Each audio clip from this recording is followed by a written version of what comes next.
If you came to show love today, come on and make some noise out here. If you came because you believe in peace today, come on and make some love out here. Let every hate-filled heart know that we have gathered today for the purpose of extending and being people of peace. If you believe in that, why don't you make them hear it one more time in here today.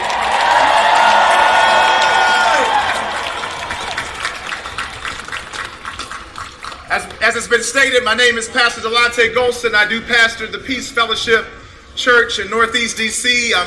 I'm born and raised here. Went to elementary school 8 blocks away from here, 3rd and D Street, Southeast. I'm so thankful to be able to stand in this moment. I want to first, before I say anything else, remind us that we are standing on holy ground.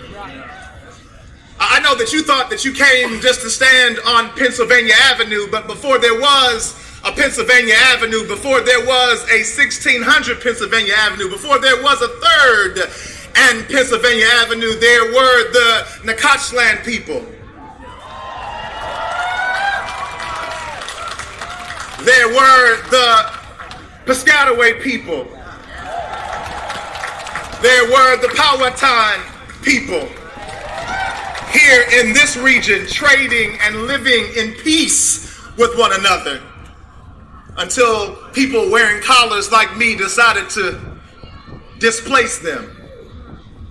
And so we gather to remember that the land that we stand on is sacred land. And we acknowledge those who have come before us. We acknowledge the descendants of formerly indentured servants, then becoming slaves who traded with those indigenous Americans on this land. And so you are standing on holy ground.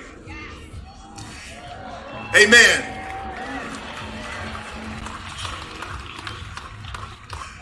I want to give honor and gratitude to our Creator, God, and to each representative of our Creator who has gathered here today.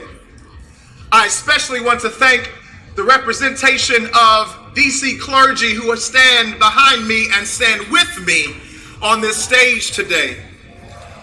Showing you, come on and give them some love.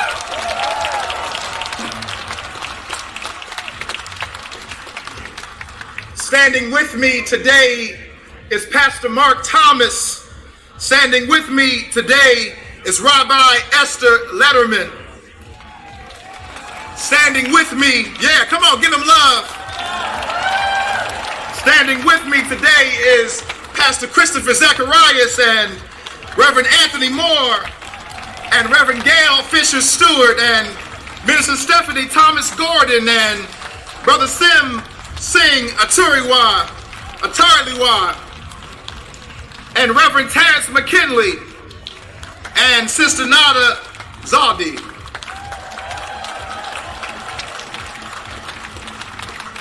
If I butchered anybody's name, as we say in our tradition, please charge it to my head and not to my heart. In my tradition, there is a story in the book of Daniel in the 3rd chapter. It's a story that you can find in the Hebrew Bible. It's about 3 brothers named Shadrach and Meshach and Abednego. And there was a king in the land in those days. And that king's name was Nebuchadnezzar. He was a narcissistic king. He was a prideful king. He believed that neighbors should turn against neighbors instead of loving neighbors. He believed in the occupation of territory and not the blessing of sacred land. And he told everybody in the land that they had to bow down and worship him. They erected a golden statue of him and put it on the and put it in their land at that time. And those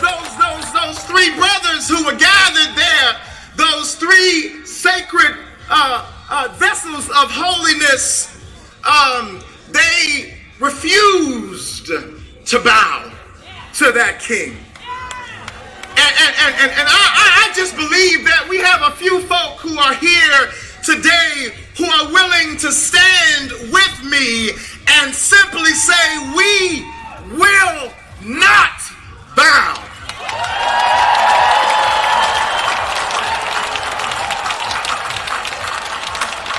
No, we won't bow to any power that traffics in fear and division. We will not bow.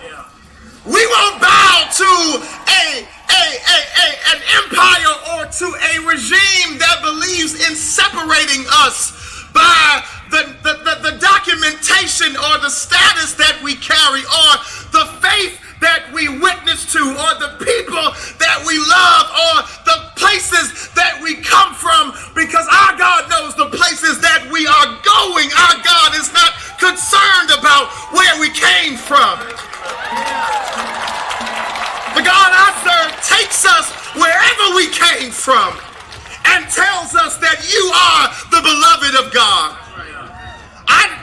I encourage you, brothers and sisters, siblings that are gathered here together, look to your right, look to your left.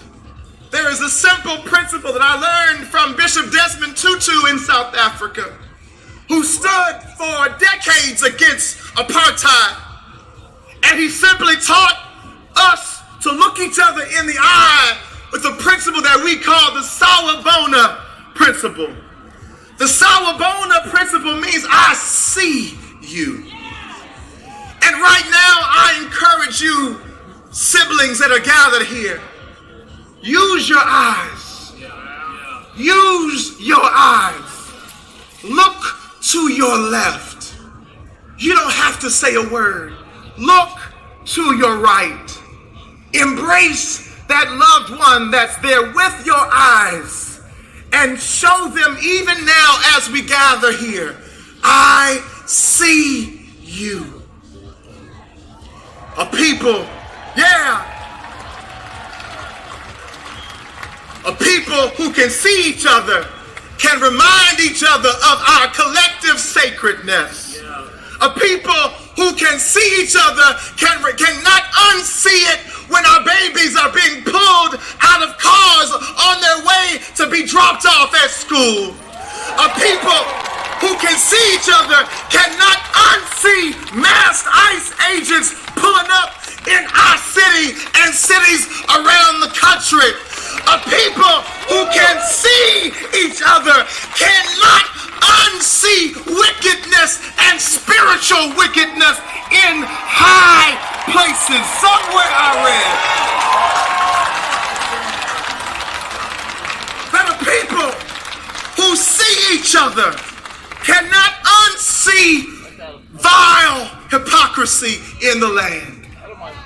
But a people who are determined to see each other will collectively say, we will not bow.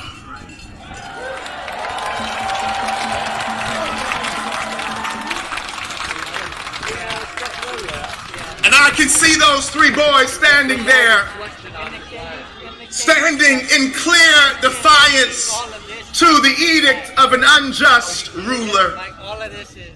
And I can still hear them saying with me, saying with you, saying with people gathered all across this country today, to say that because I see my neighbor, we will not bow. Because I love my neighbor, we will not bow. Because I will protect my neighbor, we will not bow. Because greater is the one that's in me than the one that's in the world. I gotta say one name. That name is Bishop Kenneth Moles. None of you may know who he is. None of you may have never heard his name. But when I was a boy, I was raised in the Baptist church. And every now and then we also slid down the street to Greater Mount Calvary Holy Church. And that means when folk fall out and folk folk get happy and folk dance all over the church. And there was a man there named Bishop Kenneth Moles. And he simply said these words. He said, because our God is the greatest power, we will not be defeated. And I'll say it again. I know you may not have been to church in a while. I know we may not have seen you in Sunday school or Sabbath school or at the mosque or at the temple. But our God is the greatest power. And any kind of religion that is bound up and caught up in fear, any kind of religion that is bound up and caught up in hate, any kind of religion that is not characterized by love, beloved of God, throw it away. Throw it away. Throw it away. But I'm believing that there are people rising up all over this nation. There are people rising up all over this land, this sacred land.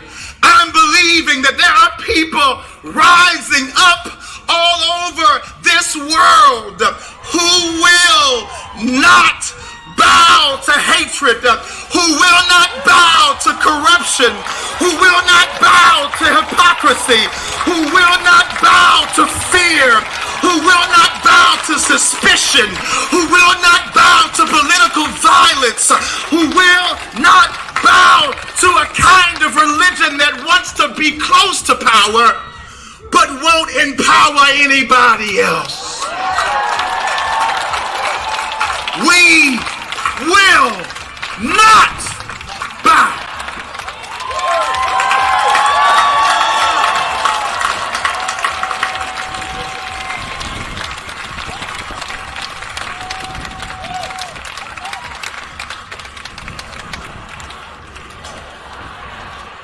Ladies and gentlemen, please welcome the junior senator from Connecticut, who is leading the fight against Trump's authoritarian power grab in the Senate and understands the only thing with the power to stop would-be despots from converting a democracy to an autocracy is mass mobilization by the people.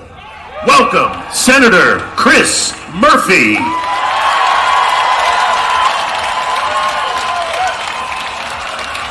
How we doing, Washington, D.C.? You all know where you are, right? You are in the people's capital. I want to bring you greetings from Connecticut, the state that invented the submarine, the helicopter, the hamburger, the wiffle ball, and Pez. On our license plates, though, there's a very simple statement. It says, Connecticut, the Constitution state. We were the first state to adopt our own constitution. In my state, we couldn't wait to be self-governed. We couldn't wait to throw off the yoke of control and censorship from us. Before any other state, before our founding fathers, we wrote down in Connecticut the simple words, no kings. And I'm here today to share with you some unsurprising news. We are not on the verge of an authoritarian takeover. We are in the middle of an authoritarian takeover. But Trump has not won. Our democracy is in peril, but it can be saved. But no one's riding to our rescue, and I just want to be clear with you about that today. No one's riding to our rescue. There aren't establishment responsible Republicans that are riding to our rescue. The mainstream media isn't riding to our rescue. There's no oligarchs riding to our rescue. It is up to us to save us. All right. We the people! Now, recently, when I gave this warning that we are in the middle of that totalitarian takeover, one of my colleagues said, well, be careful. You don't want to scare people, but you guys can handle the truth, right? You guys deserve the truth, right? That's right. The truth is that Donald Trump is the most corrupt president in the history of the United States of America. The truth is that he is enacting a detailed step-by-step plan to try to destroy all of the things that protect our democracy: free speech, fair elections, an independent press, the right to peacefully protest. But the truth is also this: he has not won yet. The people still rule in this country. And today, all across America, in numbers that may eclipse any day of protest in our nation's history, Americans are saying loudly and proudly that we are a free people. We are not a people that can be ruled. Our government is not for sale. No keys! No keys! No keys! No keys! Now, I want to be honest with you about what's going on, and you know it. As we stand here today, the government is shut down, and shutdowns are painful. They hurt people. And frankly, that's why there was not a single government shutdown when Joe Biden was president and Democrats were in charge of Congress.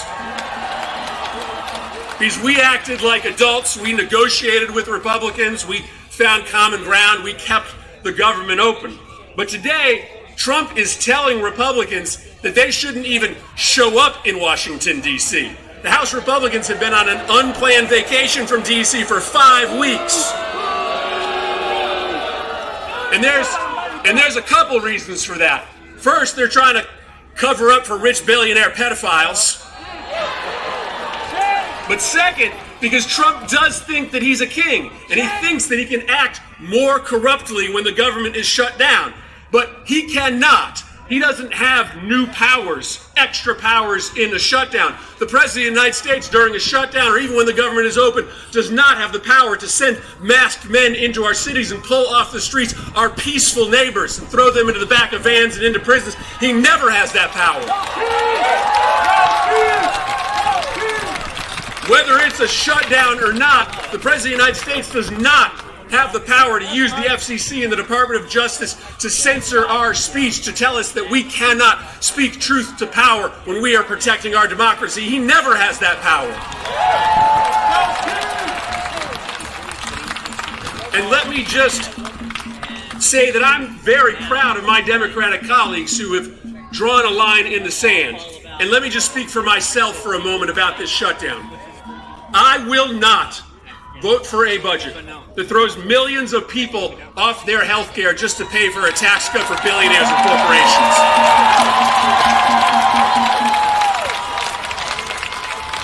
And I will not vote for a budget that doesn't put some serious checks on President Trump's destruction of our democracy. In fact, no Democrat has a moral obligation to vote for a budget that just pays the bills for Donald Trump's political witch hunt. So this is a moment for the people who work with me in this Capitol to draw a moral line in the sand. And this is a moment for all of you to stand up and speak up. Listen, President Trump thinks that he can bully us into silence. He thinks that he can intimidate us into sitting this fight out. But judging by the number of people here today, judging by the number of people standing up all across this country, he thinks he can silence us, he thinks he can bully us, but he cannot and he will not.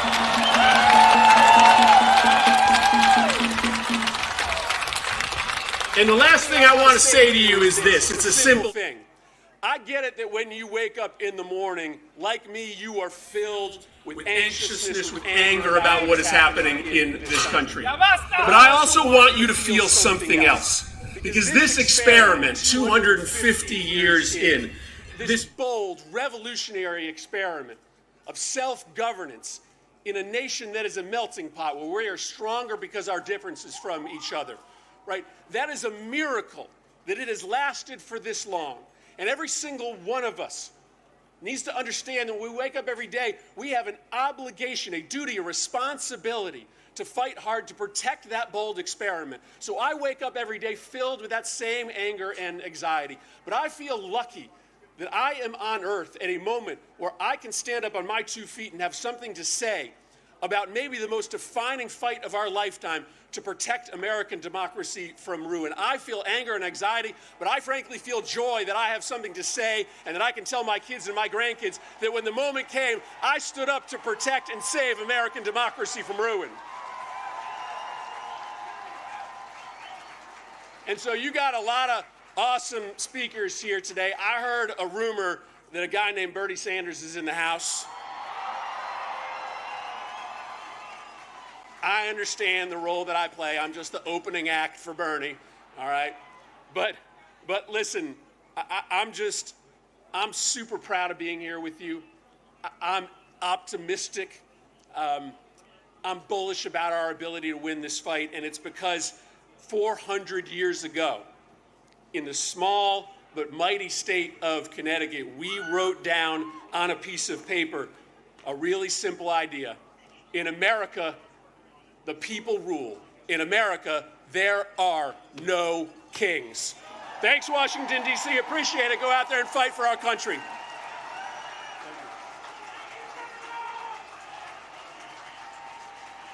And now, let's give a warm No Kings welcome to Mehdi Hasan, founder and CEO and editor-in-chief of the new media company, Zateo.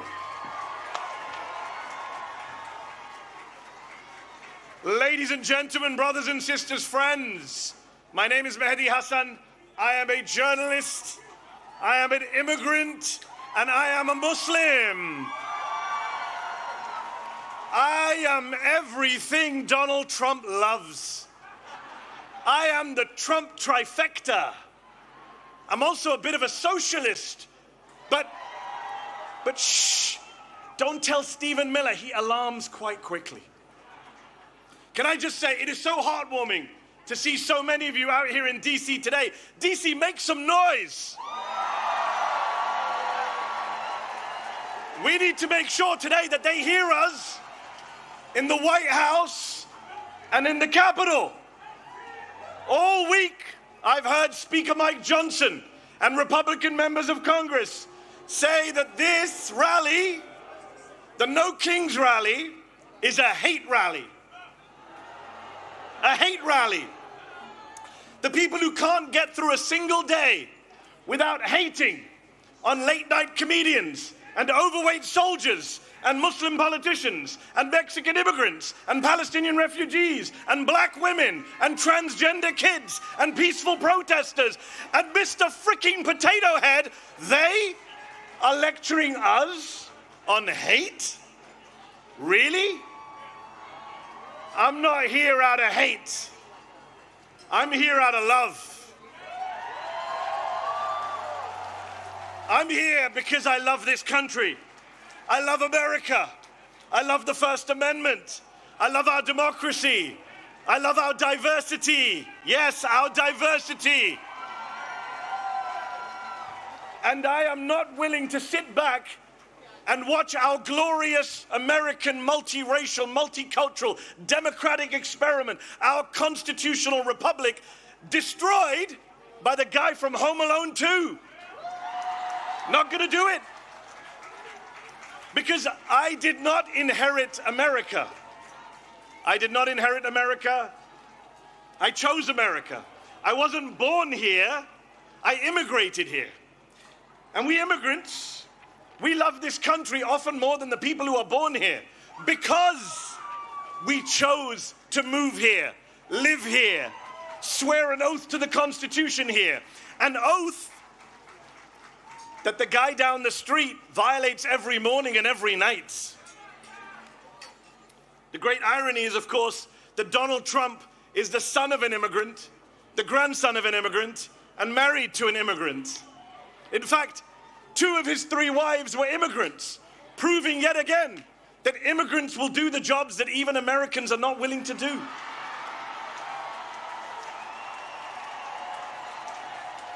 I immigrated here from the United Kingdom.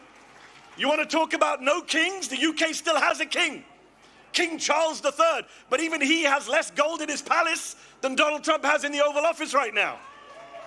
Even King Charles has more respect for democratic norms and traditions than the whiny authoritarian man-child trying to send troops into as many blue cities as he can.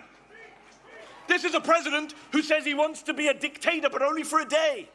Well, we are now 271 days into his wannabe dictatorship. He just went to see the Egyptian president Sisi, who is a military dictator, runs one of the most repressive regimes on earth. And he went there and he said, I want to praise your fantastic leadership and your low crime rate. This is who he loves. This is the autocratic leader he aspires to be. And of course, he was in Egypt hailing his Gaza peace plan, which is a ceasefire, yes, but not a peace plan. Donald Trump, the man who uses Palestinian as a pejorative, as a slur, has no plan for Palestinian freedom, no plan for Palestinian statehood, no plan for justice for the Palestinians who have been massacred and starved and genocided and ethnically cleansed for the past 2 years, including the past 9 months of his presidency. Meanwhile, Israel for the past week has violated the ceasefire again and again, killing Palestinians with impunity. Yesterday they killed 7 Palestinian children during a ceasefire. There is no peace in the Middle East because, as Dr. King said, peace is not just the absence of violence, it is the presence of justice. So these are dark times. Genocide abroad, fascism at home. Which is why it's so crucial that we gather, we organize, we rally like this. We mobilize, we pluralize, we bring people into the tent. We register voters, we defend voters, we become voters if we're not already. And you know, they say we don't reach out to the other side. We don't reach out to conservatives or Republicans, that we're in an echo chamber. Well, let me say to every Republican and conservative watching, aren't you the ones who said no more big government, no tyranny in America? So if you believe that, what are you doing defending masked federal agents in unmarked cars, bundling people off of the streets, including American citizens, and disappearing them? How are you okay with that? And if you're not okay with it, then come over to our side, the side of the Democrats. The small d Democrats, not the big D Democrats, not the Democratic Party. Those of us who are from all parties and none. But those of us who care about saving America so that we can get to our 250th birthday and still be free when we reach 250 years. Come over to our side. The side of no crowns, no thrones, no kings. The side of freedom, of liberty, of the Constitution. The First Amendment, the Fourth Amendment, the 14th Amendment, the 22nd Amendment, which says 2 terms means 2 terms. And if you're not worried about Donald Trump trying to stay on for a 3rd term, you should be. He's literally selling merch. So I worry about free and fair elections in 2028. But then I say, why should I worry? I see all of you here today. What is there to worry about? We here today are not spectators. We are citizens. We are not bystanders, we are proud and patriotic Americans. And we Americans, we the people, will not allow our country to be taken over by demagogues and dictators. We will not stand for it. So let me ask you this. I need to hear you. Are you willing? Are you willing? Answer this. Are you willing to sit back and let Trump shred our freedoms? I can't hear you, DC. They need to hear you in the White House. Are you willing to let Trump shred our freedoms? Are you willing to sit back and bend the knee to fascists and white supremacists? Are you willing to be the Americans on whose watch democracy died? Good, because people power is our last line of defense. Remember this, Donald Trump has never, ever, not in 3 elections, won a majority of the vote. Never. And I'll say this to you. I'll say this to you. Here's the math that they are scared of. There are more of us than there are of them. We are the majority. Say it with me. We are the majority. They're not loud enough today, DC. Come on, louder. We are the majority. Yes, we are. And we have no intention of losing our country, our democracy, our freedoms to that twice impeached convicted criminal and his gang of grifters. No way. We will out-organize them. We will outvote them. We will outlast them. Because when I see you all out here today, in your thousands, in millions across the country, I have hope. I have faith that America can defeat this fascist threat, this authoritarian mania, this MAGA cult, and save our freedoms. And I also have faith and hope that one day soon, the Palestinians will be free. Thank you very much for your time. God bless you all. Ladies and gentlemen, let's give a warm Washington, D.C. welcome to Deirdre Schiefling, Chief Political and Advocacy Officer of the American Civil Liberties Union, who leads the ACLU's policy, campaigns, and organizing work to fight for civil rights and liberties nationwide. And Sarah Parker, Executive Director of Voices of Florida. Hello, everyone. Hello, DC. Woo! You look so beautiful. I wish you could see yourselves from here. You look amazing. You look powerful. I'm Deirdre Schiefling. I'm the Chief Political and Advocacy Officer for the ACLU, the American Civil Liberties Union, and a proud Washingtonian. I'm so thrilled to be here with you, my community, today, doing the most patriotic and American thing that we can do, peacefully, lawfully protesting the Trump administration's abuses of power and exercising our First Amendment rights. After all, our country has a 250-year-old history of disagreeing in public, and we are not about to stop now. For more than 100 years, the ACLU has defended our country's freedom, especially the First Amendment freedom of speech. It's not just our opinion that everyone is entitled to their beliefs without fear of punishment. It's in our country's Constitution. It's the cornerstone of our democracy. Our basic American freedoms are not something that any president can take away from us. So why is Trump trying? What is he so afraid of? This moment is so much bigger than a political disagreement. It's about standing up for our rights and the future of democracy. The democracy we want is a country of freedom, a country of equals, a country of due process and laws that apply to everyone.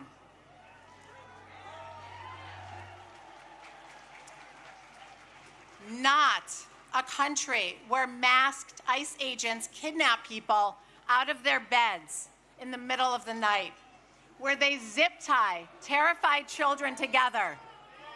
No. Not a country that tells schools and universities to teach ideology instead of facts. And certainly not a country that sends armed troops into our cities to scare us into silence. I refuse to allow that version of our country to take hold, and I know you do too. The courage that we are creating here today across the nation is contagious. It's powerful, and it's exactly what they're afraid of. I want to tell you something I've learned. The best way to protect our freedom is to act free.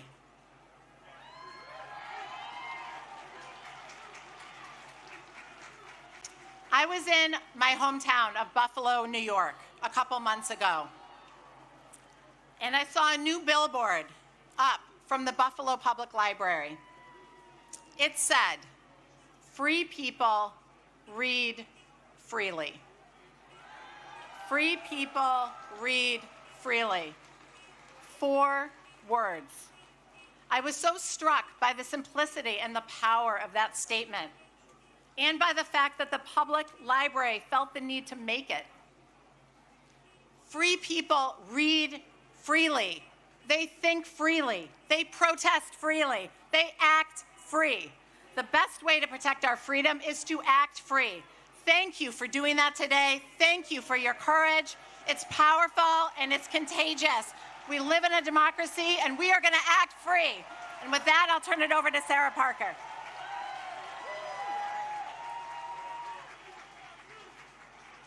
My name is Sarah Parker, and I'm the Executive Director of Voices of Florida and a National Coordinator with 5051. But most importantly, I am a Southern Black woman, a proud Floridian, and a mother. I was taught to speak up for what's right and to stand against injustice, to place my little hand over my heart and to believe liberty and justice for all meant something real. But what I once believed America was is being crushed under the boot of this administration.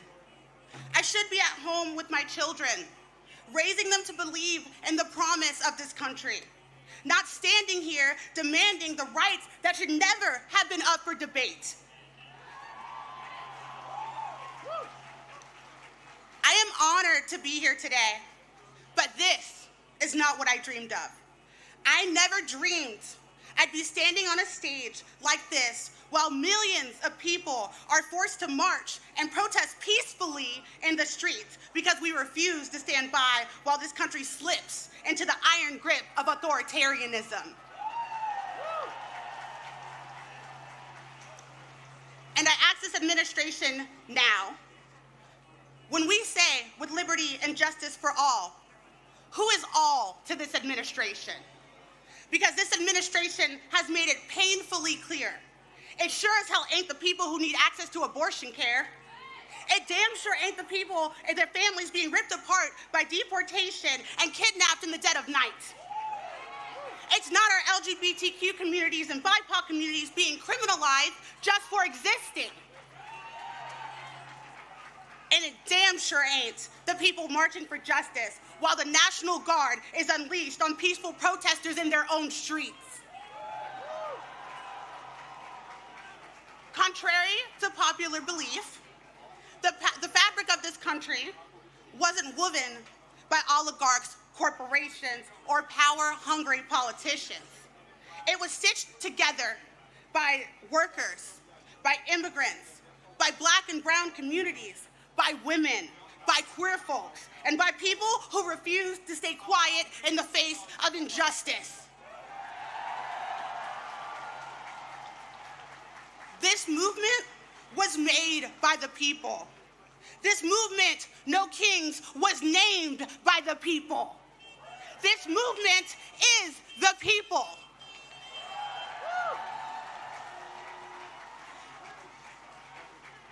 And newsflash to this administration and for the people who need it, this country was built on protest. And some of the most important changes in our history happened because everyday Americans just like us. And now, those in power are trying to unravel it thread by thread, taking away rights, stripping away dignity, rewriting what freedom actually means. They've tried to silence us with fear.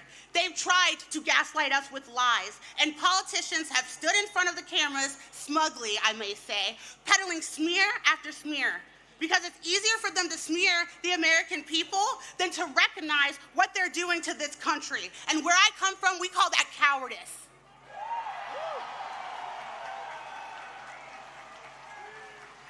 We refuse. I refuse to let this become our reality. It is our duty. It is our right as Americans to dissent when democracy is under threat. Let me be clear. Democracy dies when we are silent. But democracy is reborn when we speak with courage. And authoritarianism cannot withstand truth. And it crumbles under the power of love and dissent. And as leaders before me have said, courage is not the absence of fear. It is the choice to act despite of it. And for what it's worth, I am proud of each and every courageous leader that is taking the streets today. We are peaceful because we know that's how real change is created. We are fighting because we love our communities and we love our country.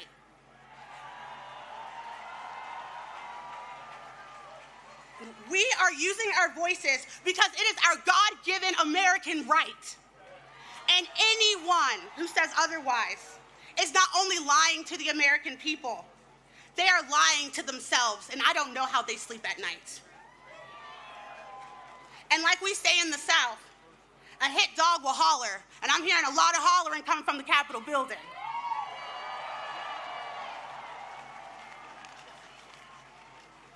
The American people are pissed. And I would like to say before I go, I want to thank every last one of you. I want to thank all the organizers with 5051. I want to thank Political Revolution, who's a national partner. But I want to thank our children. I want to thank our teachers. I want to thank your hearts for doing this and being out here in the street when they tried to make you afraid.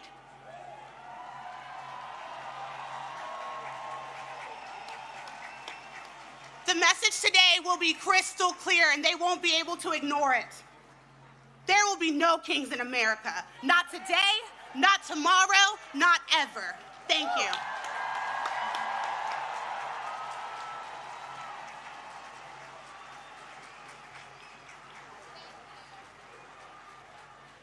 Please welcome to our stage Oliver Marino from Immigrant Legal Resource Center and member of El Colectivo de Familias Migrantes, and Afeni Evans, community organizer with the Fair Budget Coalition.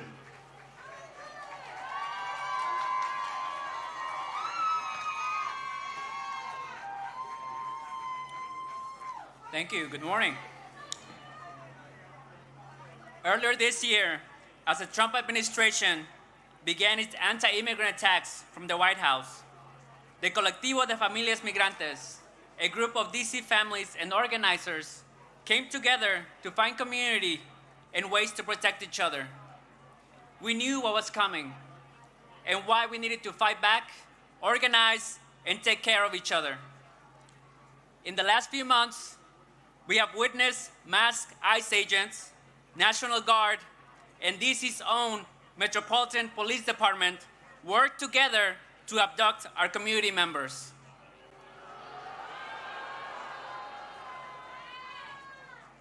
People have been detained while going to work, at local parks, in front of schools. Hundreds of people have been separated from their families, their loved ones, and our community. This is still happening. Just a few blocks from here, people have been racially profiled, handcuffed, and put in vehicles and taken. Sometimes they're transferred to detention centers hundreds of miles away in states like Louisiana, Alabama, and Georgia, away from family and away from legal counsel. And to be clear, here in DC, the anti-immigrant attacks have come not only from the White House, but also from our own mayor, Mayor Bowser. Mayor Bowser tried to repeal DC's Sanctuary Values Act, a local law that limits collaboration between MPD, the local police, and ICE. But while politicians have failed us, it's been DC residents that have stepped up. We have seen our people go out and film ISIS abuses in the streets, share Know Your Rights information, provide mutual support to families of people detained, and organize to protect their immigrant neighbors. This is the moment to show solidarity, to reject attempts to dehumanize and criminalize our immigrant community, to hold our elected officials accountable, and to force them to stand up to an authoritarian administration that does not care about due process and people's constitutional rights. In order for the Trump administration to carry out its plans, it needs compliance from the public and from local governments. We must not comply. We need to do all that's in our power to protect immigrant families and our neighbors. We need us. We need you. We need each other to protect families, not feds. Thank you.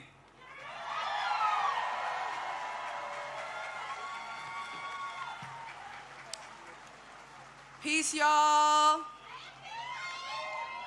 My name is Afeni, and I'm a community organizer with the Fair Budget Coalition here in D.C. And this is my appeal. In 1792, when the French monarchy was abolished, the people established a new republic. When that one didn't quite work out, it was a military dictatorship, yikes. It was abolished in 1848, and a second republic was established. But that one didn't quite fit. So their third republic was erected in 1870. That republic didn't smell right, though. So they tried a fourth republic in 1946. And the republic that we are witnessing right now in France was established in 1958. My fellow Americans, I am here to tell you that the social contract in this country has been broken. Decades of movement work, progress, and struggle have been wiped out by Christian nationalists who seek dominion over every aspect of our lives.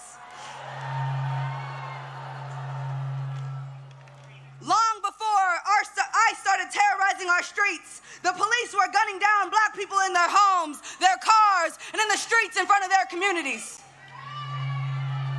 The construction of cop cities and the strengthening police state have threatened our urban centers for years.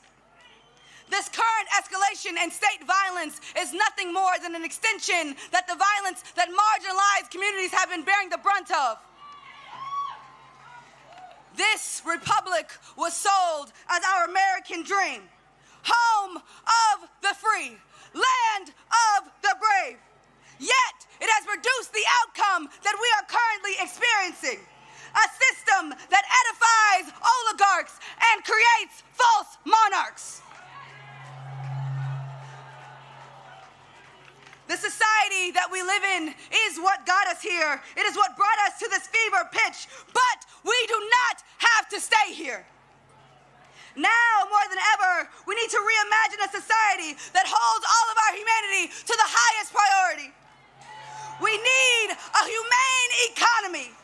We need well-funded public education. We need affordable housing and health care that does not bankrupt families that are just trying to get by.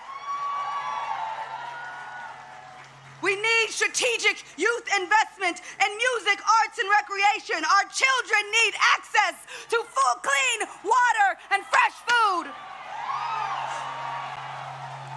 In this moment, we need community, we need compassion, we need love and radical imagination, and most importantly, we need each other.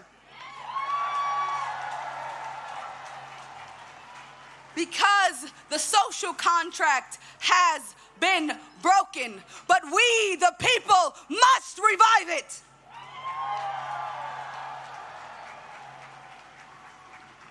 We, the people, can be stewards for a land of the free. We, the people, can be brave and make this broken house into a home for all of us. Because we are the source of power in this country. Our labor, our taxes, and our faith keep this system going. So we must have the revolutionary hope that collectively we, the powerful people, have the capacity to create something better.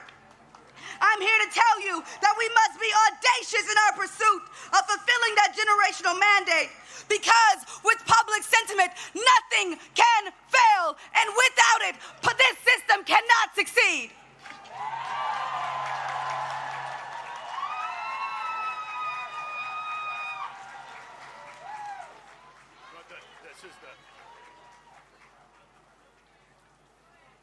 And now, welcome to the Snow King stage, an American science educator, engineer, comedian, television presenter, inventor, keynote speaker, and author. He is a respected champion of scientific literacy who has challenged opponents of evidence-based education and policy on climate change, evolution, and critical thinking.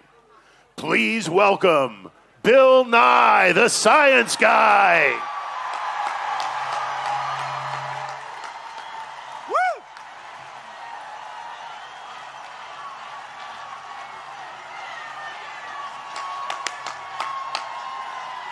We love that song, Hello, DC. Fellow citizens, it is wonderful to see so many of us out here today. We are here for the same reason our ancestors gathered here in 1776. We want our government to run without a king. Our government is based on ideas embodied in a constitution.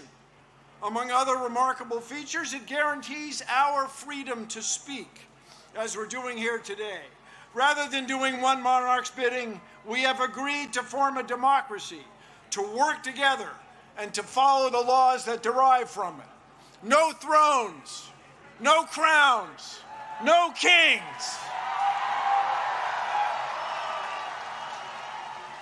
As many of you know, I am a native Washingtonian. I grew up here within the city boundaries. And when you grow up here, the affairs of the federal government are very much a part of your life. I remember well sitting on my father's shoulders and waving to astronauts as we, as a nation, celebrated their accomplishments back in 1964. In 1964, that was the first year my parents could vote for president as citizens of the District of Columbia.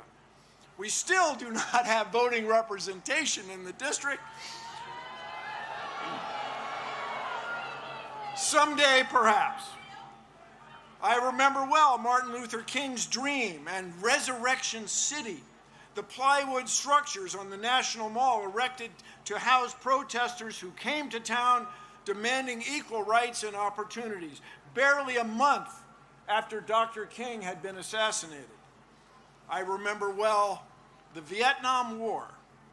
The mall was shoulder to shoulder, much as it is today.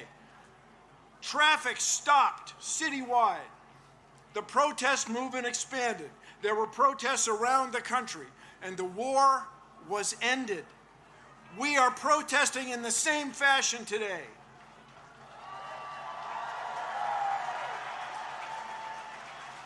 Only today, the stakes are higher.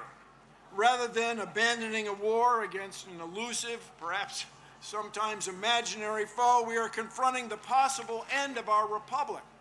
We are here to tell our lawmakers that what's going on in our government is wrong. They must stop the abuses of this petulant president and his circle of sycophants. No thrones, no crowns, no kings.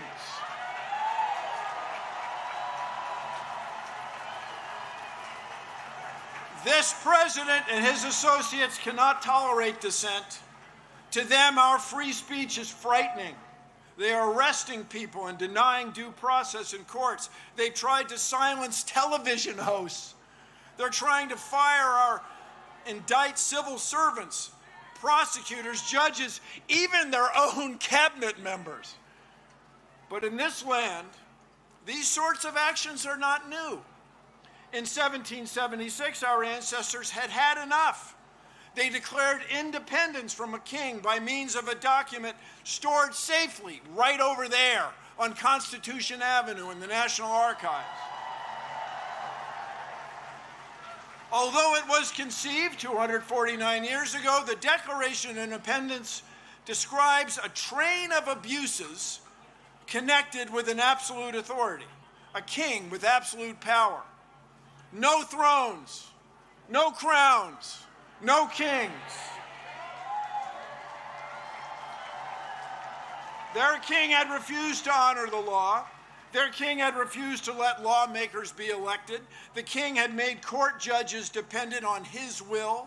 They cited the king sending, quote, swarms of officers to harass our people. Their language referred to, quote, cruelty and faithlessness scarcely paralleled in the most barbarous of ages. Their king was trying to, quote, render the military independent and superior to civil power. Our founders even censured King George for cutting off trade with all parts of the world. Did these actions sound familiar? 249 years later, no crowns, no thrones, no king. In short, the founders believed their king was, in their words, quote, totally unworthy to be the head of a civilized nation. No thrones, no crowns, no kings. Although the United Nations has been the world's leader, and although the United States has been the world's leader in science for decades, this president and the members of his cabinet even fail to accept scientific facts. Contrary to Article 1, Section 8 of the Constitution, they do not promote the progress of science. They suppress it to the detriment of our health, well-being, and international competitiveness. It is a formula for failure. How did we get here? It hasn't been one instance of abuse of the power of executive order by this president. It hasn't been just one twist in a court ruling. Instead, it has been years in the making. Enabled by this president, a group of Confederates has worked together to undo many of our traditions and understandings of fairness and of citizens' rights. And they've done this through an odd legal tactic to overwhelm our court system with legal game after legal game, trying to hold or impound money secretly in order to let legal deadlines pass, to pretend that people they don't know, who are from different backgrounds, are somehow not quite citizens and not worthy of respect under the law. No thrones, no crowns, no kings. Let us now raise our voices. We are here demanding a return to the rule of law. Let the world know that we will suffer no king. We will put the United States back on a course to lead the world in fair governance. Together, no thrones, no crowns, no kings. Thank you all. Let's change the world.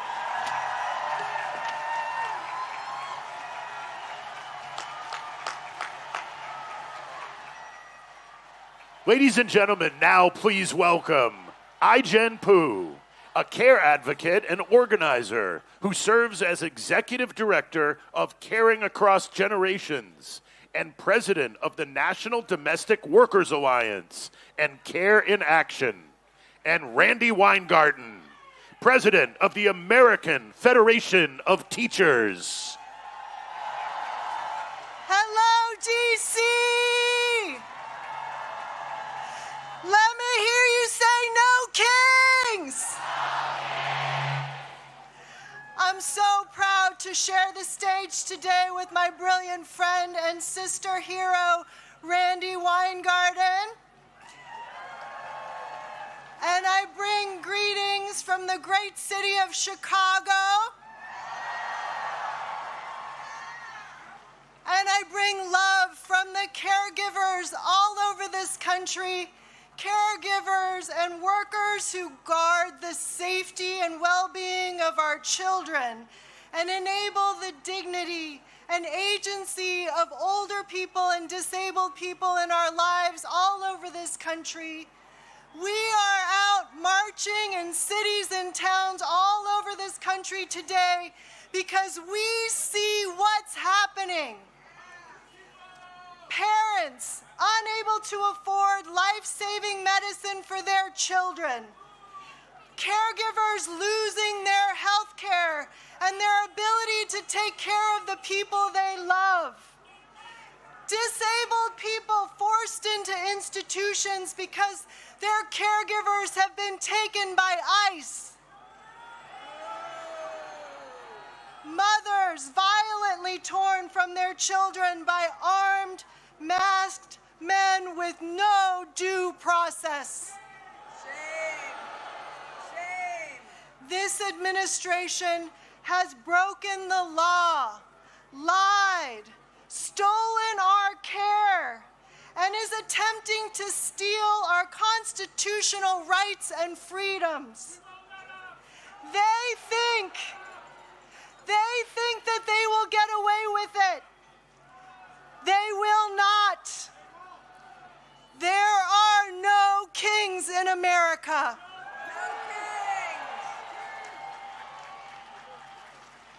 And you know what else I see? I see parents, caregivers, and teachers working together to make sure that immigrant children can go to school safely. I see unions and families organizing together and winning. In states like Michigan, where 32,000 home care workers just won a union. And in New Mexico, where childcare is now free for everyone who needs it. It's the bravery of everyday people coming together to protect each other, to push for a good life for our families in America. We can win. We are the caring majority, and we are greater than the cruelty of wannabe kings. So let's remember the strength of our numbers today. Let's remember that we are not alone. We are the caring majority. And let us continue to be brave. Are you with me? Yes! Are you with me? Yes!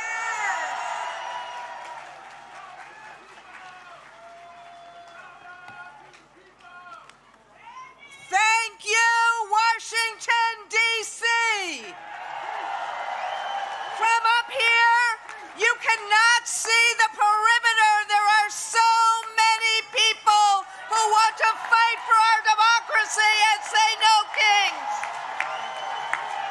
And what I've just been told, that in New York City, there are more people in Times Square than there are on New Year's Eve. I want to thank my colleague and friend and sister, Ai-jen, for all of her advocacy. And she knows, like I know, you cannot do any of the things that Ai-jen talked about if we do not have a democracy. And today, we are saying we are fighting for our democracy. We in the labor movement are fighting for a democracy and a voice in it so we can secure a better life for all working people, all of God's children. Better wages, affordable health care and child care, good schools for children, and a secure retirement. Tell me, what is radical about all of that? But today, I speak not only as the leader, proud leader of a 1.8 million member union of people who make a difference in the lives of others, but I speak as a teacher, a high school social studies teacher. Yes, let's hear it for the teachers of America. A teacher who taught students about the Constitution and its underlying principle, we the people. We the people are a country that is governed by the rule of law, not the rule of one man. We are governed by fairness, not fear or favor. Now, this idea, as you've heard before, See, you can go and save your kids right now. This is your homework for the weekend, okay? This idea has been a constant for 249 years, since the Declaration of Independence, and the notion made famous by the Gettysburg Address of a government by, for, and of the people. Say it again, by, for, and of the people. Now, we know the founders were not perfect, but they had one abiding principle, and that is, and was, that we as a nation should never, ever again be ruled by a tyrant or a king. That was as true today as it was back then. And that is why millions of people today from all walks of life are turning out at these thousands of events. Republicans, Democrats, independents, black, brown, white, this 68-year-old Jewish baby boomer, Muslim small business owners, Christian Gen Zers. This is, as iGen said, we are the majority of America. And what do we want? What do we want? We want the promise of America for everyone. We want a voice in our future. We are standing up in peaceful, patriotic protest, just like our founders called out. No thrones, no crowns, no kings. We are standing up because we don't want our streets militarized. We don't want our neighbors disappeared by masked Asians. We don't want our colleges forced to sign loyalty oaths. We don't want, what? We don't want public officials arrested on trumped-up political charges. And, this is a little different, we want our federal government to fix the healthcare crisis that was created by the big, ugly bill Republicans passed in July. We want a president who will keep healthcare premiums down, bring down the cost of groceries and housing, strengthen public schools, make college affordable, and embrace workers' rights. Again, what is radical about any of that? Exactly. We want the president to spend his time solving our country's problems, not settling scores with political opponents. We want a future that is based on fairness and justice and the rule of law, not chaos, corruption, or cruelty. So, I'm going to end with a couple of labor slogans here, because my friends, we are in an existential fight. And right now, we all have to organize and be stronger and bolder, because no one is going to save us but ourselves. So, we got a lot of sayings in labor, but the first one is, when we fight, when we fight, when we fight, and the second is, the people united will never be defeated. The people united will never be defeated. The people united will never be defeated or divided. Either one is fine. So, are we united today? Will we fight for our democracy? Will we fight for the promise of America? This is about loving America, right? So we're sending a clear message to the president. Rather than smearing those calling out problems, solve those problems. So today, no kings. Tomorrow, freedom. Today, no kings. Tomorrow, freedom.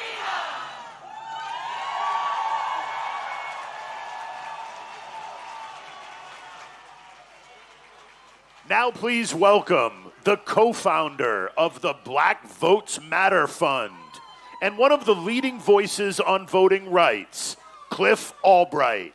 He is joined by 10th grader Zion, a youth student advocate from the Trigger Project. Good afternoon, everyone.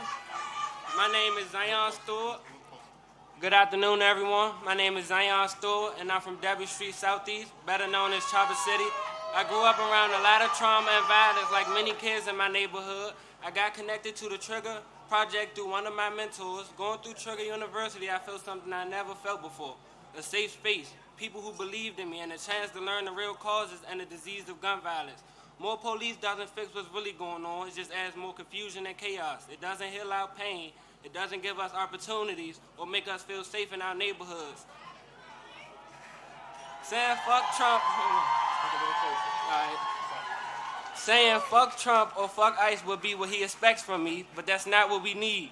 What we need is prevention, support, and spaces where black youth can thrive. If every home had the support it needed, if every community member was emotionally aware and mentally healthy, if schools didn't push us towards the prison pipeline, and if the city invested in me before the first time I was profiled, we wouldn't be here.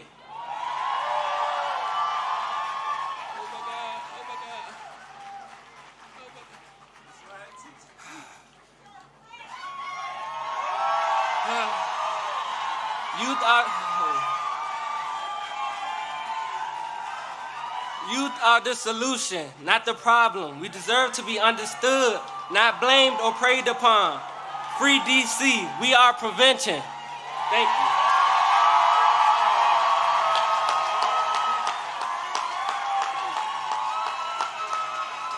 you. Y'all give it up again for Zion.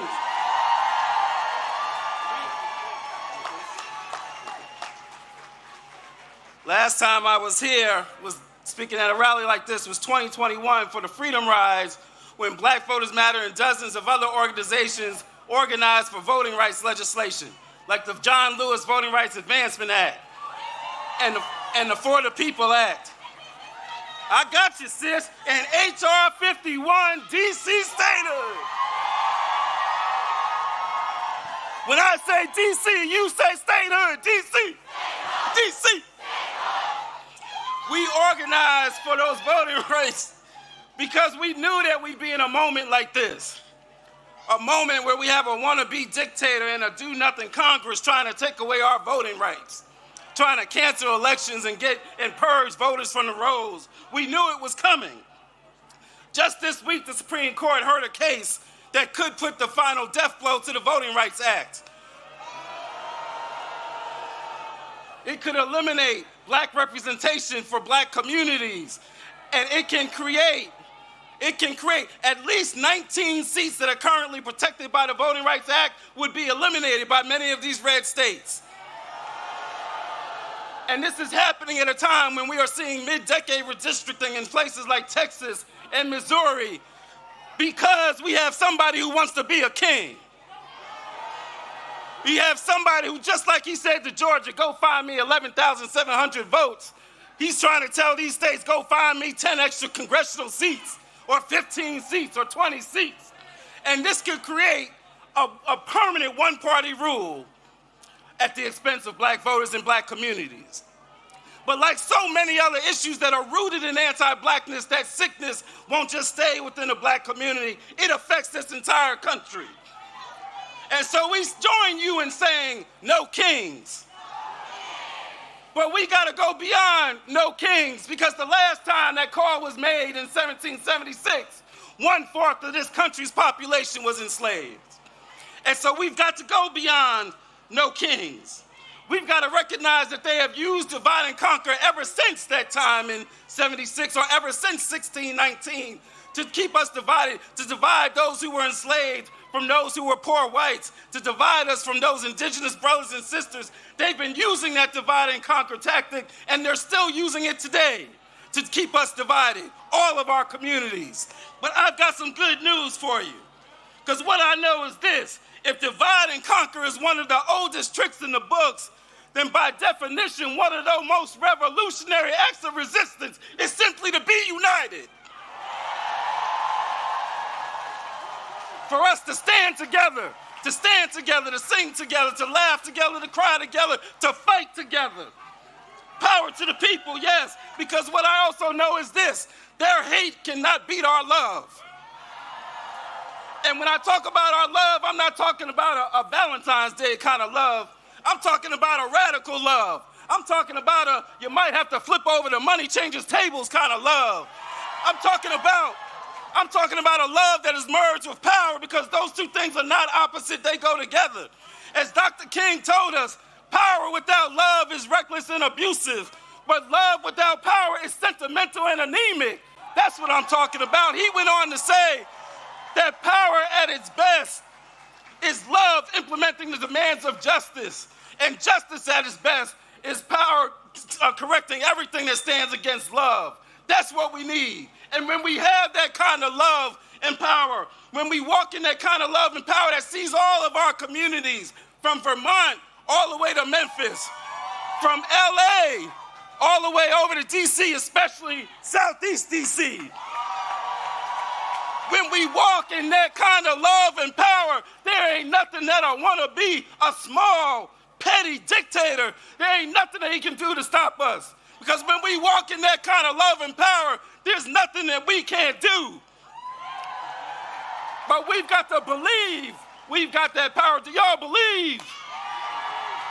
Do you believe? Let me hear you say, I believe. Let me hear you say it with all your heart, from the depths of your soul. Say, I believe. Let me see you put a fist up and say it so loud that the wannabe small man in the White House can hear you say, I believe.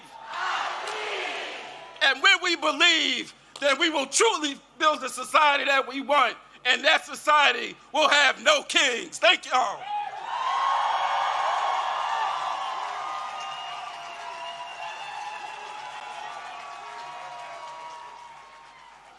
Now please welcome Jay Brown, Chief of Staff for the Human Rights Campaign, and Sean Skelly, former Assistant Secretary of Defense for Readiness in the Biden administration and co-founder of Out in National Security. Hello, DC! My name is Jay Brown, and I'm with the Human Rights Campaign, the nation's largest LGBTQ civil rights organization in the country. And I'm here today as a proud transgender American. I'm here to say this is my country too.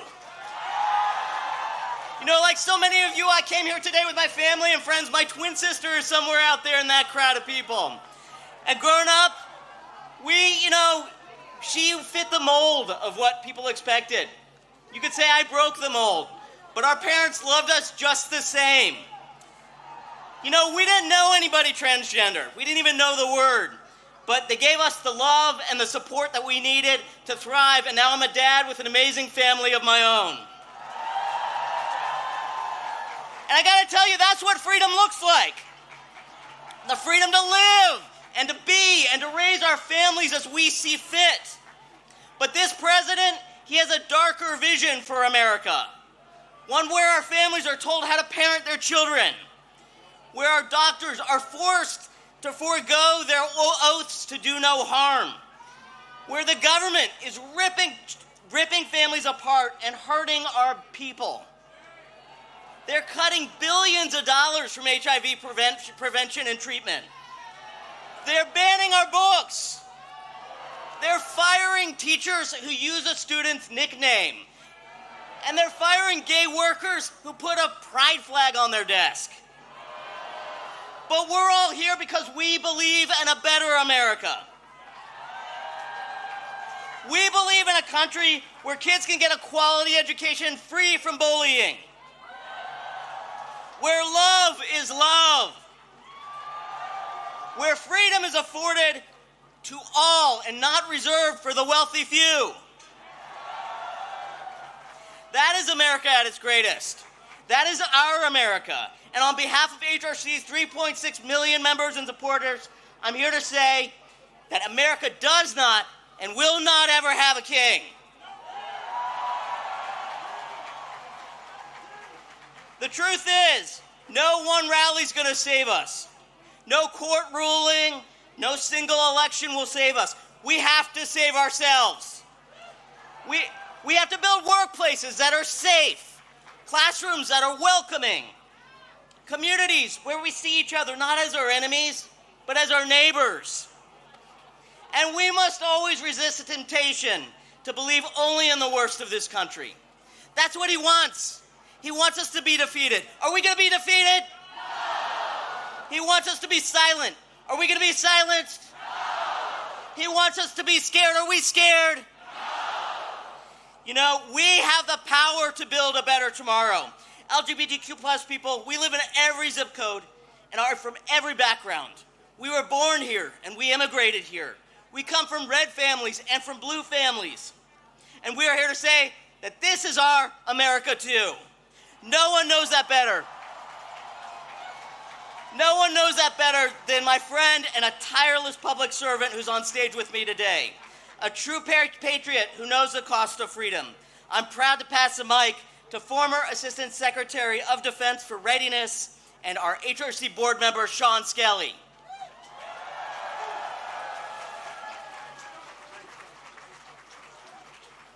Good afternoon, D.C. As Jay said, I'm Sean Skelly, a retired Navy officer, a former Assistant Secretary of Defense, and I serve on the board of the Human Rights Campaign. I'm an out, proud trans woman who loves our country, who's put my life on the line for our country and our rights, and I will fight for it now using all the rights that the Constitution gives us, and I swore an oath to defend. I was proud to recently serve alongside thousands of transgender service members who have served with honor, skill, and courage.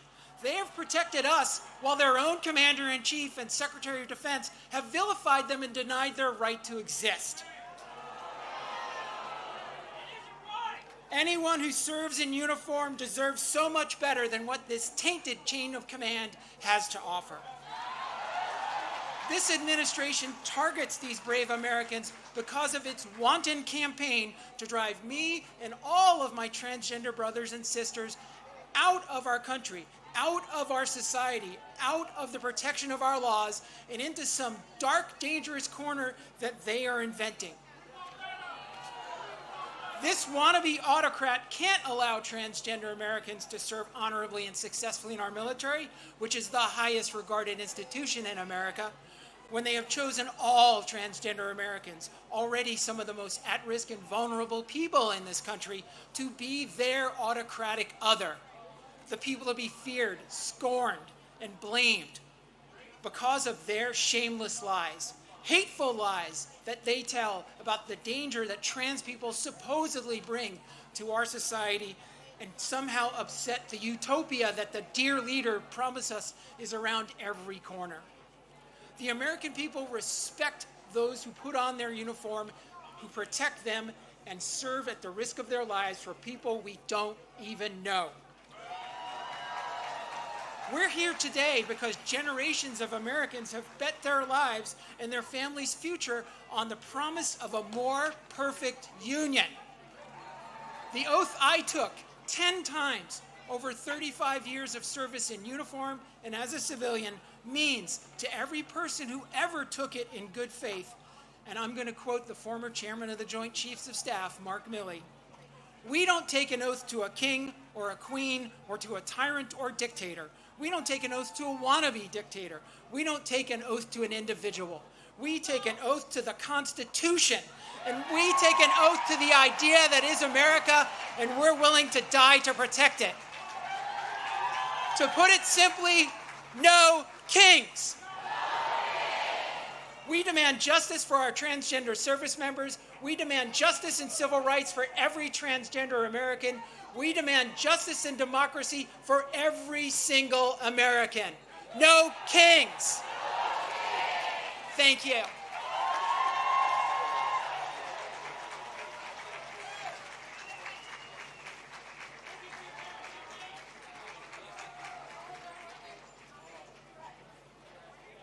And now, please welcome to the stage, Nene Taylor, Executive Director of Harriet's Wildest Dream, and Kaya Chatterjee, Executive Director of Free DC.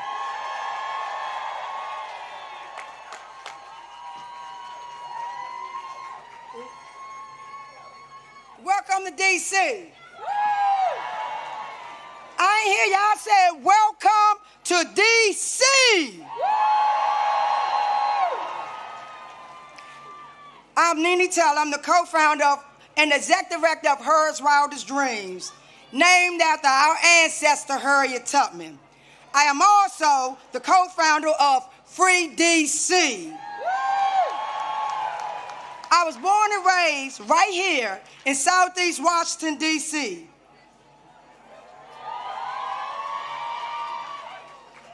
As many of you know, we are in a state of grief for the loss of our freedom fighter, Assata Shakur. We honor her life, her courage, and her teaching. She told us that we need a revolution of the mind and a revolution of the heart. These words still lead me because this work begins in how we show up for one another, how we care for one another, and how we show up for one another. Washington, D.C. is a black home. We come here to Washington, D.C. That is what you came here to Washington, D.C. That's what you're stepping into. A home built by black hands, held together by black love, guarded by generations who refuse to leave. The people of D.C. have been teaching, protecting, and fighting for this city long before most of you start paying attention. We have been living and breathing the consequences of racist policies, displacement, and over-policing since post-Civil War. We have been demanding and calling for D.C. to become a state. We need D.C. statehood now. D.C. statehood now. D.C. statehood now. On Monday, our Freedom Watchers were up at the D.C. courts until the cell block closed 2 o'clock in the morning. They were watching hearing after hearing after hearing of our neighbors being kidnapped over the weekend. We also have 300,000 black women who have been fired in the last few months. Most of those are federal workers right here in the district. And we just listened to lawyers argue at the Supreme Court that fixing the system to make it fair for black people somehow harms white people. This is what we're up against. This is what we are up against. Black people freedom is being threatened by a felon democracy and have been punched by white fragile supremacy.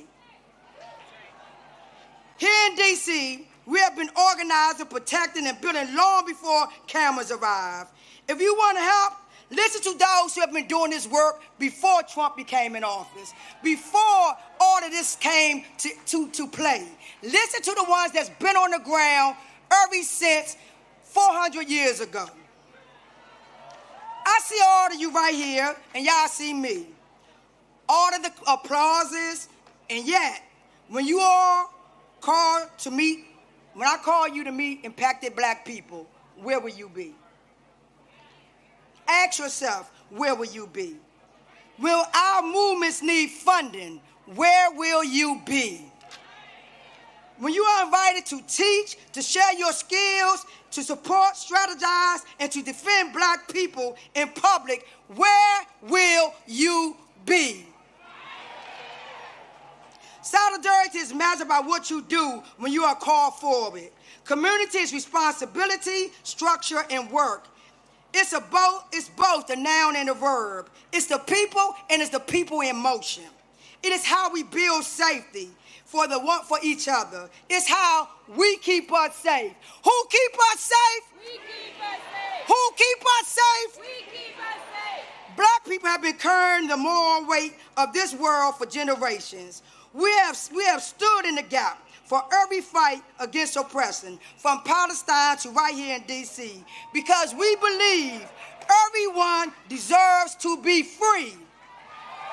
We are not free until all of us are free. And I'm going to leave you. Assata Shakur taught me once again, weapons of mass instruction and weapons of mass love. She said it's not enough to change the system. We must change ourselves. That kind of change requires that we hold the line for one another. Protest black people in public and in private. I see you. I see your faces, just like you see mine. Will you tomorrow? Will I see you tomorrow? Will I see you next month? When more of our rights are being stripped and more of our black bodies are put in cages. Don't watch from the shadows. I charge you. I charge you to be on the front lines. I charge you to fight. And we will not end with because the day won't end with this stage when the stage come down and the cameras leave and you return home. The fight for our collective liberation is not contained to this presidio of the media attention today. So again, ask yourself, where will you be? My charge is you don't comply. I want you to say no to the kings. We call them oppressors. And I want you to help us to free the land, to free the people, and free us all, and free D.C. Free D.C. Free D.C. Free D.C. Free D.C.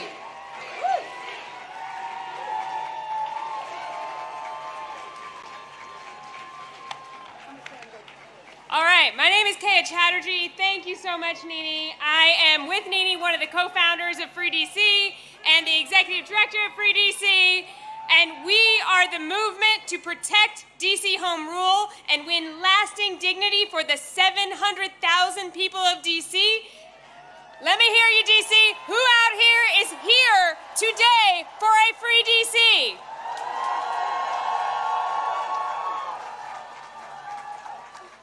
So DC needs to be free because what we are doing here today, right now, would not be possible otherwise. This president wants to silence dissent. He wants to silence protest. He wants to do that everywhere, and we saw him try to do that this week. President Trump and his allies lied about this very event that we are attending right now. He tried to get us all to stay away from here. But did we do that? Our right to protest is important everywhere, really it is, but there is nowhere that it is more important than here, in the capital of the country. We know what authoritarian rulers do. Authoritarians, they try to prevent dissent in the capital. They want to control capitals. They have tried to control capitals through the history of time and space because controlling a capital is a way to control a nation and a way to prevent the transfer of power. This president is no different from those authoritarians, and we saw that on January 6th, right? We saw that. And this president started attacking DC again the day he took office again. Today, we are in our third month of military occupation by armed forces from multiple other states in D.C. There are gangs of federal agents who are attacking our communities. And we've heard from so many people today that they've attacked our unhoused neighbors. They've attacked our immigrant neighbors. They've attacked black and brown neighbors. They've attacked our cultural institutions. They've attacked thousands of people who serve as federal workers.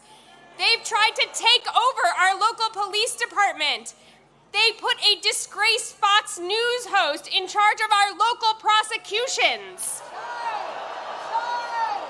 And on top of that, their allies in Congress are trying to pass dozens of bills, more than 24 budget riders that take away basic rights from the people who live in the capital of this country.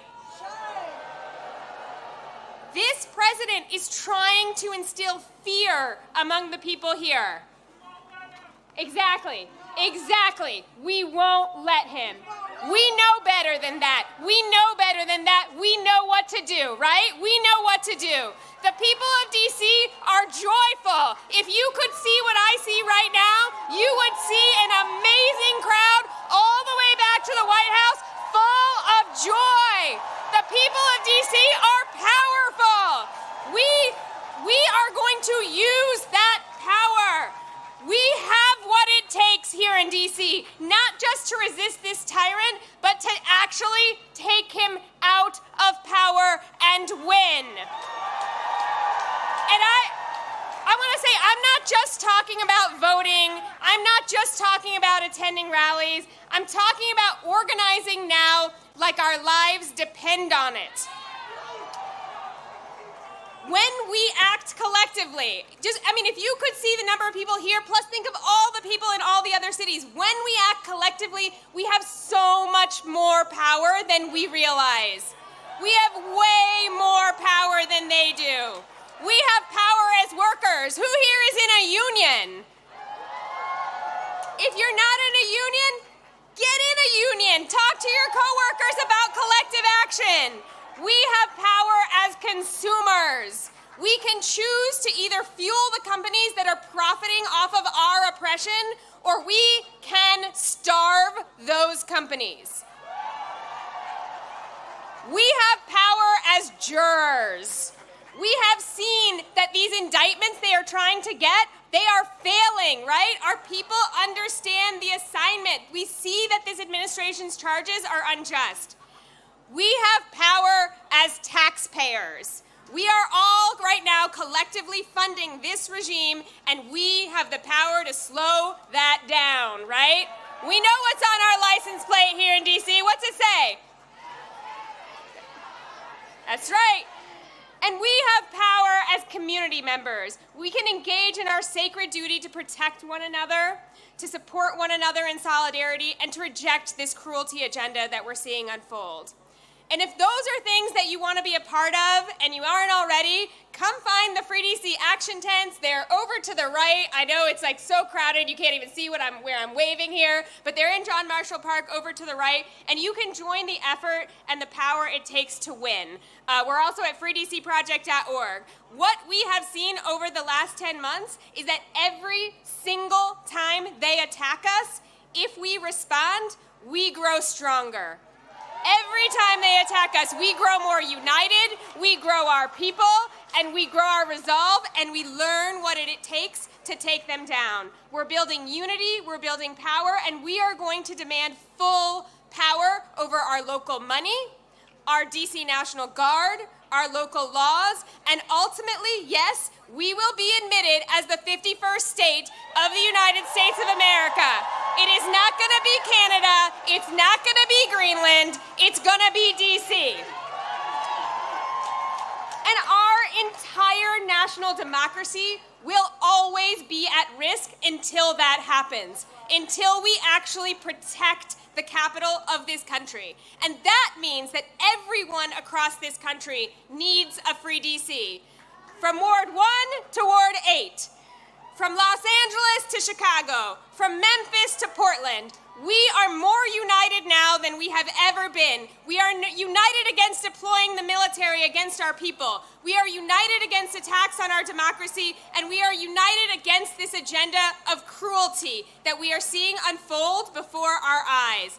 Together, we, the people here today, and all our friends we organize, we're going to bring it to an end. Free DC! Free DC! Free DC! Free DC! Free DC! Free DC!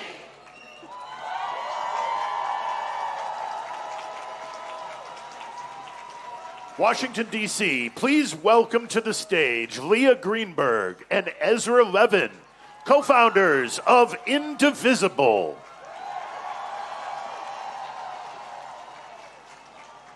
Hi, everyone. It's great to be here with you today. I'm Leah. Hey, I'm Leah's husband. And we are the co-founders of Indivisible. We support a movement of thousands of local indivisible groups organizing in every state of the country. These are regular people who understand that saving our democracy is too important to be left to the politicians, and it's going to take all of us. Woo. Now, I've got a question for you. How many kings do we have in America? That's right. We are in the middle of a sprint by Donald Trump, Stephen Miller, their MAGA cronies, to consolidate power and bully American society into submission. They have come for corporations and billionaires, for law firms and universities, for media and civil society. They are ripping families apart, and they are shredding our Constitution while they line their pockets in the biggest heist of all time. And the way they do it is they go on the attack. They make demands. They claim powers they don't have. They bully and they threaten to retaliate, and they see if anyone will push back. And if nobody pushes back, they win. And then they go on to the next attack. They are doing everything they can to convince us that they are all powerful, that they are inevitable, that they will win. And I need you to hear me. It's a lie. Woo! It's always been a lie. And the greatest danger we face is not Trump. It is how we, as a society, respond to this bullying, to this chilling effect. If we preemptively obey, if we shrink back, if we make ourselves small, if we do what they want in advance. Now, we saw them try this play this week. Mike Johnson, Stephen Miller, their cronies on Fox News. They have spent the last week on the attack against No Kings, smearing all of us as anti-American. They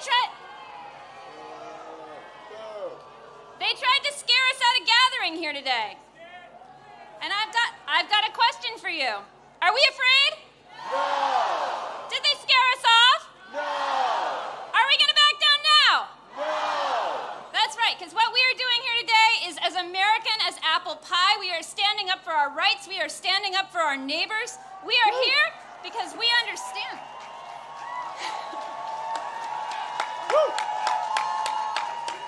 We are here because we understand that when a tyrant threatens your right to free speech, you call his bluff and you stand up. In every action and every day, we defy the regime. So I've got something to say to Mike Johnson, Speaker Mike Johnson, who spent all week smearing regular Americans. There are nearly a dozen No Kings protests happening across your district today.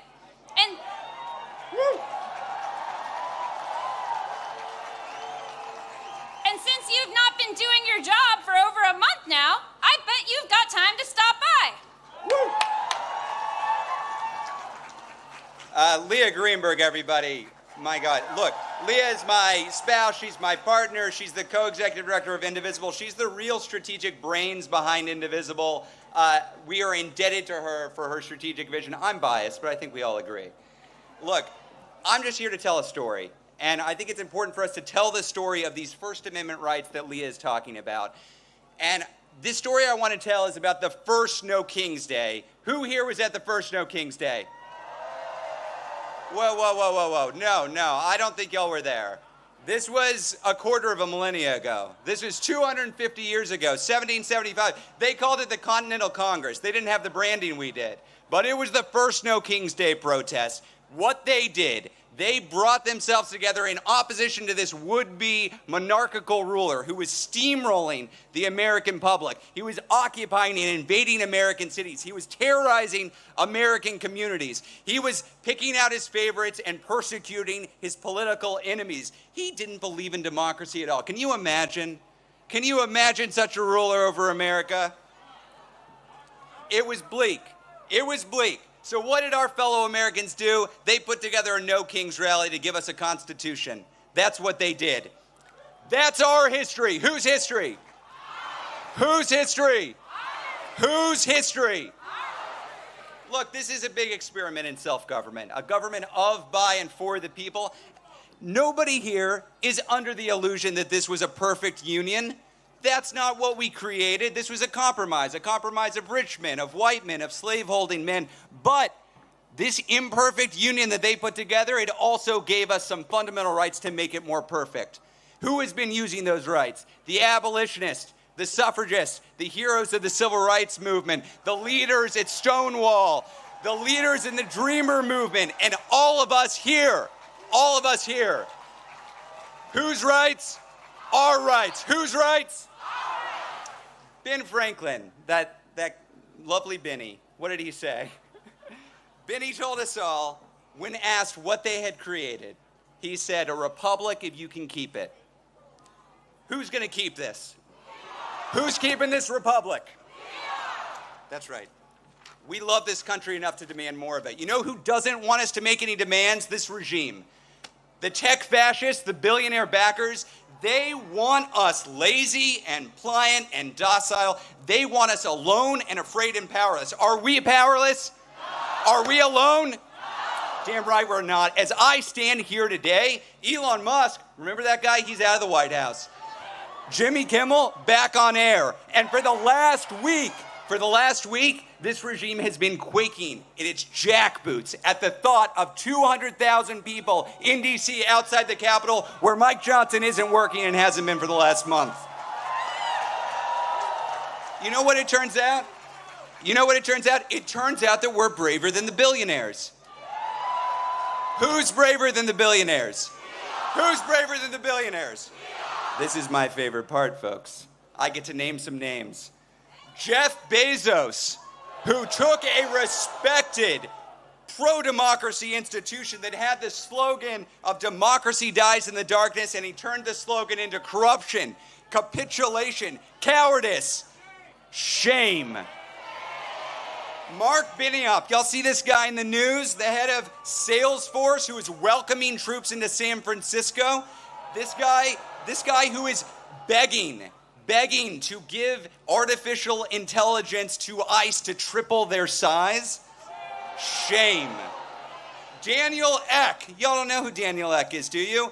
The CEO of Spotify, which right now is robbing from musicians and running ads to recruit for a secret police force that terrorizes our communities. Mark Zuckerberg. End of story. Need I say more? But we're not just booing, y'all. We're not just booing, we're organizing. This is a movement of everyone in this country who is taking a side. We are taking a side. It is a time to choose that side. Are you on the side of the MAGA forces, of the Nazis, of the billionaires? Hell no. So I ask businesses, universities, churches, which side are you on? We're on the people's side. Which side? Look, nobody on this stage has told you there's no need to have fear. We see what this regime is doing. We see them rattling their sabers. We see them sending troops into communities. We see them zip-tying children and dragging them out of apartments. We see this. This movement, the 200,000 of us here, this movement is not a fearless movement. It's better than that. It's a brave movement. The other side wants to suppress dissent, chill free speech, and come after their opponents. We're not here because we're fearless. We're here because we're better than fear. We're braver than billionaires, and we're bigger than ever before. We're going to win this, y'all, because we believe, as all Americans believe, we don't do kings here. How many kings? How many kings? Now, we had a little bit of extra time in the program, and a guy in Vermont with some ideas about this wanted to come up. So let's have him out.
Washington, D.C. Are you ready? Here we go. Please welcome the senior senator from the great state of Vermont, the Honorable Bernie Sanders.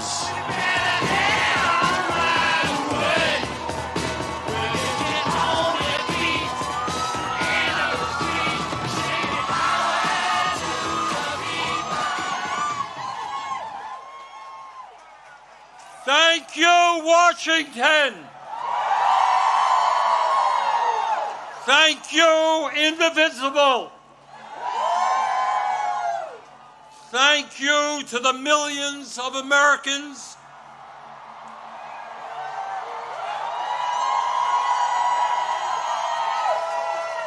from our smallest towns to our largest cities in every state in our country who are gathering today at thousands of rallies. Mike Johnson, the Republican Speaker of the House, called these rallies Hate America events. Boy, does he have it wrong. Millions of Americans are coming out today not because they hate America. We're here because we love America.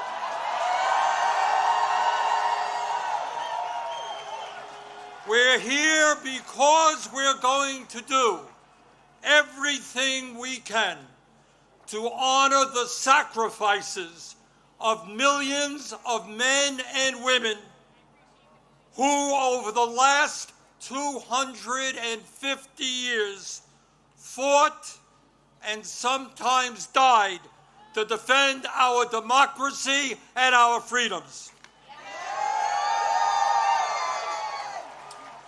In 1776, with extraordinary courage, the founders of our country announced to the world that they would no longer be ruled by the King of England,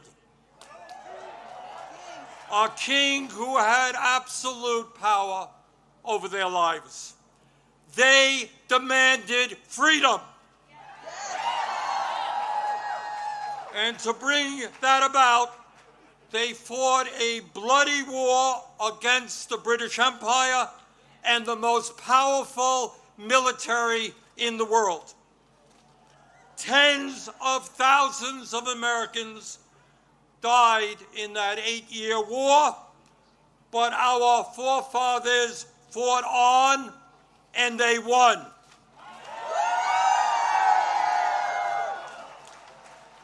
And in 1789, after winning that war, they did something extraordinary. They established the first democratic form of government in modern history. They said loudly and boldly to the entire world, no more kings. In America, they said, we the people will rule. And today,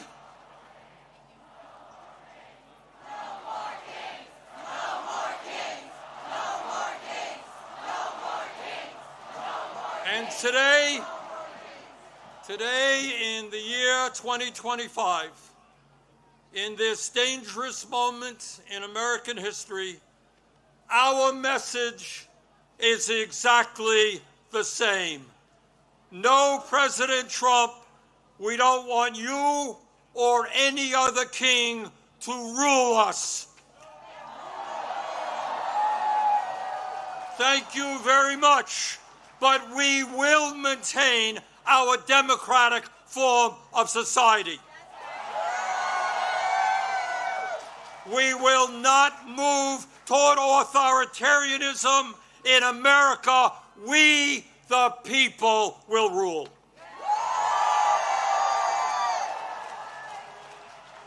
When he was sworn in as the nation's first president, George Washington called this attempt at self-government, quote, an experiment entrusted to the hands of the American people, end quote. My fellow Americans, in an unprecedented way, that experiment is now in danger. It is in danger when we have a president who wants more and more power in his own hands and in the hands of his fellow oligarchs. It is in danger when we have a president who claims that peaceful protests in Portland, Oregon, or Chicago, Illinois, is an insurrection and calls in the U.S. military, and then threatens to arrest the mayors and governors who resist them. It is in danger when we have masked agents working for ICE, breaking down doors, throwing people into vans without due process, and taking them to God knows where. It is in danger when we have a president who sues and intimidates the media, who wants no criticism of him and his policies, and who undermines the First Amendment of our Constitution, the very foundation of American democracy. Our country is in danger when we have a president who threatens to arrest or imprison political opponents who stand against him, including the Attorney General of New York State, a sitting U.S. Senator, and the Governor of California. It is in danger when we have a president who undermines freedom of thought and dissent at our colleges and universities, and who attacks law firms that oppose him in court. It is in danger when we have a president who threatens to impeach judges who rule against him. It is in danger when we have a president who ignores Congress, refuses to spend money that Congress appropriates, and takes away money from states who voted against him. It is in danger when we have a president who demands that states redraw congressional maps to ensure that his chosen candidates win future elections. It is in danger when we have a president who illegally fires tens of thousands of federal employees right here in Washington, D.C. and throughout our country, and rips up union contracts that workers have fought for and won.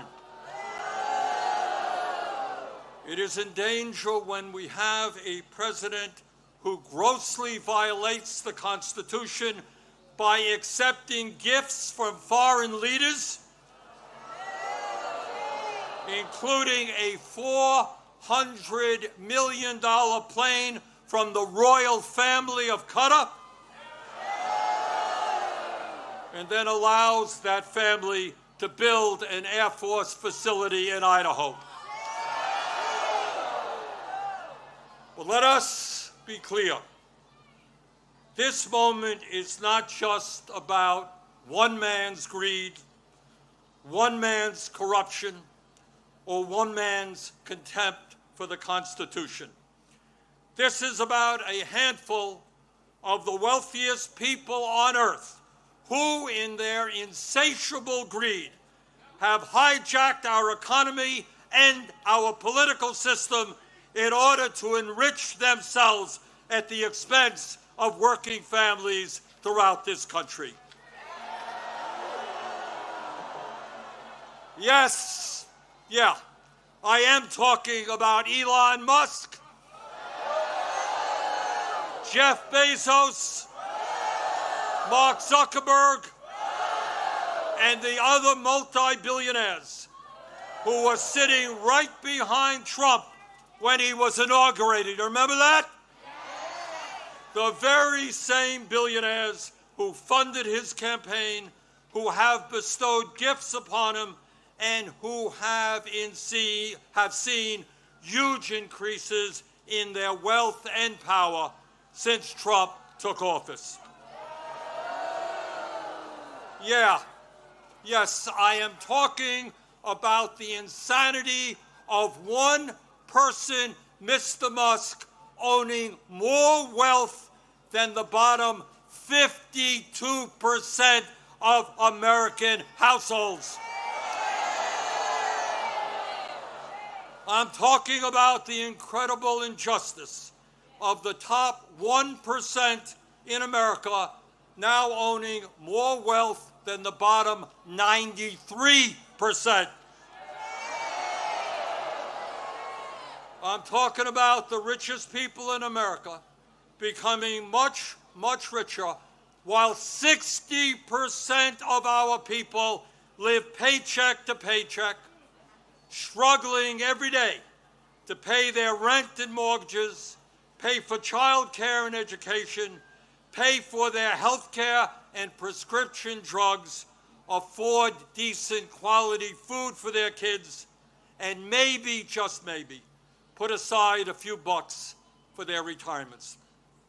I am talking about our nation, the richest country in the history of the world, having the highest rate of childhood and senior poverty of almost any major country on earth.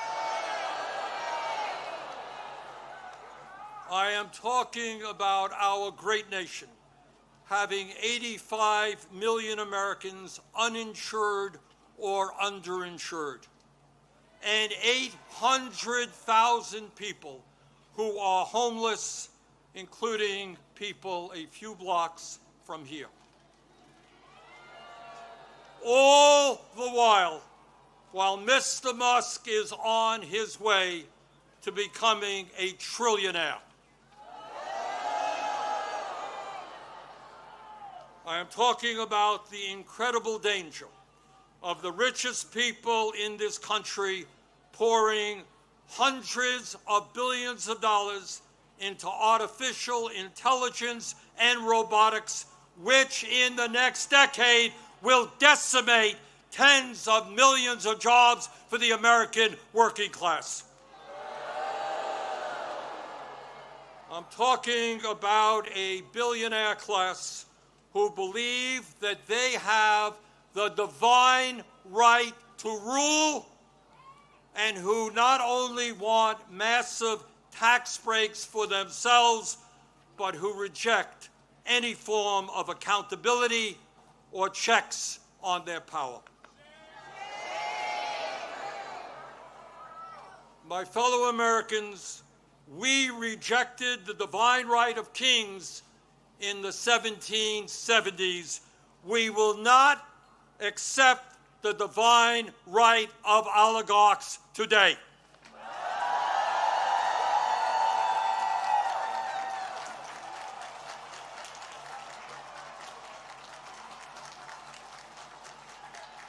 And now let's take a look, brief look, at where we are today. Where we are today on the 18th day of a government shutdown, which is depriving millions of federal employees of the paychecks they desperately need and deserve. Let me cut to the chase and tell you exactly what this shutdown is all about. As a result of Trump's big, beautiful disgraceful bill, which made massive cuts to Medicaid and the Affordable Care Act. 15 million low-income and working-class Americans are going to lose the health care they desperately need to stay alive. And my friends, studies suggest that when you throw those 15 million people off of the health care they presently have, 50,000 of them will die unnecessarily every single year. 50,000 Americans will die unnecessarily every single year. But that's not all. As a result of that same terrible piece of legislation, over 20 million Americans are going to see, on average, a doubling of their health insurance premiums through the Affordable Care Act. In my state of Vermont, just the other day, people received notices from insurance companies that their health care premiums in some cases would triple or quadruple. And that is going on all over the country.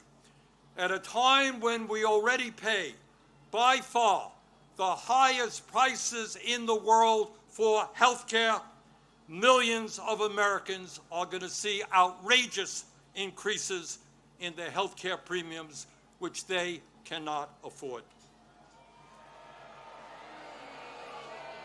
And why is that happening? Why are the Republicans making a broken health care system, a dysfunctional health care system, even worse? Why are they bringing our health care system to the verge of collapse? We all know the answer. We all know the answer. It was to give $1 trillion in tax breaks to Mr. Musk, Mr. Bezos, Mr. Zuckerberg, Mr. Ellison, and the rest of the 1%. $1 trillion in cuts to Medicaid, and the ACA, $1 trillion in tax breaks for the 1%. That, my fellow Americans, is what this shutdown is all about. And let me be as clear as I can be. No, I will not vote for a budget that throws 15 million Americans off their health care.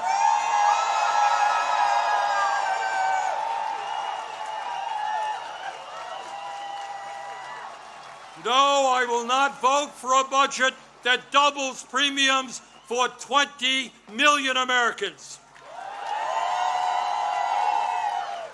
No, I will not vote for a budget that forces nursing homes, rural hospitals, community health centers to lay off staff and close their doors throughout this country. All to give huge tax breaks to the billionaire class. So today, right now, I say to my Republican colleagues, come back from your month-long vacation.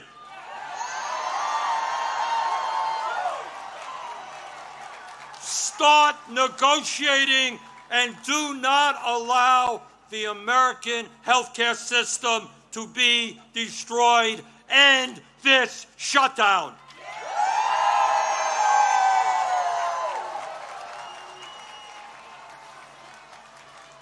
My fellow Americans, we are the greatest country in the history of the world.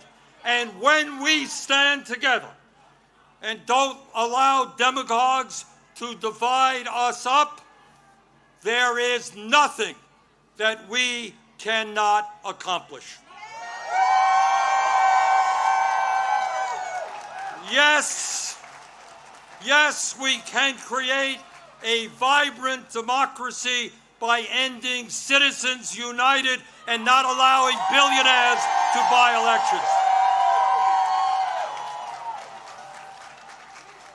Yes, we can join the rest of the industrialized world and guarantee health care to every man, woman, and child as a human right. Yes, we can build millions of units of low-income and affordable housing and allow our younger generation to enjoy the American dream and own a home of their own. Yes, we can make public colleges and universities tuition-free and have the best child care and public school system in the entire world. Yes, we can expand Social Security so that every senior in our country can retire with dignity. Yes, we can raise the minimum wage to a living wage and guarantee every worker the right to join a union. Yes, we can lead the world in transforming our energy system away from fossil fuels and create millions of good jobs as we save the planet. Yes, we can guarantee that every woman in this country has the right to control her own body.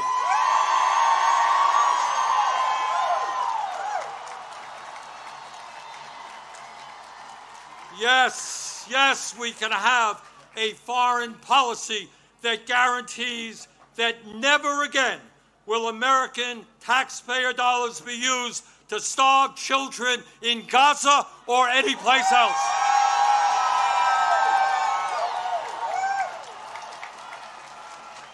And now let me raise a question that I have been asked over and over again. You know, Bernie, great ideas, but how are you going to pay for them? Great question. Thanks for asking. And here is the answer. At a time when the wealthiest people in America have never, ever had it so good. At a time when billionaires are paying an effective tax rate lower than a truck driver or a nurse. Yes, the top 1% and large profitable corporations will pay their fair share in taxes.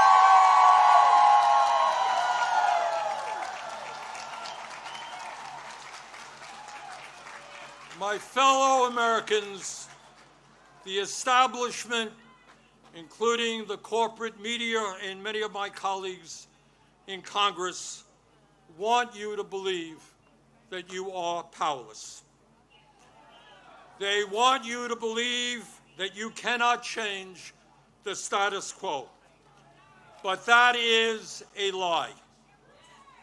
Throughout the history of our country, when Americans have stood up and fought for justice, they have prevailed.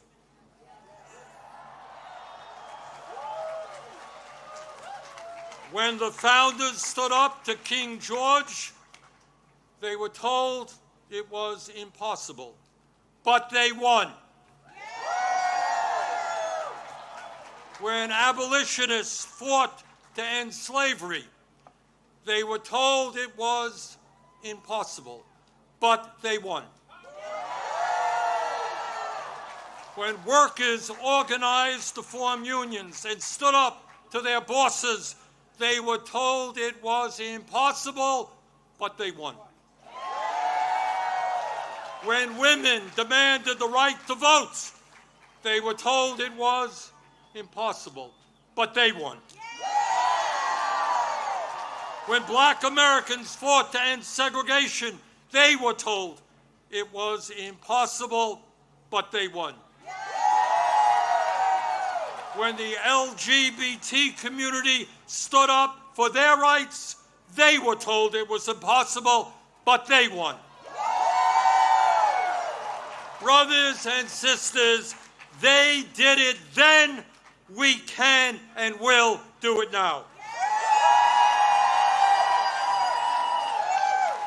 And how do I know? How do I know that we will succeed? Take a look at this huge crowd right here in our nation's capital.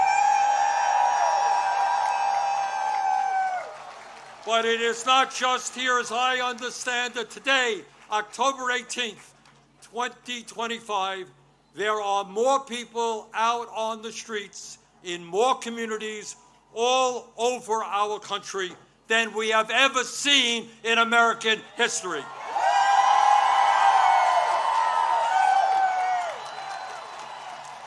Brothers and sisters, this is not the end.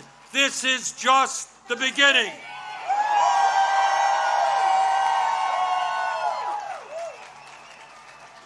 Together, when we stand united, when we don't allow Trump or anybody else to divide us up by the color of our skin or where we were born or our sexual orientation, when we stand together, we will create the kind of nation that you and I know we can become.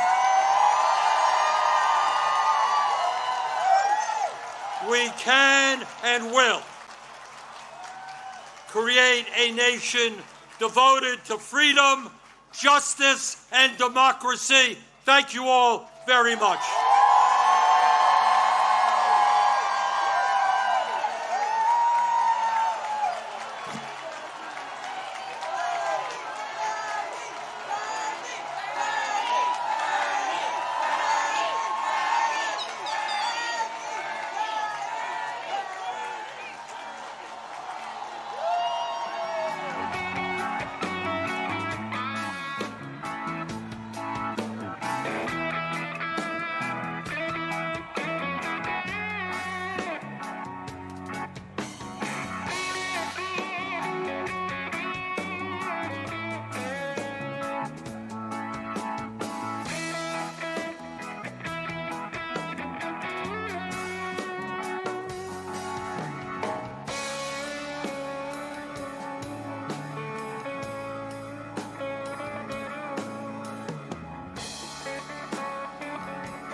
All right, hey everybody, happy No King's Day. Come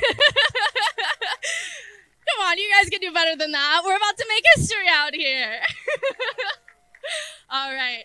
Hi, everyone. My name is Hannah Stoss. I'm a senior organizer with both 5051 New York City and Strong Economy for All Coalition, and I'm honored to be up here representing the coalition that made today possible. The New York No Kings Coalition and nationally is committed to nonviolence. And we protest because we love the ideals that this country is founded on. Ideals that we have never lived up to quite yet. The New York City March is endorsed by over 50 organizations, and we come from all different beliefs. We come from all different walks of life. We don't agree on everything, but we do agree that we need to protect our country from rising authoritarianism. We're committed to a movement that is diverse and beautiful and joyful and rooted in community. And let's be clear, this is just the start of that movement. When the federal agents took to the streets of our cities, enabling ICE to terrorize Black and brown communities, the idea of Hands Off NYC was born. Since then, over 100 groups have joined together in solidarity, pledging to protect our city from federal intervention. To the cities facing federal occupation, we stand with you, and we stand together. Go to handsoffnyc.com to get more involved after the march and figure out what's next, because it does not end here. When I thought about what I wanted to say today, I decided I wanted to tell you all that I'm scared. I'm 25 years old as of today, and my entire political life has been shaped by this administration. In the past few years, I've had the privilege of organizing among some of the most courageous leaders in New York City and nationwide, and we all feel it. We're overwhelmed, we're exhausted, but we keep showing up. We keep showing up and we keep being courageous, and that's what we need from every single person attending today. Not just on October 18th, but after that as well. Real power and real bravery is me and you showing up, getting connected, and pushing past the voice in our head that says we're not qualified or we're not brave enough or we can't do it, because we can. They want you to think we can't do it, but we stand here today because we know that we can. So today, millions across the country are going to stand up and say that in America, we don't do kings. Now, I'd like to introduce our first speaker, a fierce advocate and a dear friend of mine, the president and CEO of the New York Immigration Coalition, Murad Awauda.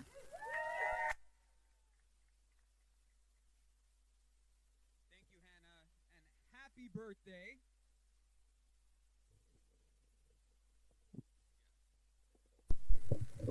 When our communities are under attack, what do we do?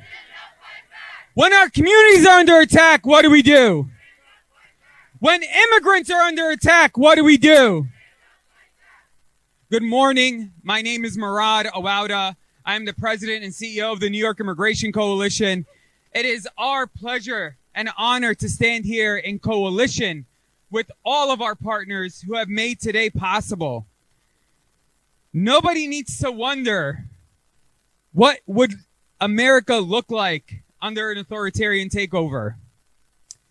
If the military was turned against us, if judges and elected officials were arrested by the federal government, if roving gangs of masked, unidentified federal officers were rounding people up and disappearing them. Authoritarianism and fascism is here today in America. And it is critical that every New Yorker and every single person who calls this country home stands up and fights back. We must stand up for every New Yorker. That includes our immigrant neighbors. We must stand up and organize our communities. In this moment, we're seeing what's happening, and what started in LA has made a roving appearance in Illinois now, what's happening in Memphis and Oregon, and what is happening in Washington, D.C. And the courage and bravery of Americans standing up and fighting back is what is going to save our democracy. In this moment, we're seeing right here in New York City, where people go to seek justice, being faced with injustice in immigration court, where mass agents are snatching people showing up to fight for their ability to stay here. You often hear the rhetoric of do it the right way. If going to court and following the process to the letter of the law is not the right way, then I don't know what is. And people are still being disappeared in that moment. As we gear up to continue to fight against fascism in this country, we know that this administration is going to continue to escalate against our communities. And that is why it is important that we document everything. That is why it is important we stand up for one another. And that is why it's important that we also volunteer and make sure that we are standing up organized in a way in which we are helping the most people possible. For those who are interested in supporting the work we are doing at the NYIC, visit our website, nyc.org/volunteer to sign up. The one essential thing that Albany can do for New Yorkers is pass the New York for All Act and make it clear that the state of New York is not going to collude in harming New Yorkers, separating families, gutting our communities and economy, and making sure we take a strong stance against this administration's efforts to undermine everything we believe in and all of our New York values. Democracy is up for grabs. It is up to us to save it. Thank you.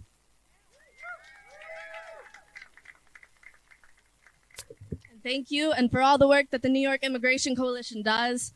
Up next, we have another fierce advocate fighting for us, our New York City Comptroller, Brad Lander.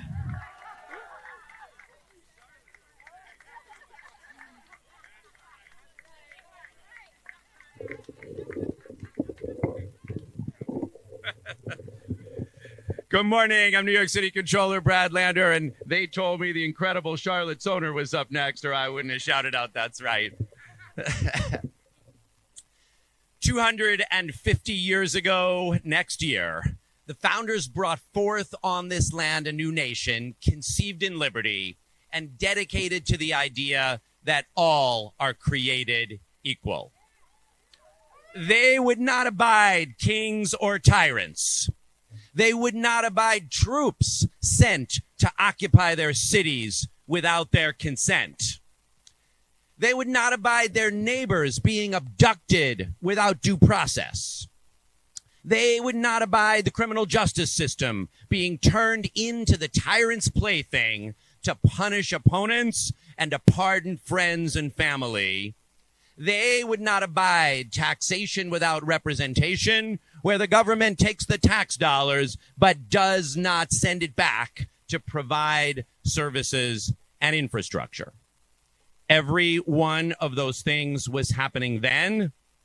Every one of those things is happening right now. And that's why we are out here to say, no kings, any time. No kings, anytime. No kings. New York City has played a critical role in that fight for liberty, and we have a critical role to play right now. Just 6 weeks after those founders signed the Declaration of Independence in Philadelphia, King George sent 30,000 troops to occupy New York City, 3 times the size of the Continental Army. But New Yorkers fought back in the Battle of Brooklyn, what George Washington called an hour more precious to liberty than any other, and they preserved the young republic that we are lucky to steward today.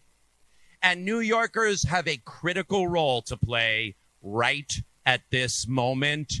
We wake up every day with that copper-plated statue in the harbor, reminding us what it means to be a New Yorker, reminding us what it means to be Americans, that we welcome people here, that we include them, that we stand with them, that we protect them, whether they're immigrants or whether they're trans or whether they're black or Jewish or Muslim. That's what it means to be a New Yorker. It's what it means to be an American. We stand up for liberty and against tyranny. We want no kings any time.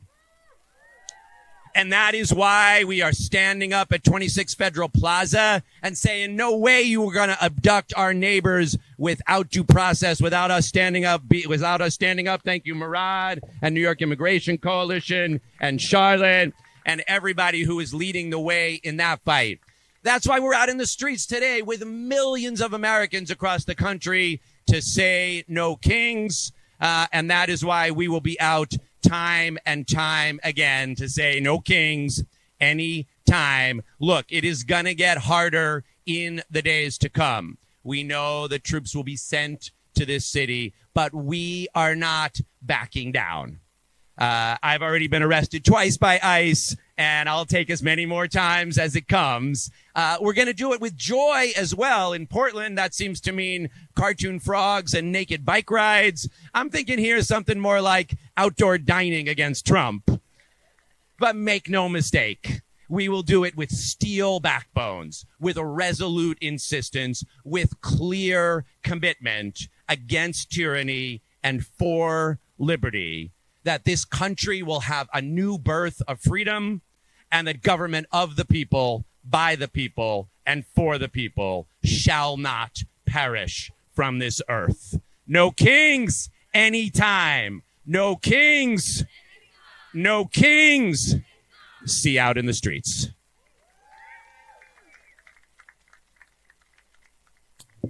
thank you to Brad for standing with us again and again at protests like these and for advocating for us from the halls of the city.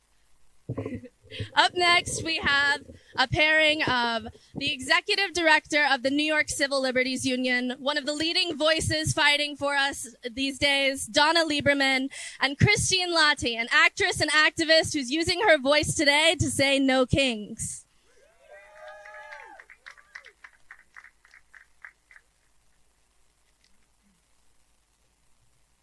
Good morning. The New York Civil Liberties Union is proud to stand with hundreds of thousands of New Yorkers and millions more across the country to say no kings. No kings in blue cities. No kings in red cities. No kings in Washington, D.C. or Portland or Chicago or Memphis. No kings in New York City. No kings, period. Ours is a government based on rights and laws, a government by and for the people, and for equal justice for all. And no one is above the law.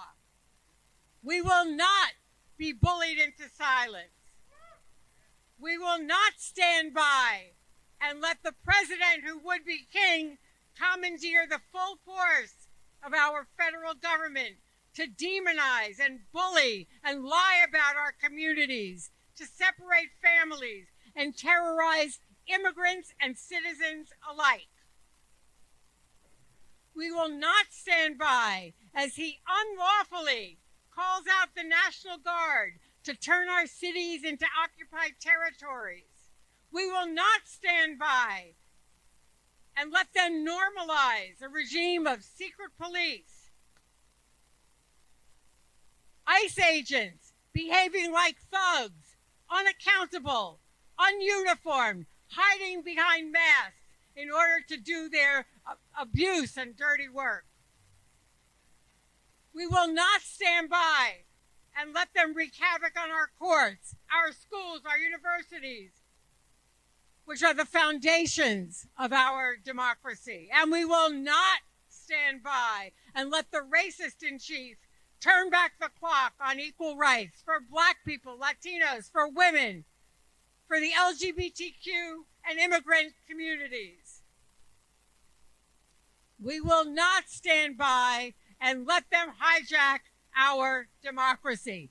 No kings. No kings. No kings. I am so proud that my organization, the ACLU, has filed nearly 200 legal actions to defend free speech, due process, equal rights, and the rule of law. And we've trained thousands, tens of thousands of people to know their rights. We worked with legislators at the state and local level to build a firewall for freedom. And we in New York passed the strongest state equal rights amendment in the nation. We're in the streets today and millions strong, and we'll be here with people of every race, gender, national origin again, and again, as long as it takes to protect our democracy. The people united will never be defeated. The people united will never be defeated. Hands off our immigrants. Hands off our health care. Hands off our university. Hands off science. Hands off our freedom of speech. Hands off our journalists. Hands off our right to protest. And hands off our kids, their parents, and their schools. Hands off. Hands off our democracy. And keep your troops, your fear-mongering, your prejudices against Black people, Latinos, women, LGBTQ people. Keep your prejudices and hate out of New York. No kings. No kings. No kings.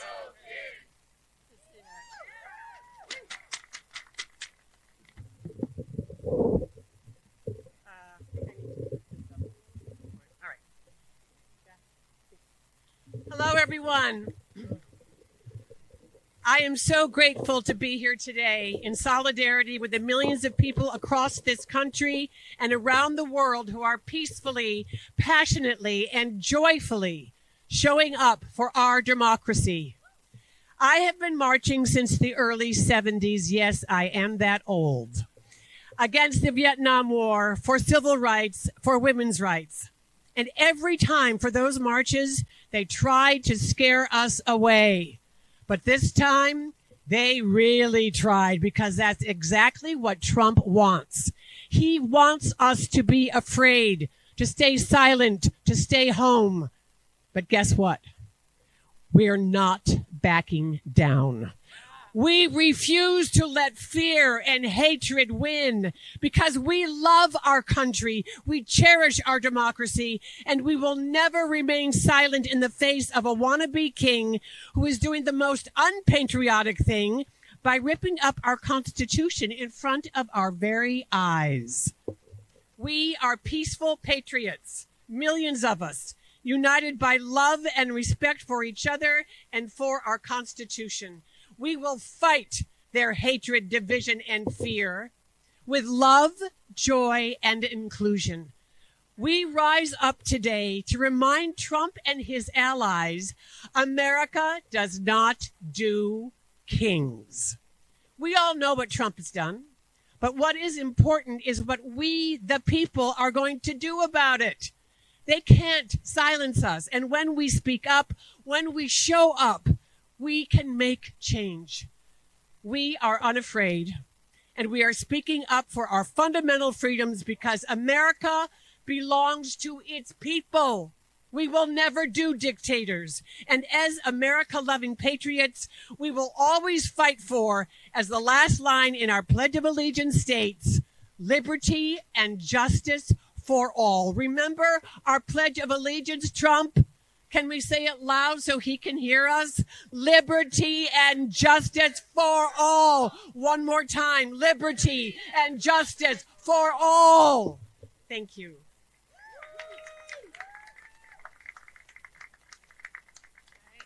Thank you both. Up next, we are honored to have Maurice Mitchell with us. He is the National Director of the Working Families Party. Thank you so much. My name is Maurice Mitchell, National Director of the Working Families Party. At the Working Families Party, we believe in this crazy idea that in a democracy, the people should lead, not oligarchs, not tyrants, not wannabe kings, the people. That's what we believe. And we're here today joined with not just the hundreds of organizations and the tens of thousands of people that will be out here in New York, but the millions of people all over the country that are going to come together from places like New York and big cities like New York and LA, but also Greeley, Colorado, Wilmington, Delaware. This is a truly grassroots movement of all folks coming together to say in the loudest, clearest voice, no kings. And why are we here? Well, we know, and we've heard from other speakers, what Donald Trump, MAGA, what his administration is doing, the terrible tyranny they're attempting to rain down on our cities, and the fear and terror that they want to stoke. But I'm here to say I am unafraid. We are unafraid because we know that our courage is contagious and that kings and wannabe dictators, they could only win when the people actually believe the lie that the fear that they stoke is real. It's a confidence game. He's the biggest con man. And today we're going to call his con. On the streets of this country, in the streets of New York, we're going to call his con through our righteous anger, our righteous clarity, our joy, our organizing. Today, we rally. Tomorrow, we organize. In November, we vote. In 2026, we build a mighty movement, the largest, most diverse, most leaderful grassroots movement for change and democracy this country has ever seen. New York, are you with us? Are you with us? Are you ready to organize? Are you ready to march? Are you ready to protest? In November, are you ready to vote? Let's go. Let's do it. No kings. All right. Thank you so much. And I'll say it again. Today we protest and tomorrow we organize. Thank you for that reminder. Up next, we've got the Executive Vice President of the American Federation of Teachers, Evelyn De Jesus. Good morning. Buenos dias, New York. I'm Evelyn De Jesus, and it's my honor to be here today. And I serve as the Executive Vice President of AFT, the American Federation of Teachers. 1.8 million are present today. And we represent healthcare, education, and public service. I also have the honor of being the national president of LACLA, which is all the unions, all Latinos together. So we're here presente. No kids, no matter what anyone says today, because there's a lot of liars out there. There's a lot of telltales out there.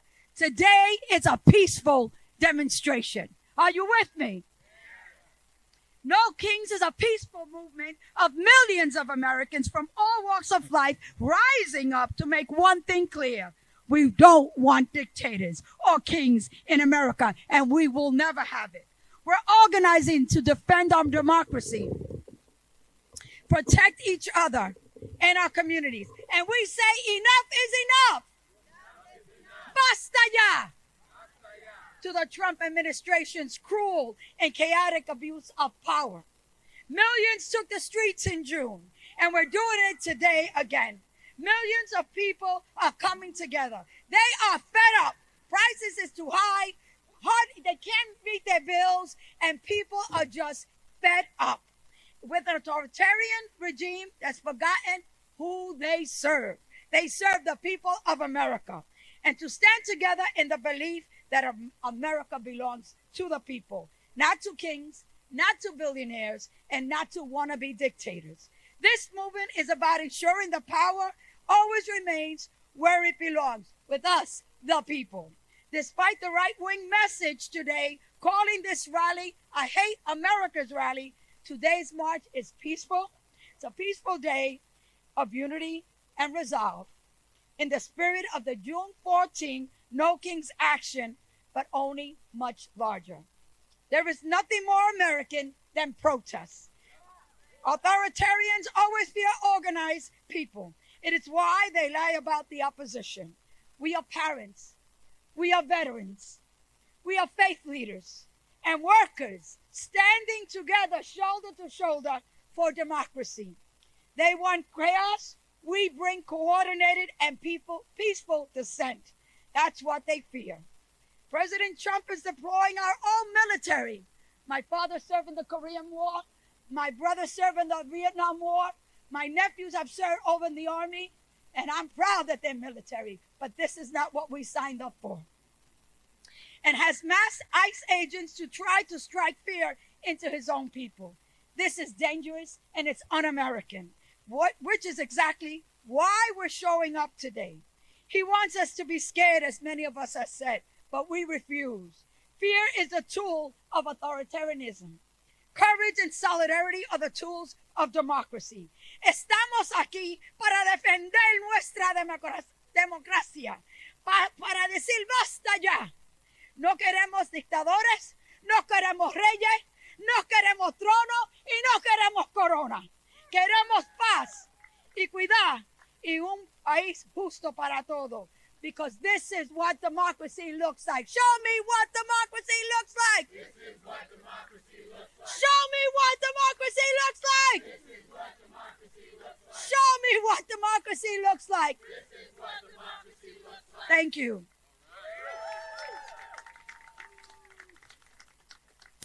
Amazing. Thank you so much for that. And Up next, I'm excited to introduce Charlotte Soner from Resources, Opportunity, Connection, and Community, New York City, on behalf of detained trans immigrant New Yorker, and Jose.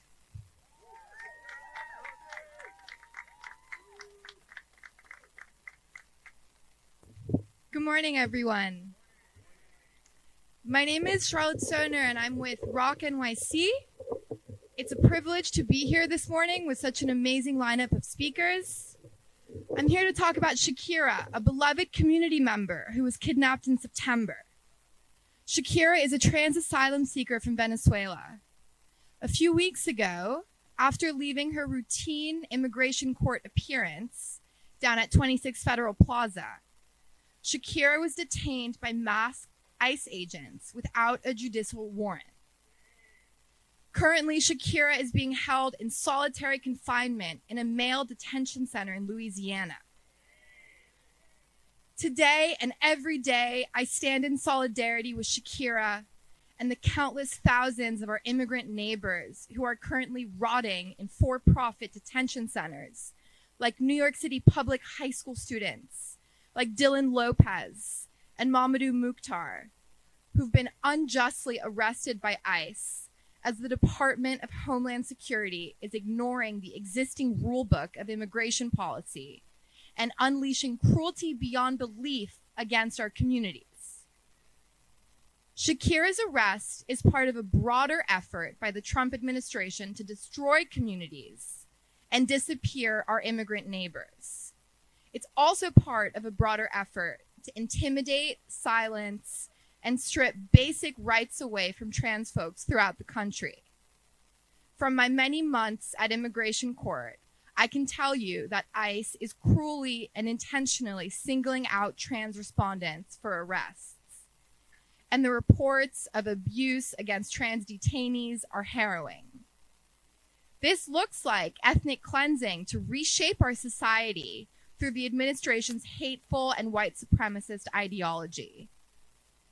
I ask you all to remember Shakira's name and Shakira's story, and to continue fighting against the fascist tactics of the administration.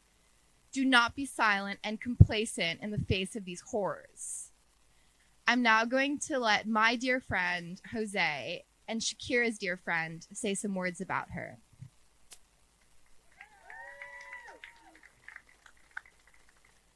Gracias a todos por estar aquí. Thank you everyone for coming.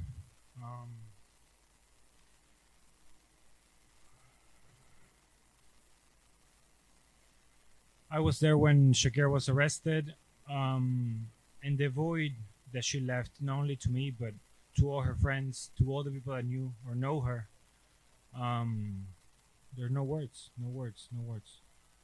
And what can stay here, speaking about the void and speaking about the trauma, but I choose today to speak about Shakira, which I'm sure that some of you would love. But it's so difficult to represent someone, to speak on behalf of someone. So Shakira and I prepare something that she wants you to know. I came seeking protection from the darkness I survived in my past. I saw many people afraid, saying, don't show up to your court hearing. But I didn't think it twice because I have nothing to hide. Sometimes I ask God why he made me like this, with such a difficult life, without the support from a family, without the support from society. But I am who I am. And what has kept me going all this time has been the determination of being someone in life. Oftentimes, God gives us many trials too.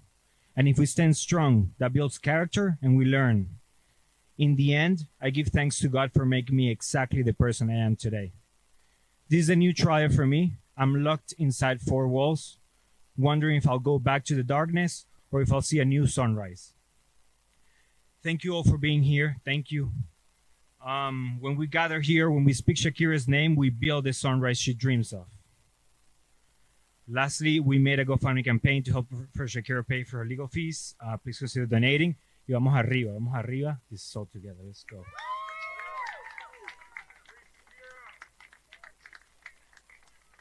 Thank you both so much for that. Stories like that remind us why we gather out here today, and we appreciate your bravery. Up next, I'm super excited to introduce my New York City Council member and somebody repping us young people in City Hall, Chiose. No kings, no oligarchy. No kings, no oligarchy. This isn't just a rise in fascism. This isn't just a threat of fascism. Fascism is right here, right now, alive and well. And it didn't just get here overnight.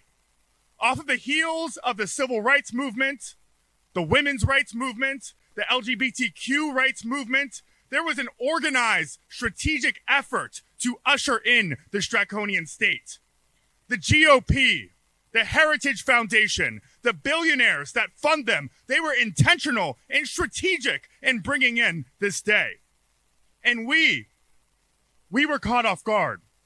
We weren't organized. We weren't intentional about protecting our democracy. And I say today, no more of that. No more of being unorganized. No more of not paying attention to the rise and existence of fascism in our streets. We must organize to elect a mayor who will fight Trump on November 4th. That's Zoran Mamdani. We will organize to take the streets today and protest against no kings. And we will organize to take back our house in 2026. We have the power. When we stand together, when we push back against the millions and billions of dollars that are trying to split us apart, when we push and elect a house that fights for us, we will put an end to the rise of fascism here in this country. And I'm not just talking about electing Democrats who are anti-Trump. I'm talking about electing Democrats who are not partners of the oligarchy. I'm talking about electing Democrats who are not tied to the same millionaires and billionaires that brought us to this very day. We need to elect people that won't only push back against Donald Trump, but will show that there's a better alternative possible. And I know that I stand alongside people who will fight alongside me and making sure that we don't only push back and defeat fascism next year and in years to come, but we usher in a better day for all of us here in this democracy. No kings, no oligarchy. No kings, no oligarchy. Thank you. Thank you so much. Now, we're also out here with a whole lot of union power in New York City. And with that, I introduce our next three speakers. Brendan Griffith, the Central Labor Council President, Chris Unionist Network, and Nancy Hagans from the New York State Nurses Association.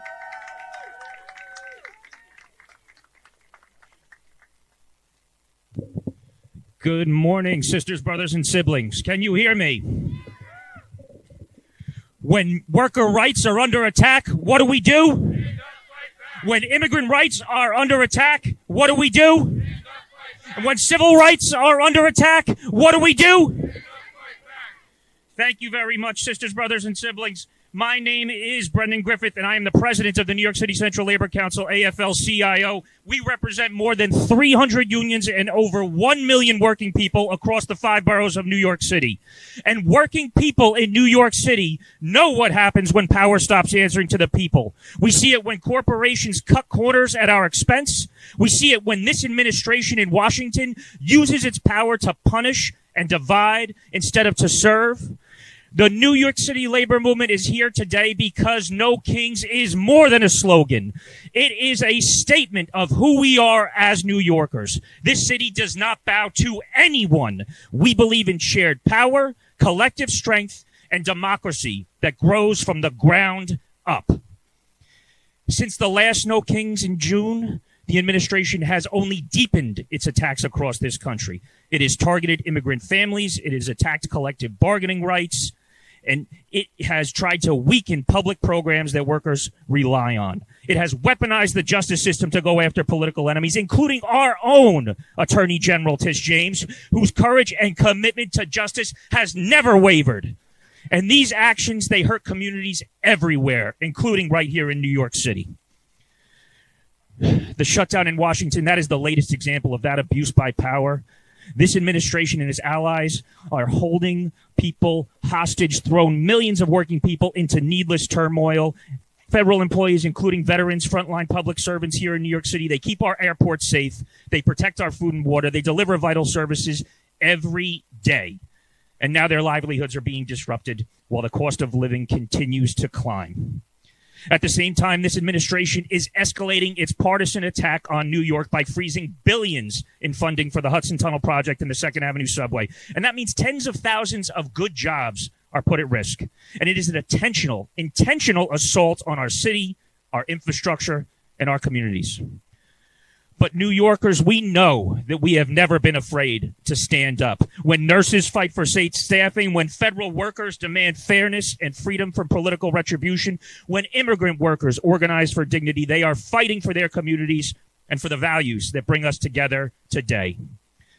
The labor movement represents every worker who makes this city move, from subways to schools to hospitals and construction sites. And let us be clear, New York is a union town. Our power is collective and our solidarity is unbreakable. Authoritarianism, it feeds on fear, but labor builds on courage and on unity. No kings means no one stands above the people of this city or this nation. It means that working people standing shoulder to shoulder to defend our rights, our democracy, and the future we are building together. Sisters, brothers, and siblings, when I say union, you say power. Union! Union! When I say immigrant, you say power. Immigrant! Immigrant! And when I say people, you say power. People! People! People! People! Thank you very much.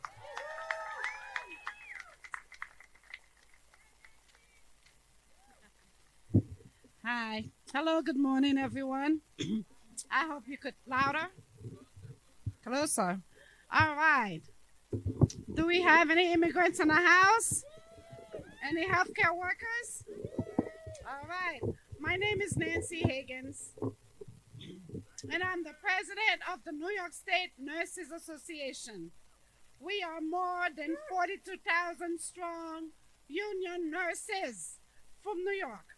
And I am proud to be a nurse, to be a union activist, and join you all today to say no king. And yes, healthcare. Yes to caring for all of our communities. Yes to democracy and justice for all. Trump's attack on workers, on our union rights, on healthcare, on immigrants and trans folks, some of the most vulnerable people in our society, and on the service that we all rely on, are despicable. They are dangerous, and they are a threat to our democracy. Taking healthcare away from millions of people threatens our health and livelihood and our own very lives.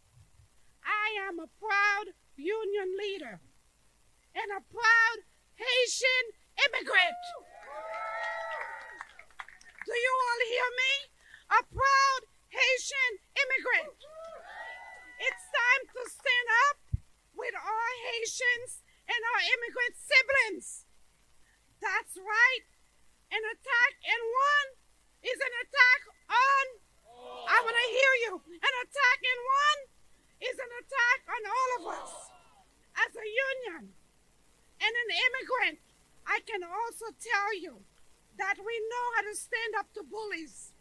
We know how to come together in solidarity to take on the bad bosses. We know the kind of bosses I'm talking about. The ones who refuse to pay us. The one who refuse to negotiate, to fire, and the one who wants to fire us and union busting. We know how to fight, and that's right. And when we fight, we win. When we fight, we win. When we fight, we win. That's why millions of people are marching today. We have justice on our side, and we will not be divided.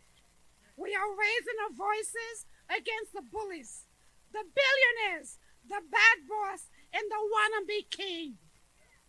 And we are showing that democracy look like. Okay? We are showing what democracy looks like. What a strong and diverse and caring America looks like. And we are here to stay. We are here to stay. Thank you.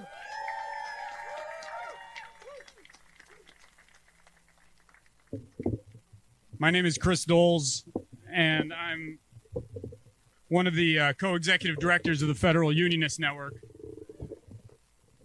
You go up a little higher. That's fine. I'm used to friends, family, strangers having heard of my employer, having worked for 8 years for the federal government. What I'm not used to is everybody knowing its address, because I worked at 26 Federal Plaza at the Army Corps of Engineers, where earlier this year, I couldn't have been prouder of my coworkers in the federal government who stood up when our workplace, when our building, when our government became the site of a constant humanitarian crisis. And that solidarity that grew out of the workplaces of federal workers and federal buildings all over this country has taken hold in the federal workforce all across this country, despite the trauma that this administration seeks to put us in. Today, there are tens of thousands of federal workers joining these demonstrations all over the country, probably hundreds of thousands. And we are here to help tell the story about the effects that they're trying to bring, not to us. This is not about us. As much as I appreciate the sympathies, this is about the public and the public services that we provide. That's what they're after. This current government shutdown shows just in greater relief the sabotage of public services that this administration seeks to bring to all of America. And for the benefit of who? Billionaires and tax cuts, the deregulation of the markets, a general hellscape without health care, without environmental protections, without all the things that regular working people need. But this shutdown is but a preview. And if you're worried about the effects of this shutdown, then you should be worried about giving any budget to this administration on Donald Trump's terms. This shutdown is also the showdown we've needed all year long. The pain is real for us as federal workers in this shutdown, but the pain is real for all Americans, and the pain will be permanent if we don't win this shutdown. The American people have shown that they have our back. Credit unions are extending 0% interest-free loans to federal workers who need it. The unions have our backs. We have mutual aid programs to make sure if you're a federal worker and you're in distress, you will not have to make any hard choices. America has our back, and we have America's back. Today, one of the things we as federal workers will be doing at these demonstrations across the country is renewing the oath that we took when we took federal office. That oath requires us to support and defend the Constitution against all enemies, foreign and domestic. The demands that we take in this shutdown showdown, sure, of course, we must restore the health care that's on the chopping block. But we also must stand up for the division of powers and the right of Congress to decide what money gets spent and stop this administration from impounding funds. This week we've heard finally from the lips of our congressional leaders the demand that rifts will not be tolerated, that no illegal retaliation will be tolerated against federal workers, and now we must start to hear the names of the whistleblowers who have been telling the truth, because their ranks may be small now because of the fear, but the ranks will be greater and greater every month to come, because to talk about what you do in the federal government today is to blow the whistle on all the laws that this administration is breaking. So we stand with all of you, the public, federal workers, as one. We need the same resolve in Congress that the federal workers have shown all year long. Hold the line. Hold the line.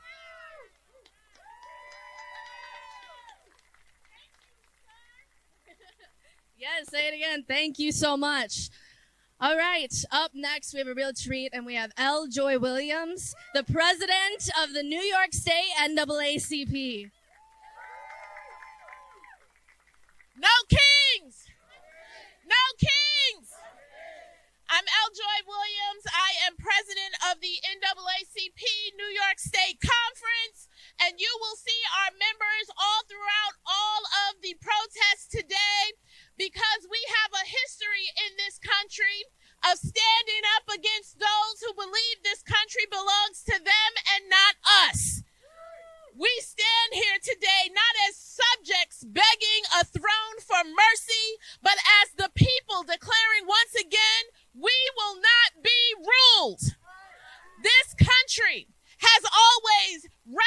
with its desire for kings, people who want someone to save them or someone who uses fear to maintain power. But democracy does not need kings. It needs us, the people. It needs us to be courageous. These ordinary people who are gathered here today, not just us speaking, but the thousands who will be on the streets this afternoon, all across the country, as we declare no kings. No kings. I want to remind you that there is not one single savior that is going to save us from Trump or his sycophants. It is going to be us, the people. It has always been us, the people, who use our power to build this country. Because Ella Baker taught us, strong people don't need strong, bullied leaders.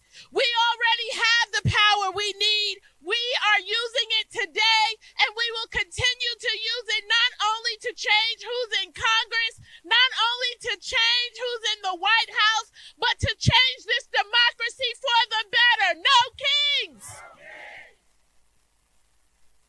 Every time we let fear or fatigue keep us quiet, we surrender ground that our ancestors bled to make sacred. So today, when we say no kings, we mean no one is above the law, no man is greater than the Constitution, and no title is higher than we, the people. This country belongs to us. This country belongs to us. To the people who get up every day and make it run, the nurses and the teachers, the transit workers, the organizers, the immigrants, and the black people who've been making this democracy more perfect before we even had a voice. Democracy is not fragile because people protest. It's fragile when people stop using their voice. So today we march. We organize. Yes, we vote, but we agitate and litigate, not because we hate this country, but because we love it enough to demand that it lives up to its promise. The NAACP has fought many tyrants before, in every era, whether they lived in the White House, whether they lived in a governor's mansion, whether they were generals, whether they were at the NYPD. And every time it was the people. It was the people. We, the people. So, to Trump, I have no problem saying your name. To the sycophants who rally behind him and put fear, rule this country by fear, and confuse leadership with domination. I want you to hear us clearly today. We, the people, are not your subjects. We will not be ruled. We, the people, run this country. We, the people, run this country. And to everyone gathered today and those who may watch this later, remember that democracy doesn't die in one day. It erodes when we give up, when we keep our voices silent, when we don't hit the streets, when we see something happening to our neighbors and we don't intervene. Democracy dies when we, the people, give up our power. We, the people. We, the people. We, the people. We, the people, say no kings. No kings. No kings.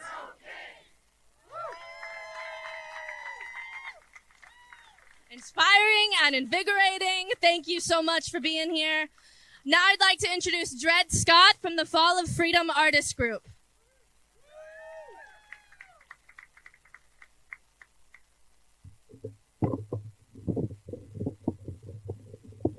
Hello. A lot of people have said some really cool things today. The rallying cry has been no kings. I'm seeing wonderful signs like Trump must go now. People have been talking about fascism, which is really good, and so I don't need to repeat all of that. What I do need to say is what artists are doing. It's wonderful that millions and millions of people are actually fighting in the streets today. That is absolutely necessary. When fascists and authoritarians come to power, it is necessary all over the world and in this country for people to stand up and fight back and be in the streets. But we have to be elsewhere too. I'm a visual artist, and I'm working with lots of other artists, musicians, singers, songwriters, playwrights, actors, comedians, and we are all part of Fall of Freedom. Fall of Freedom is going to be on November 21st and November 22nd of this year. Comedy clubs, dance halls, theaters, everywhere that does culture is going to be presenting culture. Because the culture is actually what terrifies the people in power. Much as the people in power are terrified by us in the streets, they are also terrified by comedians like Jimmy Kimmel. They're terrified by the art that's in the Smithsonian, which is why all the art in the Smithsonian now has to be MAGA approved by Trump's White House. We refuse to accept an America where speaking out can get you deported or where our art has to be MAGA approved.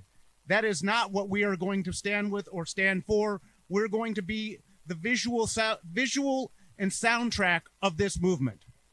Okay? We're going to present a hopeful vision of when this regime is gone from power. When this regime is gone from power. And we have to be part of making that happen.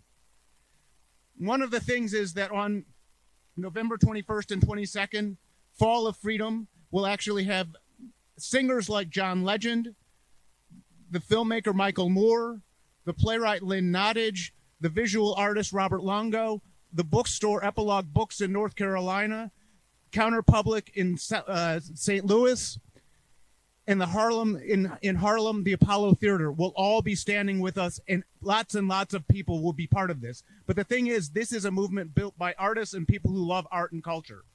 So if you write banned books or read banned books, you should take part.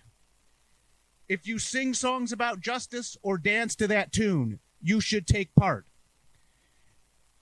If your art hangs in the National Gallery or in local coffee shops, you should take part.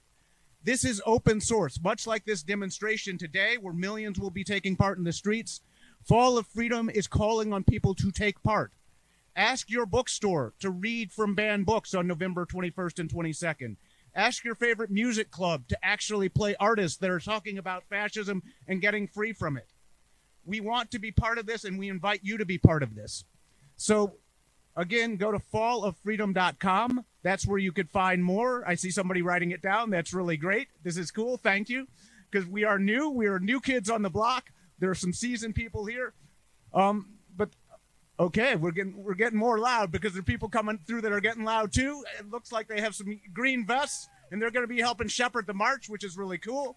So anyway, I just want to say November 21st and 22nd, go where you love culture, and if you make culture, have your culture on display, because authoritarians and fascists love silence, and we are going to be a cacophony. We are going to be loud and visible.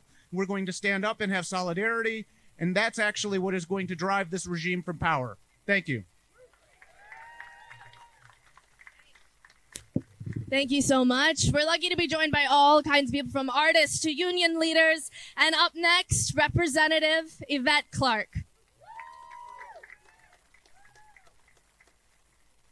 So liberty and tyranny cannot live in the same house. It is up to each and every one of us to recognize that the anxiety we feel is real. That anxiety has to be turned into power. And today we demonstrate that power. So today we say no kings. That's not loud enough. Today we say no kings. In Washington, D.C., there is a total breakdown of our democracy. Speaker Johnson has become a wholly owned subsidiary of Donald Trump. He has shut down the House of Representatives, where we do the work for the people. Tyranny and liberty cannot live in the same house. So today we say no kings. Today we say no kings. And we need to make sure that as we proceed through this era, that we teach our children the truth. The propaganda that our adversaries are pushing and shoving down their throats only works to their demise and ours too. So teach the children the truth. Democracy, freedom, liberty cannot live in the same house with tyranny. And so today, each and every one of us will be the soldiers that we need to liberate this nation from Donald Trump and all those who espouse his type of tyranny. To each and every one today, it's my honor to be out here. I am in Washington, D.C. We are showing up, though our Republican colleagues will not. We are there for health care.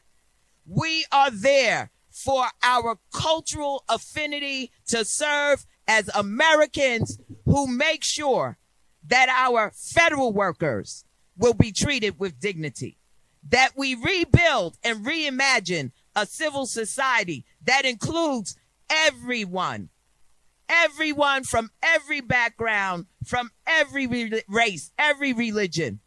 Right now, again, this is a power grab that we will not abide with.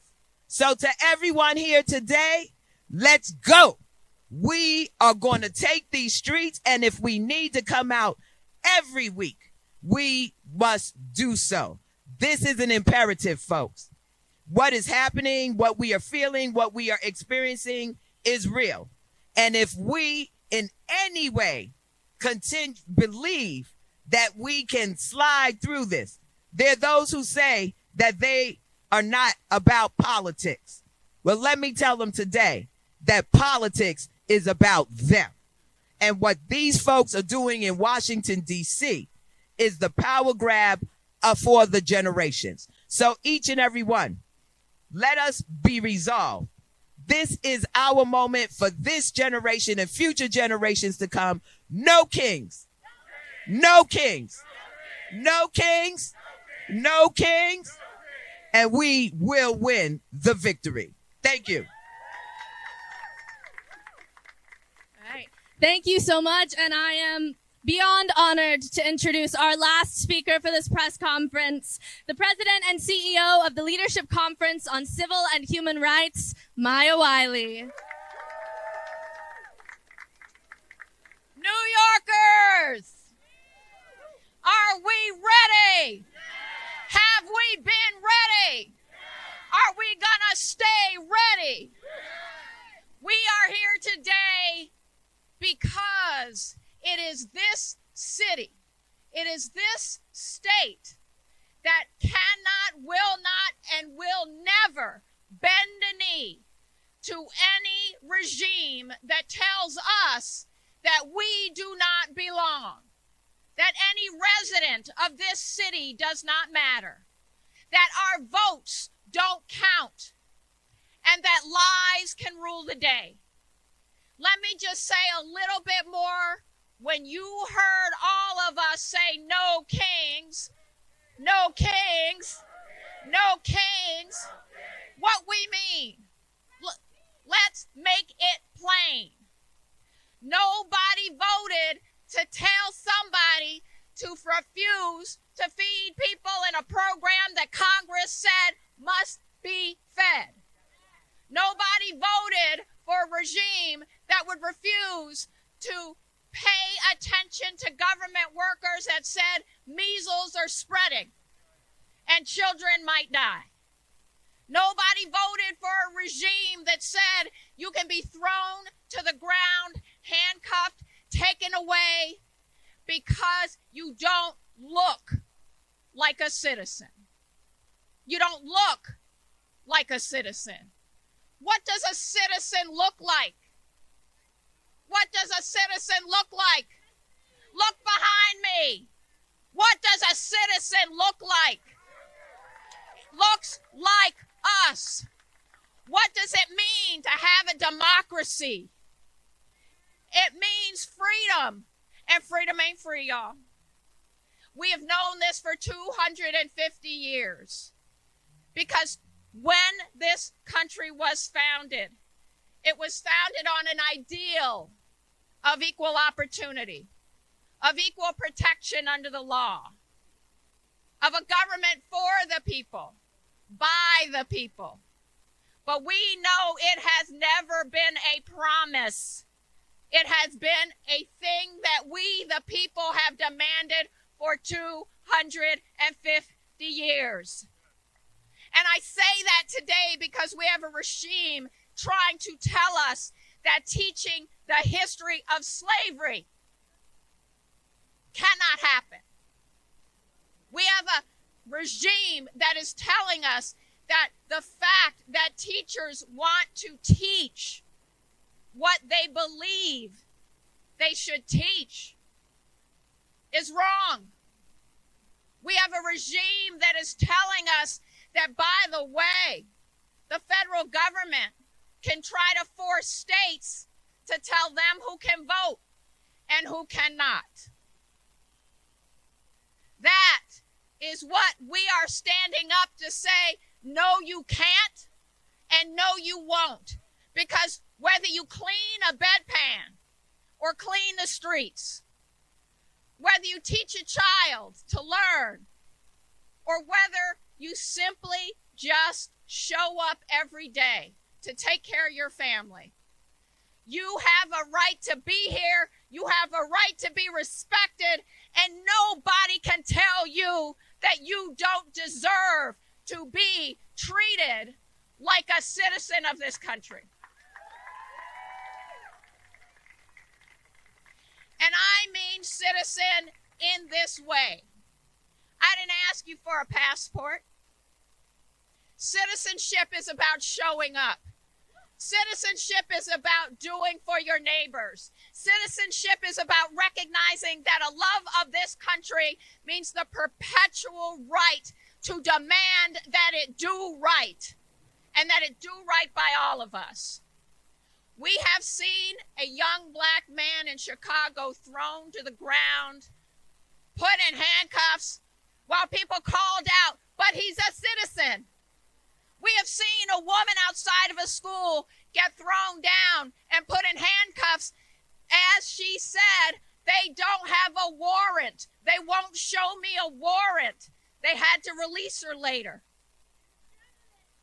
This is journalists, but I'm saying this because these are true stories and they want them to happen here in New York. We won't let that happen because we are citizens of this city, of this state, and of these United States. And all we say to anybody who listens is we're not asking who you voted for. We're asking what you care about. And if you care about your ability to make a demand on government, if you care about your ability to learn, if you care about your right to be who you are, if you care about your ability to organize a union and have your rights respected, if you think you deserve to have a voice, then you should stand with all of us and say, no kings, no kings, no kings, because we are democracy. We are democracy. Whose city? Whose city? Whose state? Whose state? Whose country? Who are citizens of these United States? What does a citizen look like? All of us. All of us. All of us. We are America and we won't let you take her. And what a beautiful note to end on. Thank you all for being here. This is the end of the official No Kings press conference.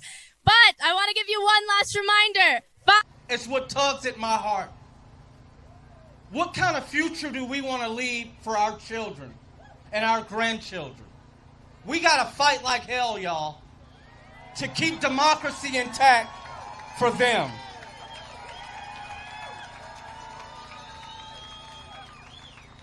Now, we've got a panel of speakers coming up who are going to speak to a lot of the other reasons we're out here today. So without further ado, I want to bring up Catherine Stewart. Catherine is a dedicated certified nursing assistant at Highland and a proud member of SEIU. Catherine is deeply committed to advocating for workers' rights and strengthening her community through her political involvement with SEIU, and she continues to champion treatment, respect, and opportunity for all healthcare workers. Catherine.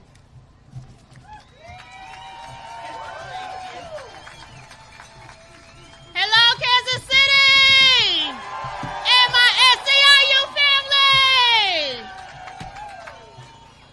So, as he says, my name is Catherine Stewart, and I am a healthcare worker. I've been working at Highland Nursing Home for over close to 5 years now, and I am a proud member of SEIU.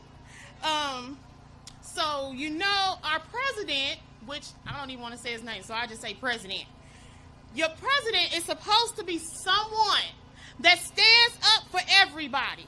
But it's pretty clear to me that he just doesn't want to do that. He only wants to keep his rich friends wealthy and more richer. He does not want to take care of us like he should.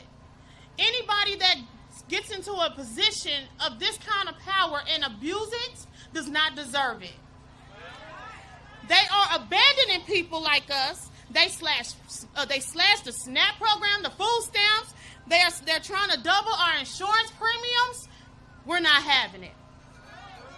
Now they mess with Medicaid. We're not having that either.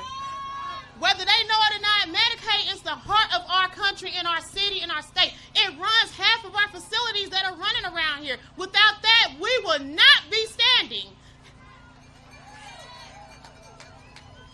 I have a son with autism, and I'm telling you, Medicaid came in handy for me as a parent. As a parent of 3 children, it helped me out bringing my children up. And I know right now there's a lot of parents out here that is helping right now to help with your families as well. So while he's trying to take all of this away from us, he doesn't realize what he's doing to himself. God don't like ugly. Now, I don't know about you, but I'm going to continue to fight back. So, when SNAP recipients like my family and your families, they deserve to be respected. They deserve to be brought up. They deserve to be taken care of. So, without that, when we are under attack, what do? Thank you.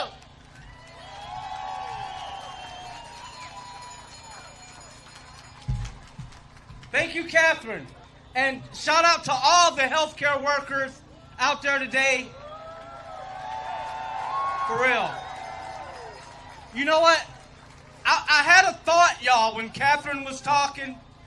And I know that we're all on one accord today. Solidarity. Not only today, but forever. But let's be real, we got some differences amongst us. I'm a dog lover, it's some cat lovers out there, right? We're my cat lovers. I know we're out here. I think that Andy Reid and the Chiefs should run the ball more. A lot of y'all keep passing it around. The Royals, I think, should go get some pitchers. Y'all probably want some more hitters. We got differences. But we all agree that we all deserve respect, dignity, living wages, access to health care, the ability to eradicate homelessness. We all got a lot in common, more than we do different. Am I right? All right, I just want to put that out there. We can have differences, but I know we're all on one accord. Our next speaker, y'all, is Edgar. Where's Edgar? Palacios. Edgar Palacios. He is a community advocate and organizer and founder of Latinx Education Collaborative and Revolucion Educativa. Oh yeah. Two organizations committed to advancing equity and representation through education and civic power. He believes that education is the most powerful tool for freedom and justice, and that true democracy begins when every community see itself reflected in leadership. Let's welcome Edgar up, y'all.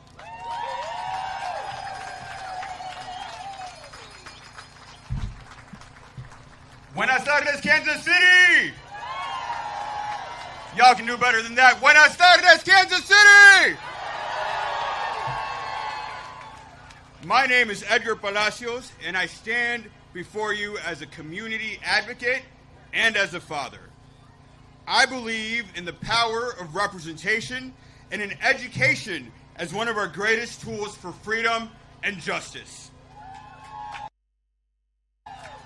Here because we know a simple but radical truth. We have no kings. No person, no office, no movement owns this country. Power belongs to the people. El poder le pertenece al pueblo. And that includes us, the families working double shifts, the small business owners, the students that are dreaming bigger than their zip code, and the organizers who keep showing up even when it's hard. We have seen what happens when leaders forget who they serve. But we're here to remind them that democracy doesn't belong to the powerful. It belongs to the people who refuse to give up.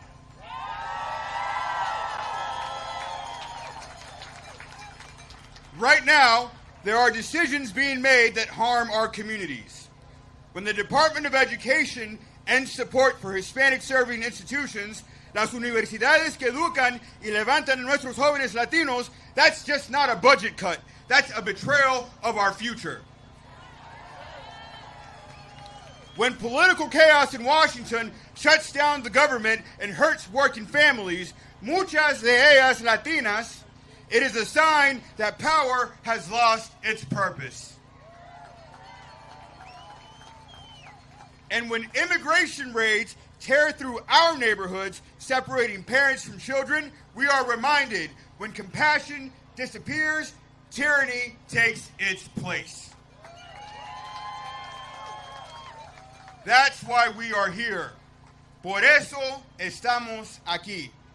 To say basta, enough. Say it with me, basta! Basta! One more time, basta! Basta! To say our children deserve classrooms filled with trust and possibility, not censorship and fear. To say that our voices matter in Spanish, in English, in every language that freedom speaks. In Missouri, in Kansas City, and across our small towns, we know that representation is not just a number. It is a promise, una promesa de dignidad, esperanza y justicia. When we are seen, when we are counted, when we are at the table, everything changes. So today, as millions march across this country, let's make a promise together. We will not bow to fear. We will not be silent. We will not let anyone erase our history or our humanity.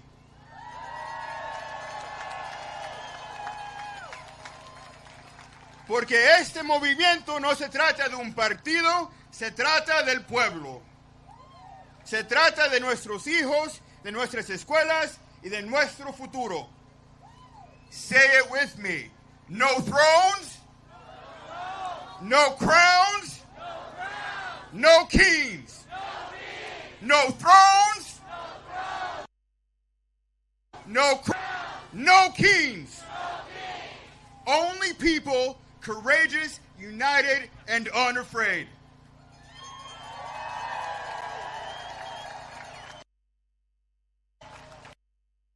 Showing the nation what real democracy looks like, una democracia con corazón, con esperanza y con poder al pueblo.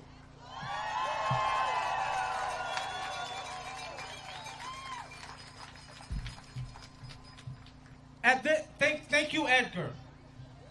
At this time, y'all, I want to highlight, because I don't want all the hard work to go unnoticed, but historically, signs have meant a lot in movement. Hold your signs up high. I want to highlight some of the signs I see. Now, I got eyes in the back of my head, but one behind me says, America, girl, you're in danger. That's a good one. One of my favorite, I like my country like I like my whiskey. No ice. Loving it. Grannies for democracy. On point. Due process for all. Let me get, the No Kings, I love you. Let me get one more. Hold that up high. Oh, wow. This one's deep. And we'll hit on this. Trump is Hitler 2.0. When we say that, people think we're just being dramatic, y'all. But what do we know? History will repeat itself if we let it. So shout out to all the signs out there. Thank you for the hard work, the creativity. You got to. Next up, y'all, is Jeff Suchman. He is union president of AFGE Local 1748. Jeff is the representing U.S. Department of Labor employees from Kansas, Missouri, Iowa, and Nebraska. He is also the executive vice president of the National Council of Field Labor Locals, representing 7,000 DOL field employees across the country. He has been a member of AFGE since 2009 and is proud to be a delegate to the Greater Kansas City AFL-CIO and member of Missouri Jobs with Justice. Jeff, come on up. Welcome, Jeff.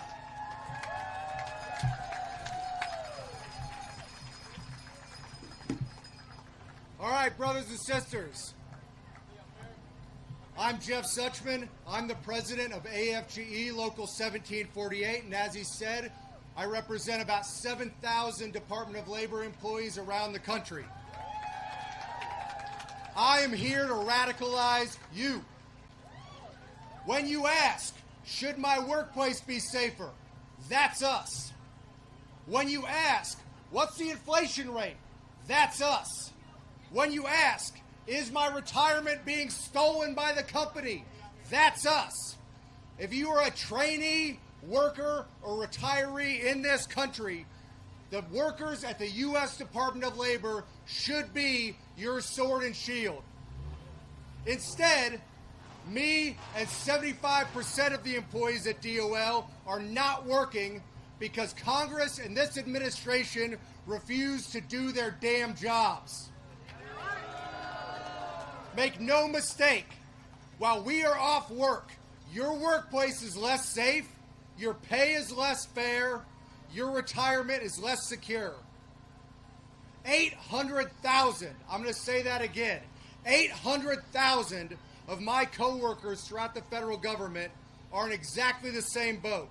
And a nearly equal number are continuing to work without pay. Now, I've been talking to a lot of reporters last couple of weeks, and I'm standing here in front of you now. And don't get me wrong, it's nice to be wanted, but hey, let's check in at DOL is not a thought people have when things are going okay. And let me tell you, things are not going okay. This coming Friday, 1 million Americans, including me and 30,000 of your friends and neighbors, are going to miss a paycheck. When our bills start coming due at the beginning of November, 1 million people are going to start running out of money pretty damn fast. But this is not reason to cry. Making us feel that there's nothing we can do is part of this government's plan. For them, distraction and alienation are a feature, not a bug. That is how they get away with these crushingly unpopular policies. ICE is terrorizing our neighborhoods. What can we do? 1 million people are going without pay. What can we do? Millions more are in fear of losing their health insurance. What can we do? Well, I'm here to tell you that we can link arms with our brothers and sisters and mothers and fathers and neighbors and say, damn it, that is enough. We can look to our forebears in the labor movement and the civil rights movement and the women's movement and queer rights movements and say, damn it, that is enough. My union is joining with plenty of other groups, and we are leading the way in lawsuits that obstruct and delay some of the most harmful actions that this administration is trying to make us swallow. And don't get me wrong, there is real value in that. But we need to remember that the real voice happens when people rise up and say, damn it, that is enough. I'm Jeff Suchman, and I am a proud member of the I'm Through Fucking Around branch of the labor movement. And I'm here to say, damn it, that is enough. Now, before I finish, give me 30 seconds of privilege. I want everyone to take a minute and look to your left, then look to your right. Find someone you don't know and introduce yourselves before you split up today. Learn what other organizations are here. Learn people's names. Grow your network. Solidarity does not just happen. It is grown piece by piece and person by person, and it cannot wait. Thank you.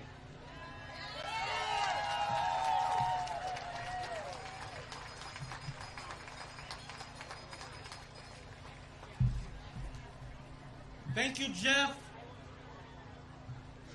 And as we introduce ourselves to one another, I want you to continue to look around.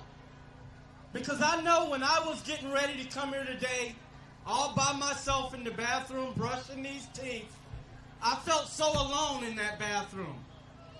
But you should take solace and have hope when you look around. Even on the street, look up there. You are not alone. You are not alone, Kansas City, in this moment. You don't have to take on this fight by yourself, and you can't take on this fight by yourself. You got to organize and come together with others. And the others are the people you see out here today. All right. Next, y'all, is Ashton Botts.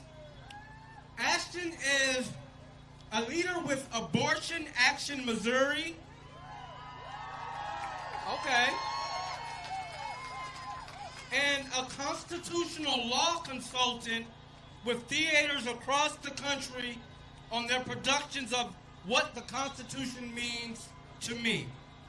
She also launched an initiative called Civic Engagement Through Theater, which educates adult learners about legal and social justice issues against the backdrop of a play. That sounds fun. Welcome Ashton up, everyone.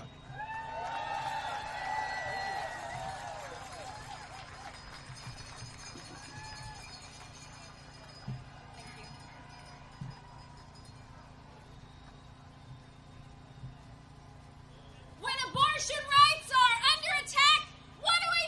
Stand up, fight back! Yeah! Thank you so much for being here today. My name is Ashton Botts, and I am a leader with Abortion Action Missouri.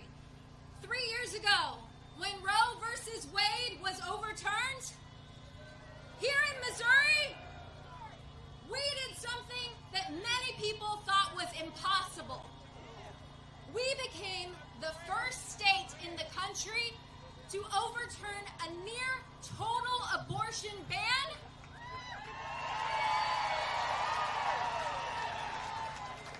and enshrine reproductive rights into our state's constitution.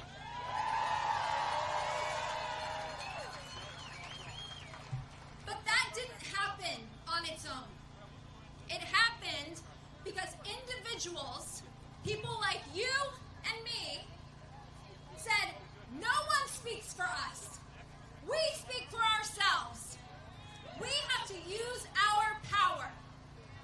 With the help of Abortion Action Missouri,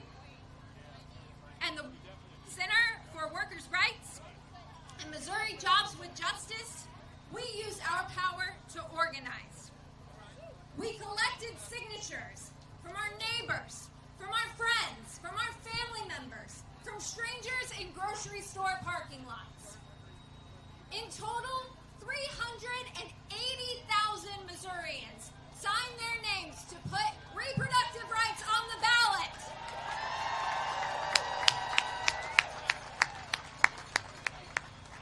But our work did not stop there.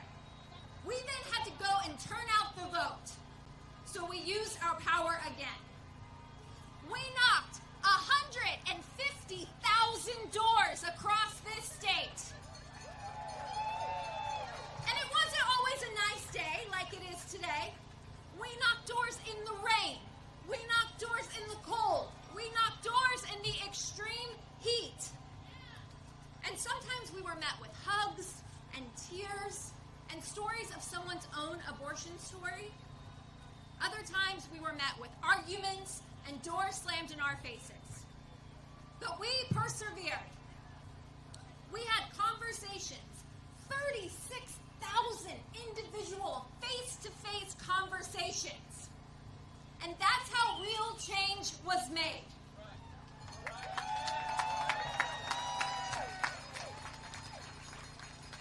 Raise your hand if you knocked doors, made phone calls, or had face-to-face conversations with someone about an issue you cared about in the last election.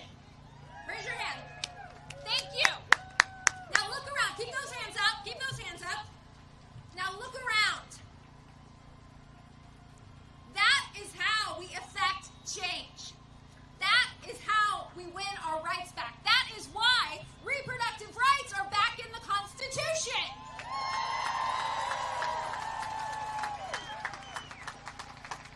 But now, our Missouri legislators are trying to overturn the will of the people. So our work is not done. But we have to remember how we got this far. It wasn't through money, it wasn't through politics, it was through people. People like you. People who believe that democracy is not just something we inherit, it's something we have to build together. And it's something we have to protect. So while I am so thankful to be gathered with all of you today, I encourage you to find an organization that matters to you and volunteer with them. Find a friend today to knock doors with you in the next election. Identify that person that you want to talk to face to face, because that's how we will affect change. If we use that power, we will keep showing Missouri and the country that there are no kings here.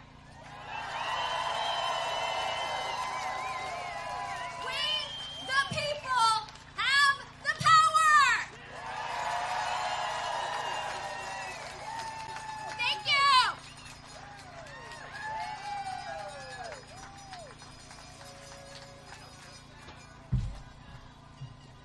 When I say people, you say power. People. People. When I say people, you say power. People. People. People. People.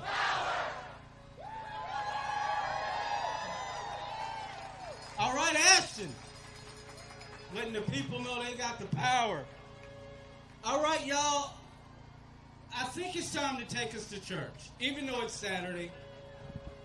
I want to invite up Reverend Rodney Williams, who is the pastor of Swope Parkway United Christian Church and chair of the Religious Caucus of the Missouri NAACP, and wears so many more hats, I can't even go through them all. Welcome up Reverend Rodney Williams, y'all.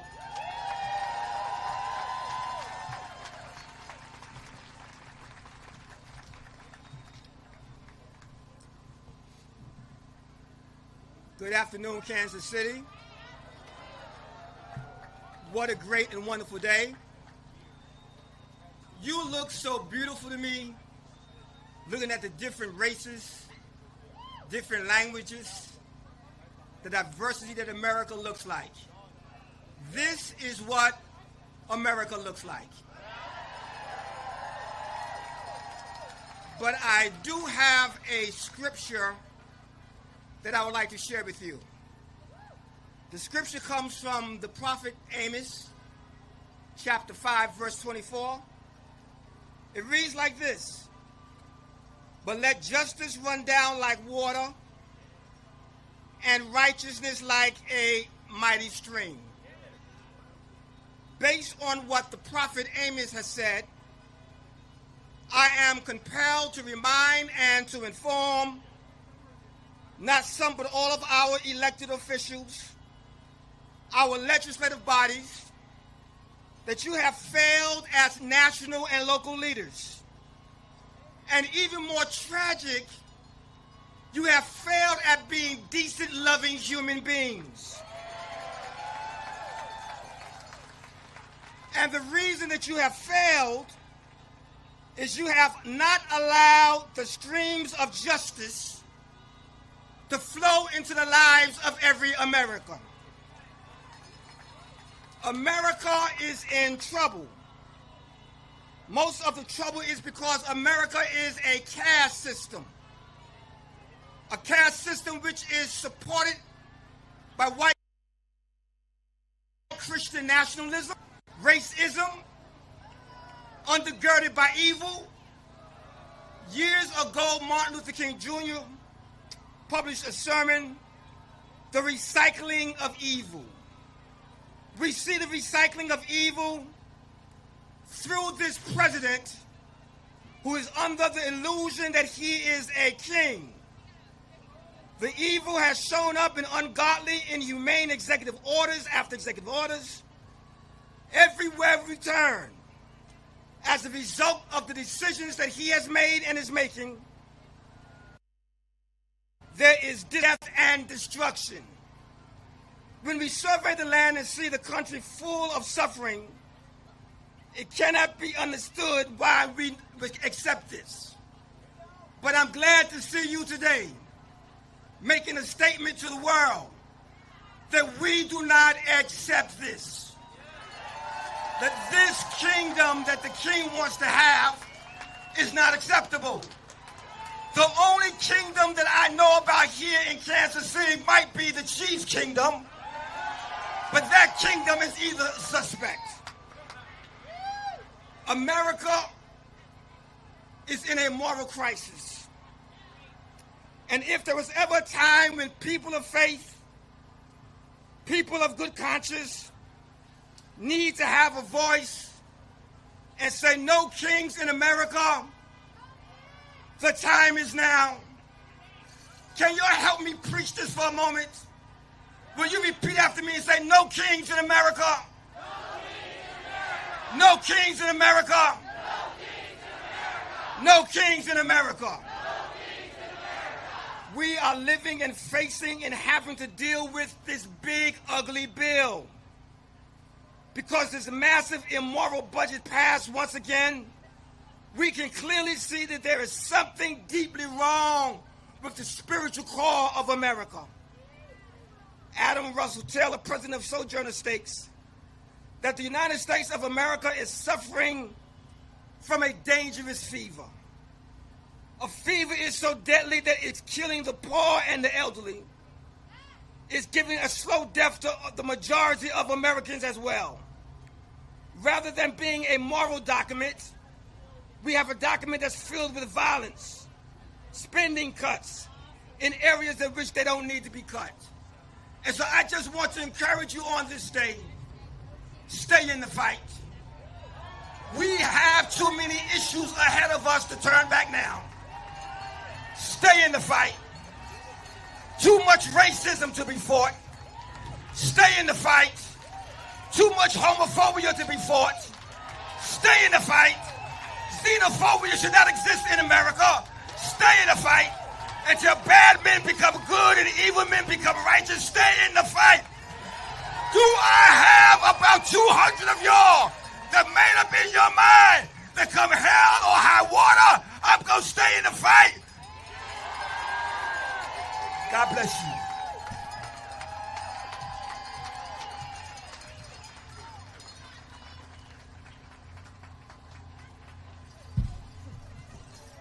Stay in the fight.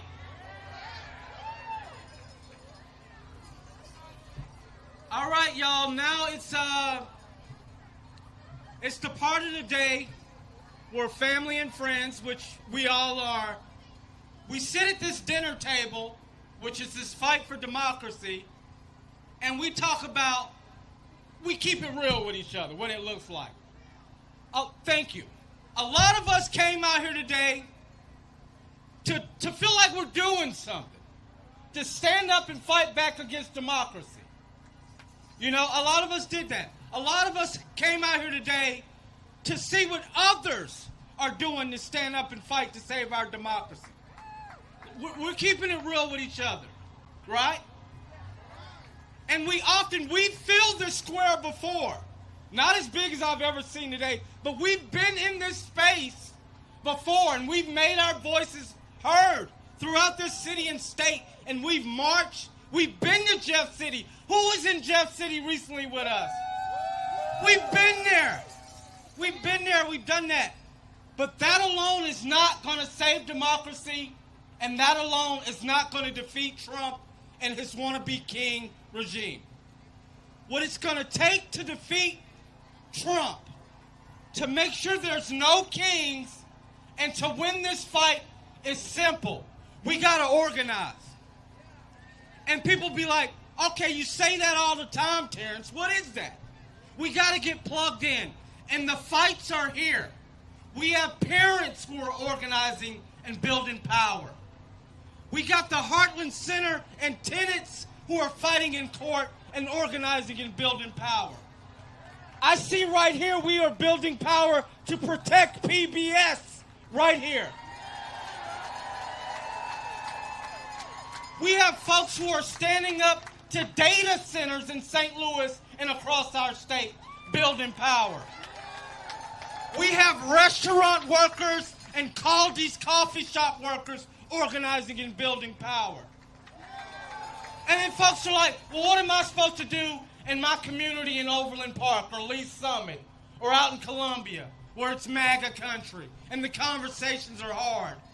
We don't come up to each other every day and go, are you Republican or Democrat? That's not the question. The question is, what do you want to see changed in our community? How are the schools and the roads in our community? What do we want to see changed in our workplaces? What do we want to see changed in our homes? Those are the questions. That is how we organize and build power. We got to break it down into simple pieces, y'all, and build power in our spaces and use that collective organizing power to defeat the king wannabes and the Governor Keoghs and the Speaker of the House, John Pattersons. And that, my fellow citizens and Americans, is the game plan. You don't have to take on the world by yourself. Get out and get organized. And like the chorus sung to start out, it was a revolutionary war to win this country and to start forming America and a perfect union that we all want to see. And we're in a battle right now. It's a battle of ideas. It's a battle of what we think America should look like. And I want to highlight another sign and something I've been reading on Fox News. No, we weren't paid to be out here today.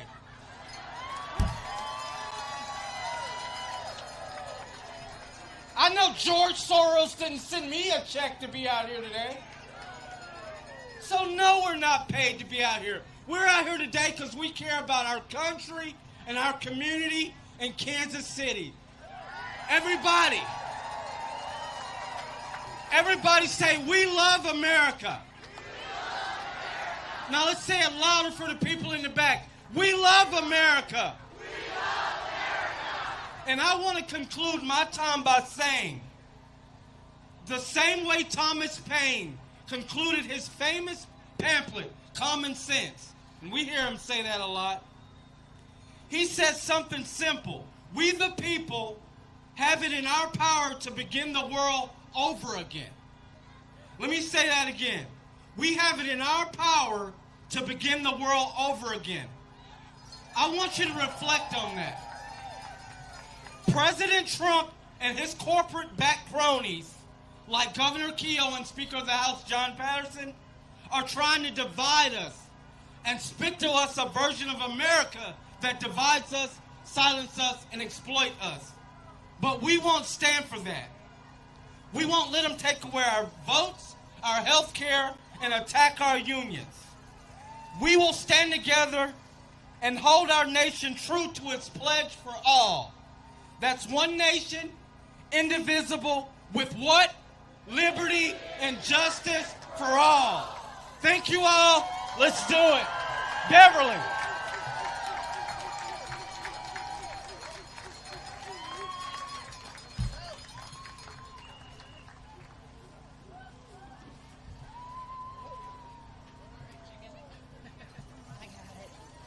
Thank you, Terrence. Thank you, all of our speakers. And thank all of you for being here today. Woo! You know, I love it when they say that this was going to be a hateful protest. But I don't know of any chickens that are hateful. Do you? I don't think so. No. But we have a chicken, or rather a taco, for a president. Yeah, we do.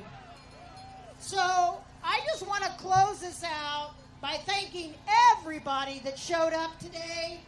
And I implore every single one of you to go home tonight and either join an organization, donate to an organization, send out a letter, call your representative, send a postcard, join a rally, do whatever you can, because nobody is coming to save us. This isn't like World War II. There's nobody that's going to save us but us. But us. All of you. Yes. Even you up there. Yeah. Come on.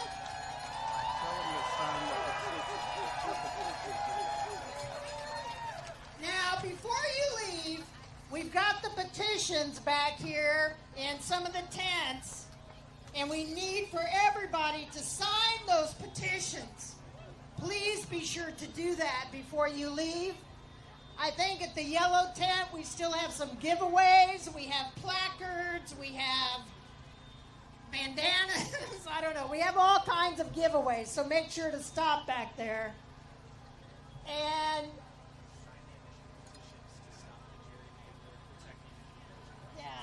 so the petitions are to stop the gerrymandering and the citizens respect Mo voters. Yes. So those are the petitions. Sorry about that. Again, I want to thank everybody. Make sure that you are careful going home. Don't get in any arguments with anybody. We got some goofballs driving around here. And I do want to say, I think that my favorite sign, there was one over here, and there's a big red one back there. And you know what it says? Fuck Trump! Fuck Trump! Fuck Trump!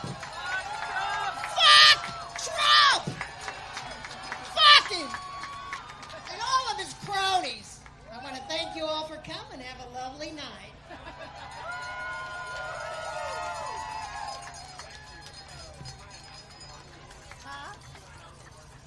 And there is going to be a march. I think it's starting down at the corner.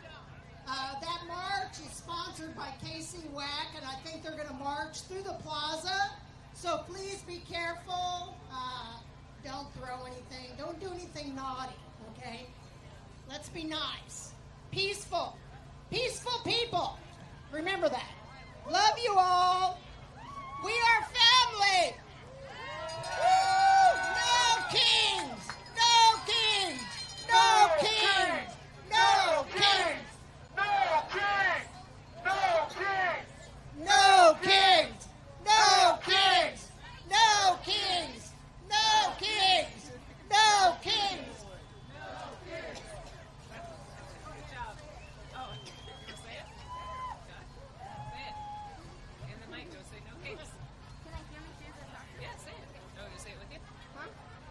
That's it. 1, 2, 3. No kings! How about you?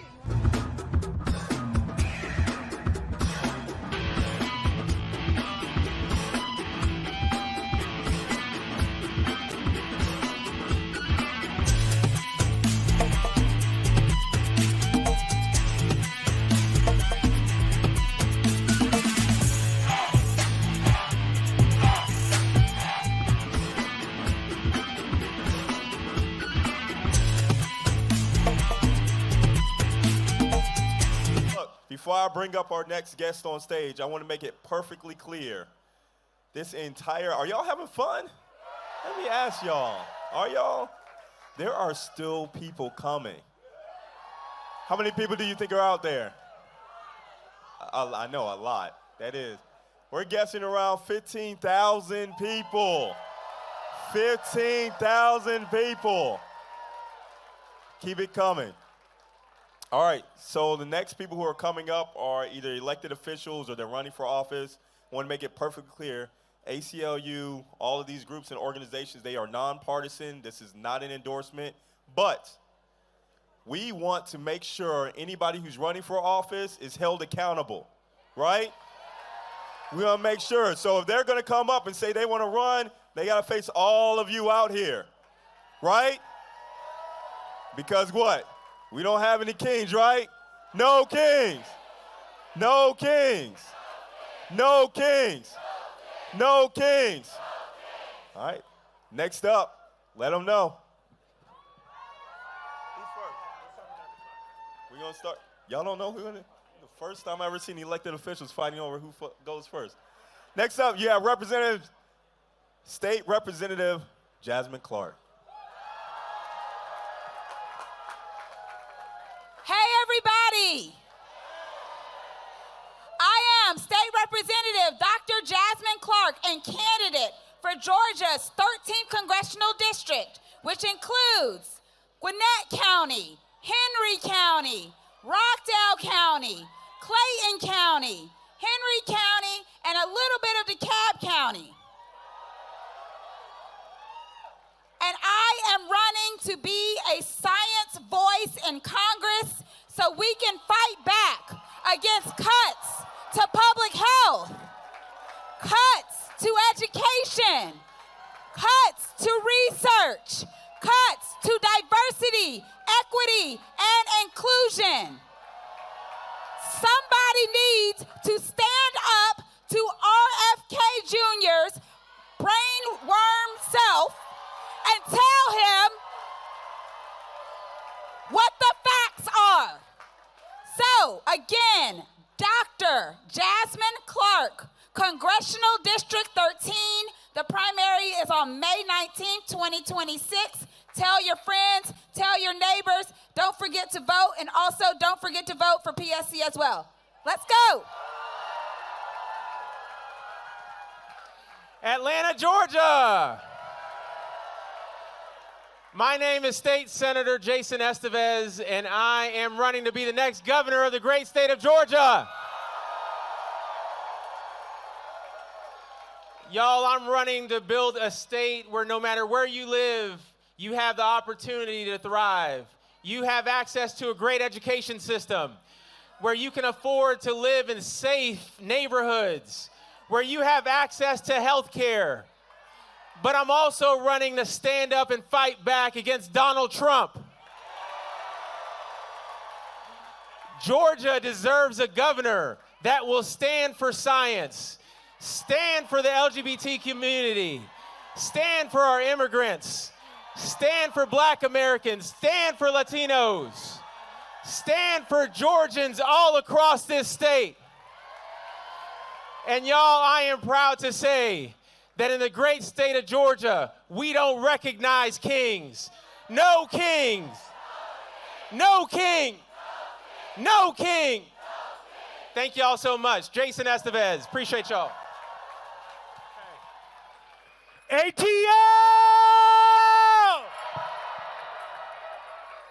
I am so so excited to be here. My name is Rohit Malhotra, R-O-H-I-T, and I am proudly running to be the next city council president for the city of Atlanta.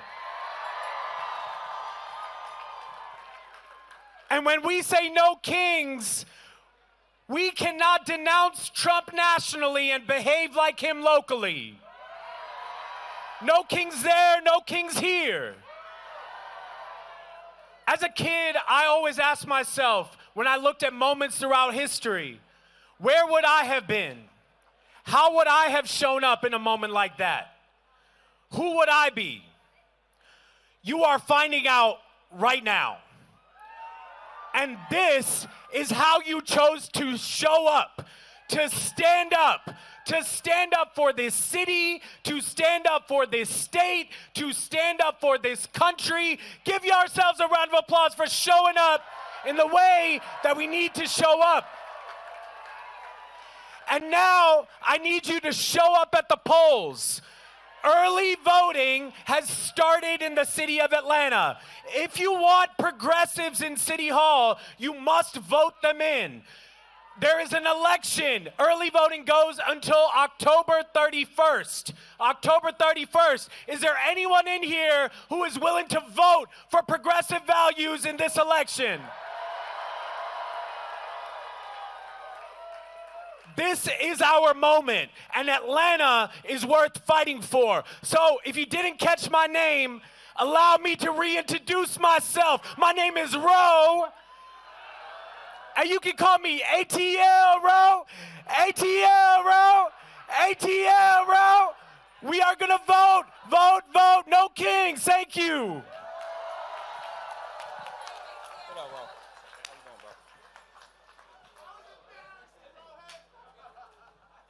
Atlanta, how we feeling today? I said, Atlanta, how we feeling today? When I say no, you say kings. No, no, no. My name is Alfred Shivy Brooks. I have the honor of serving as the first active teacher to be elected to the Atlanta Public School Board in 150 years.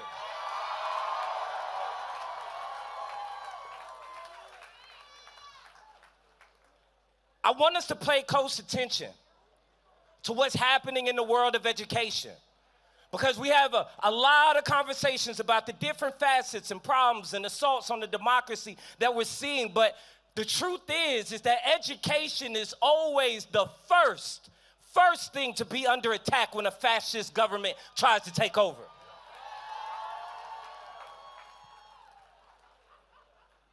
Right now, we have the opportunity to elect 4 new school board members in the city of Atlanta.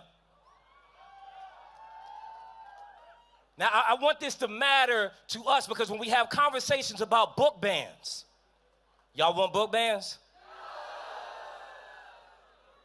When we have conversations about inequities across our school districts, do we want inequity?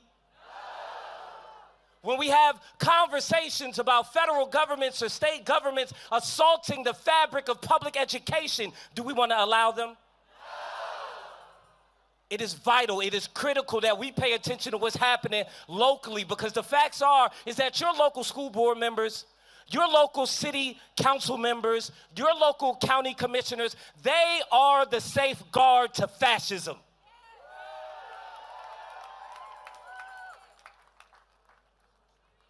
Do not allow what happened in the year I was elected in 2023, when only 13% of the city's electorate showed up to vote. Let's not allow that to be true. We're going to show up, right? We're going to show up, right? When I say no, you say kings. No, no, no. Thank you, Atlanta.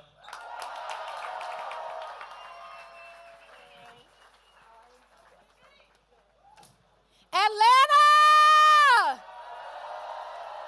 I can't hear you. I said Atlanta! Yeah! What's up, everybody? I am Sarah Hunt Blackwell. I'm First Amendment Policy Counsel with the ACLU of Georgia. Let's just take a minute to clap for yourselves. It's weak. That's weak. That's weak. I can't hear y'all. Clap for yourselves. Yes. All right, y'all. We're going to do a few more chants. Want to get you guys riled up. This is a fantastic day. We're so excited that so many of you have come out. There are still people coming in through the entrance. We're going to have a great rest of the time here. So y'all ready to do some chants? Oh, wait. Before we do that, can I take a moment to just be a little bit selfish? Y'all want to take a selfie with me? Okay, let's do it. Hold on.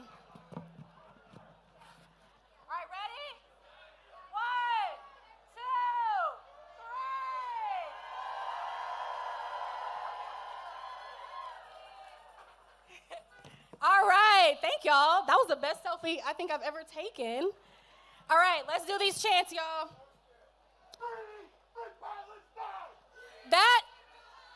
That's a great chant, but that's not the one I was planning to do. So we're gonna do no kings, no traitors, no fascist dictators. 1, 2, 3. No kings, no traitors, no fascist dictators.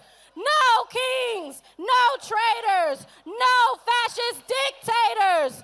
No kings, no traitors, no. One more time. No kings, no traitors, no fascist dictators. Yeah. All right, y'all. I'm going to hand it back over to our local black man, Christopher Bruce.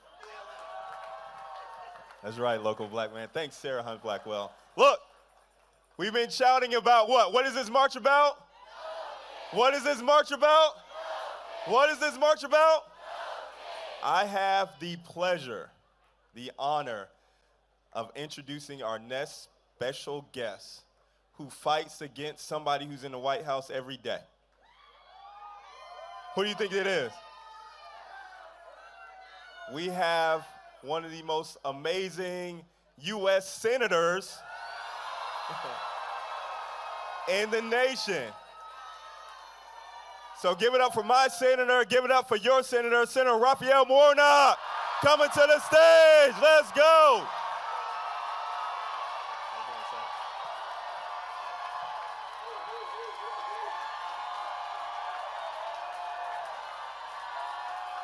Well, hello, Atlanta. I said, hello, Atlanta.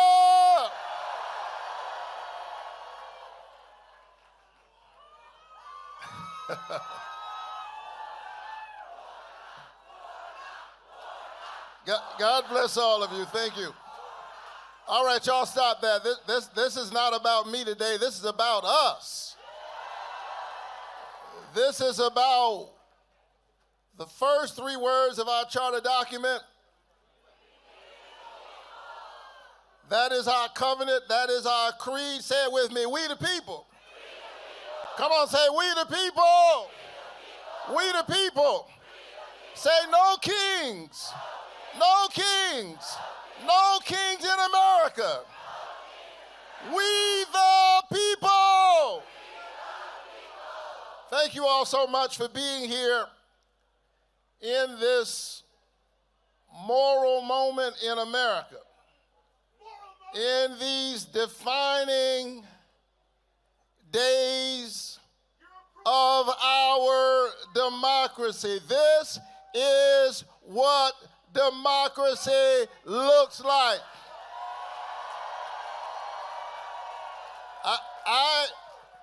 It is so important for you to be here, and I don't mind the protests. I don't mind them at all, because this is what democracy looks like. And we are here today to ensure that we are always able to stand up and make sure our voices are heard. Are you ready to make sure your voices are heard in this moral moment? And so I heard y'all were having a rally. And I had to drop by. I am much encouraged, and I've got great hope, because of the massive turnout that we are seeing all across our country in 50 states, in 2,700 cities, in red states and blue states. The people united shall never be defeated. But it is especially heartening and significant that we gather in Atlanta, Georgia,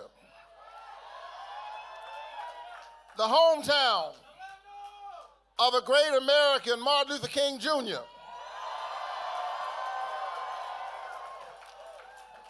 I'm proud to serve not only as your senator, but as the pastor of Dr. King's church, Ebenezer Baptist Church. And Dr. King said, we will have to repent in this generation, not only for the violent actions and vitriolic words of the bad people, but because of the appalling silence and indifference of the good people. Are you ready to raise your voice?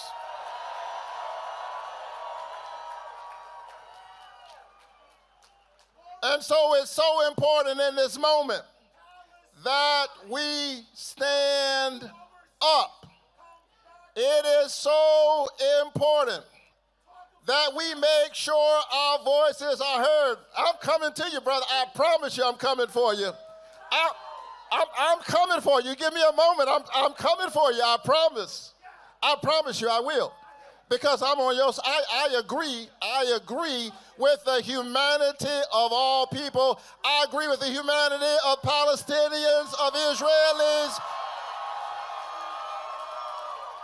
of children on all sides of the track, of Ukrainian children, red, yellow, brown, black, or white, young and old, rich or poor, gay or straight, because we are all God's children and we're standing up on this moment.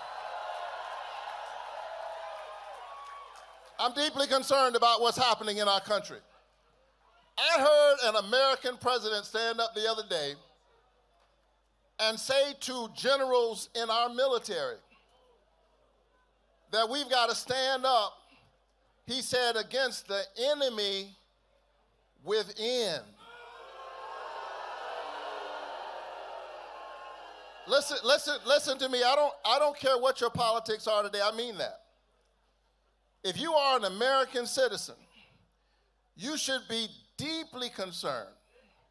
And I know you are. That's why you're gathered here today. We should all be deeply concerned about an American president who stood in front of our military and said that the real concern is the enemy within. They are trying to divide us so that they might rule us. But we join united with one voice, Democrats and Republicans, red, yellow, brown, black, and white, and saying together, no kings in America. Are you ready to fight for our American nation?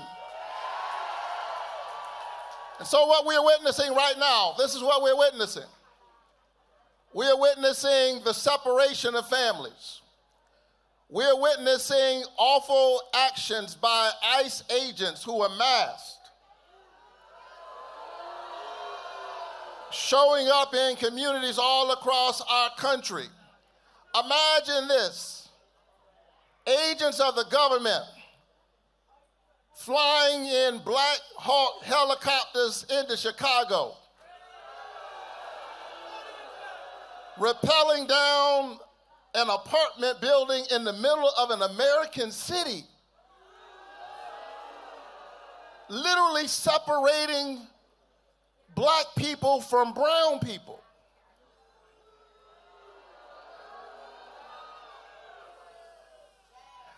I'm a preacher, but I have to say this. What the hell?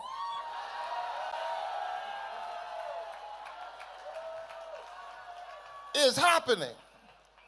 And all of us have to be concerned, because this is what Martin Niemöller, a pastor who lived during Hitler's Third Reich, he said, first they came for the trade unionists and I did not speak because I was not a trade unionist. They came for the socialists, and I did not speak because I was not a socialist. They came for the Jews, and I did not speak up because I was not a Jew. And then they came for me, and there was nobody left to speak up. When we speak up for our neighbors, we speak up for ourselves.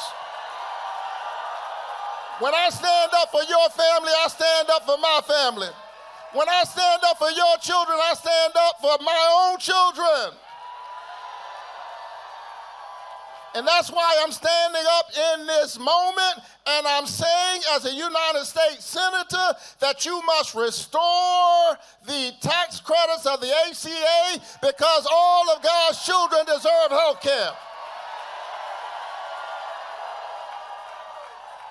Atlanta, you have my promise. I'm going to stand up on this issue, because Atlanta is the city of the CDC, and I want to thank our CDC workers for fighting for us, for standing up for us, for keeping us healthy.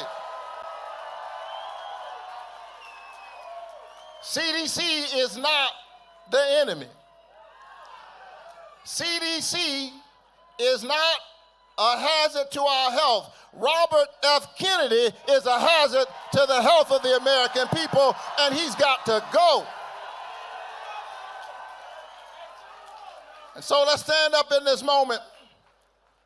I know that it is painful. I don't take any of my votes lightly. We need to reopen the government and extend health care. We don't have to do one or the other. We can do both at the same time because we're America. And so isn't it interesting that the folks who have taken health care from 15 million Americans, the folks who are raising your health care premiums, have you opened up the portal to see that your health care premiums are doubling, tripling, quadrupling in order to give a tax cut to billionaires? And now the same folk who are taking your doctors away are now trying to doctor the match by engaging in gerrymandering, by trying to squeeze your voices out of the democracy. There's a word for that. It's called fascism. And so in this moment, let me say to you, do not give in to those who are trying to weaponize despair. They are trying to convince you that they have already won. And if they convince you that they have already won, then you lose your fight. But you must never lose your fight. You must never lose your courage. You must never give up your voice, because your voice is your human dignity, and your human dignity is connected to your destiny, and our destiny as an American people.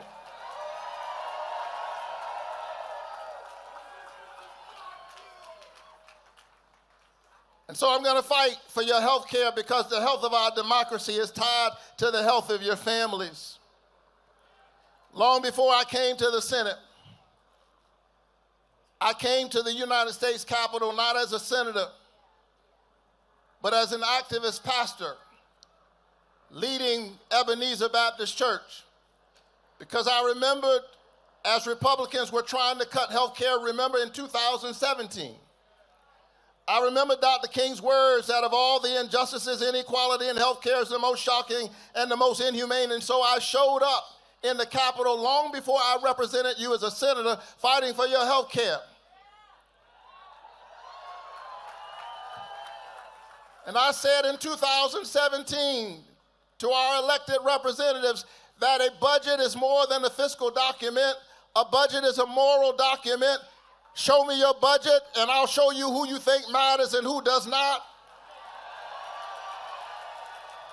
I said in 2017 that if this budget, which would cut the people's health care in order to give billionaires a tax cut, if this budget were an EKG, it would suggest that our elected representatives have a heart problem and are in need of moral surgery.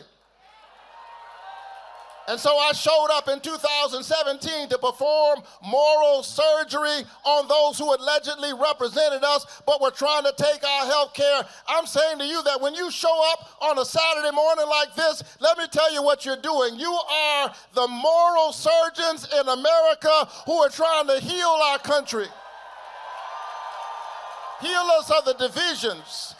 Heal us from the hate. Heal us from the bigotry. Heal us from the short-sighted, craven politicians who would literally hear 30 and 40-year-olds on a group chat using all kinds of ugly and racist and anti-Semitic words and have the audacity to say kids will be kids. That's not my America. And so let's send a clear message to Washington. I'm done.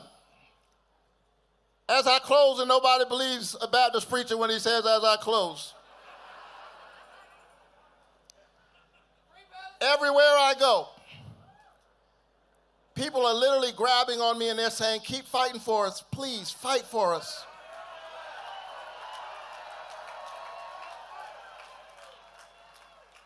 They're saying, keep standing up. They look at the preacher and they say, give them hell. Keep fighting for us. Well, you have my promise. I'm going to keep fighting for Georgia. I'm going to keep fighting for all of our children. I'm going to keep fighting for what Dr. King called the beloved community. However, let me say this to you. While I will continue to fight, I can't really fight for you. You cannot outsource democracy to anybody. You cannot outsource citizenship. It takes all of us. That's why they're trying to divide us, because when all of us stand together and raise our voices, we win. Are you ready to win? Are you ready to hold on to the best in the American covenant and the American spirit? Are you ready to fight for health care? Are you ready to fight for workers? Are you ready to stand up for women? Are you ready to stand up for reproductive rights? Are you ready to stand up for voting rights? Are you ready to stand up for human dignity? We'll stand up every single day. Do it for all of our children. Do it for all of our grandchildren. And together we will win. God bless all of you. Keep the faith and keep looking up.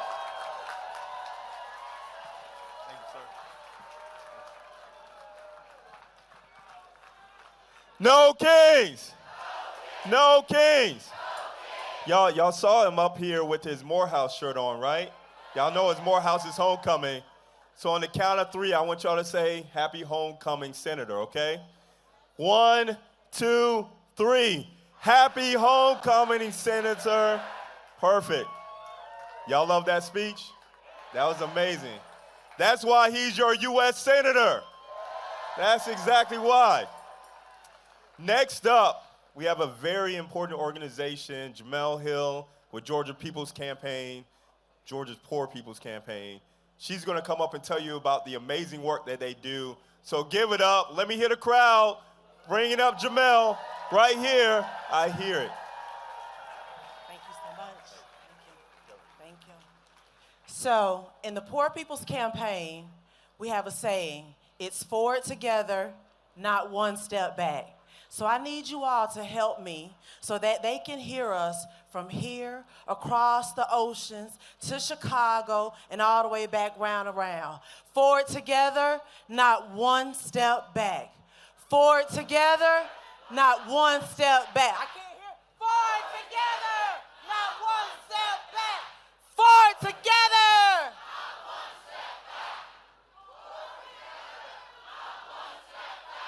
We are here, we are united, and we are one. And my people, I'm here to ask you to wake up. There are some of us here now who are awake. We are in the fight. We are on the front lines, and we are ready. Because this problem will not fix itself, and we need all hands on deck. We are standing on the edge of a radical rebirth of democracy. And the revolution won't wait. And the resolution, beloved, may be more than we are willing to give if we wait too late. But give we must, because freedom costs more than comfort. It costs commitment. It costs courage. It costs waking up when we'd rather be asleep. So no thrones, no crowns, and no kings. No more chains, and we won't be silent anymore. Wake up. We need more of you to take off your bonnet. Put down your remote. Step out of your slippers, out of your house coats, out of your excuses. The ones who aren't here, because the ones who are here, you stepped up and you showed up today. But we need the rest of you. Don't wait until it's your children being dragged out of bed at 1 a.m. in the morning. You just heard Senator Warnock talk about it. This is not a game. This is not something make-believe. They are dropping into cities, major cities across the United States of America with Black Hawk helicopters down from the top of 5-story buildings in Chicago. Are you going to wait till it's in your city? Are you going to wait till it's in Atlanta? Are you going to wait till it's in Savannah? Are you going to wait till it's in... We have got to be united and move forward together, not one step back. Martin had a dream. This is not the dream. This is a nightmare that we are living with our eyes wide shut. They're raiding our neighborhoods. They're filling U-Hauls with American children.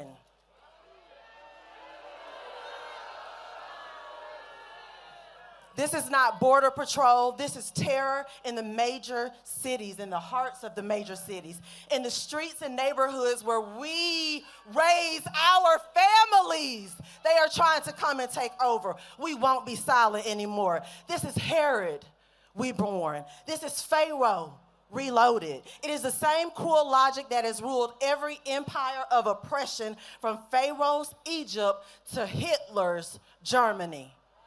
It's not very different if you go look at the playbook. I'm here to tell you. When the powerful fear the people, they start by silencing the children.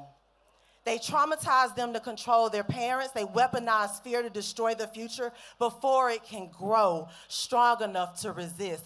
But we are not an insurrection. We are the resurrection. But listen. Can you hear them? The cries of the mothers echo across millennia, from Bethlehem to Birmingham, from Egypt to Chicago. Mark my word as I stand here today, they would not be fighting us this hard if they were not afraid. And someone's gonna ask, afraid of what? Afraid of us people linking arms. Afraid of us, the poor and the marginalized. Afraid of a new moral, it's okay to say that word, a moral budget, a moral majority. Yeah, we need morality back in government that won't bow to kings and billionaires or bigots. Afraid that we will remember our power, afraid that we will show up, afraid we will speak out, afraid we will vote. But y'all, I'm here to tell you, we are the majority, but we act like the minority when we sit out, sleep in, and scroll past. And so I'm asking you, I'm pleading with you, wake up, get up, rise up, call the Senate, call Congress, tell them no to deportations. No to Medicaid cuts. No to $4.5 trillion in tax breaks for the rich while we bury the working poor. So I ask you, join us at the PSC hearings on the 21st through the 23rd. Movement math tells us if you tell 5 people to tell 5 people to tell 5 people, now 125 people know. Go tell somebody. Scream it from the mountaintop. And then vote like your life depends on it, because someone's does. Forward together, not one step back. Forward together, not one step back. One more time. Forward together, not one step back. I love you and I mean it.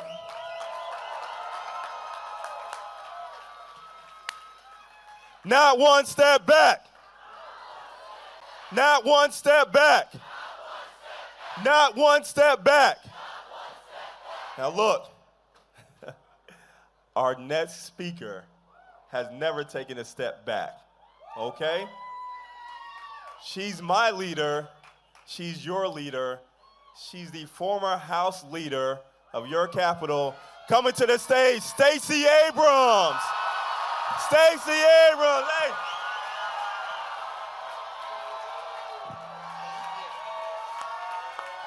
No kings! No kings! No kings! It is an honor to be here with you today. My question is, who's left in Atlanta if they're not here?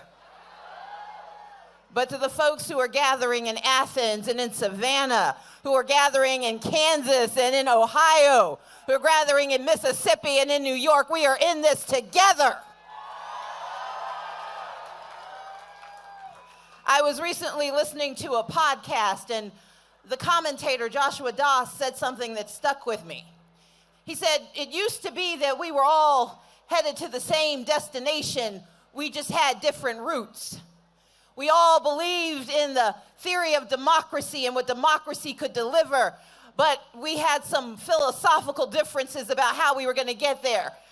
Back when we had maps and not GPS, we were plodding along an atlas trying to figure out what was the best way to get there. But where we stand today, we're no longer fighting about the route. We're fighting about the destination. You see, on one side, you've got some proto-fascists who believe that where they should be is not where the rest of us are. You see, the route they want to take and versus the route we want to take, we've always believed that the route that we should take, the route we should take to get to success is democracy. That if we are all moving together, we may move at a different pace. We may have a different reason. We may have a different way to get there, but the route we were going to take was democracy. We were going to use a pluralistic democracy, a multiracial, multi-ethnic, multi-gender, multi-identity, multi-religious. We were going to have a democracy that looked like all of us. That was our route. But on the other side, they decided that the route they wanted to take was not democracy, but authoritarianism. What they want to do is they want to tell us that only some of us are going to get to be there. That they want to take our rights and our liberties. They want to deny our identities and our opportunities. That they want to aggregate their power and steal ours. They want to take the route of autocracy. But what I'm more concerned about is the destination. You see, the destination I have in mind, the destination this nation was built on, was a nation that sees all and serves all and stands for all. That's the destination. And yet we are living in a moment where ethno-fascists are in charge of the government, when Christian nationalists are making economic policy, when we have a secret police telling us who we are. Their destination is division. Their destination is destruction. And their destination is denied. We will not go back, and we will not let them turn us around.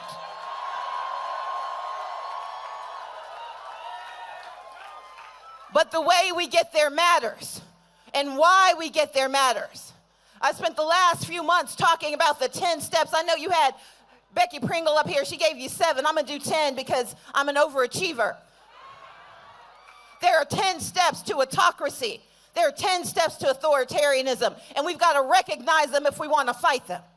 It starts with an election, the last free and somewhat fair election that we're going to have.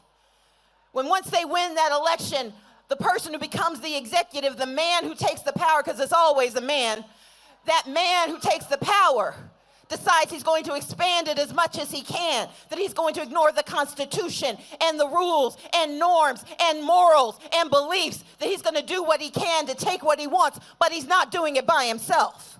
You see, step 3 is that he's got to weaken the other powers. You've got a complicit Republican Congress that has said that we are willing to give away our power so we can have proximity to his. You've got a Congress that has said that they refuse to do their jobs because they're afraid somebody might make them do their jobs. And then you've got a judiciary that has become complicit, that is issuing secret decisions, refusing to write their names as they rewrite the story of America. But then you get to step 4. Step 4 is when they've weakened competing powers and expanded executive powers. What they do next is they break government so it doesn't work for anybody. The government shutdown is not an accident. They don't want it to work. Because you can't have a dictator if the people believe that the other folks are going to take care of them. And so what you do is you break government so Social Security doesn't get to the people they need it. You break government so that people stop believing that if we stand together and work together and invest in each other, that government can work. You break it because we want people to think that democracy can't deliver. And then you get to step 5 when you would start to install loyalists. You put a podcaster in charge of the FBI. You put a commentator in charge of the Department of Defense. You put a snake oil salesman in charge of Health and Human Services. The person you put in charge of Homeland Security only knows security when she shoots her dog. You replace people who know what to do with people who only know what power looks like. And then you get to step 6. You start to attack the media and you attack the truth. Because it's hard to unite when we don't have a shared reality. And so you see Jimmy Kimmel losing his job and Karen Attiah losing her job. But you also see PBS and NPR losing their funding because they don't want us to know what we know. They can tell a lie 1,000 times and make it sound like the truth. And they take over CBS, and they take over NBC, and they take over ABC, and they take over TikTok because they don't want us to know the truth because propaganda sounds better. Then you get to step 7. And step 7 is the most dangerous step because then you got to blame someone for the government you've broken, for the people you've hurt. And so you accuse transgender people of causing inflation. You say that immigrants are a scourge on our nation. You blame black pilots for having success. You go after the disabled and you go after the vulnerable.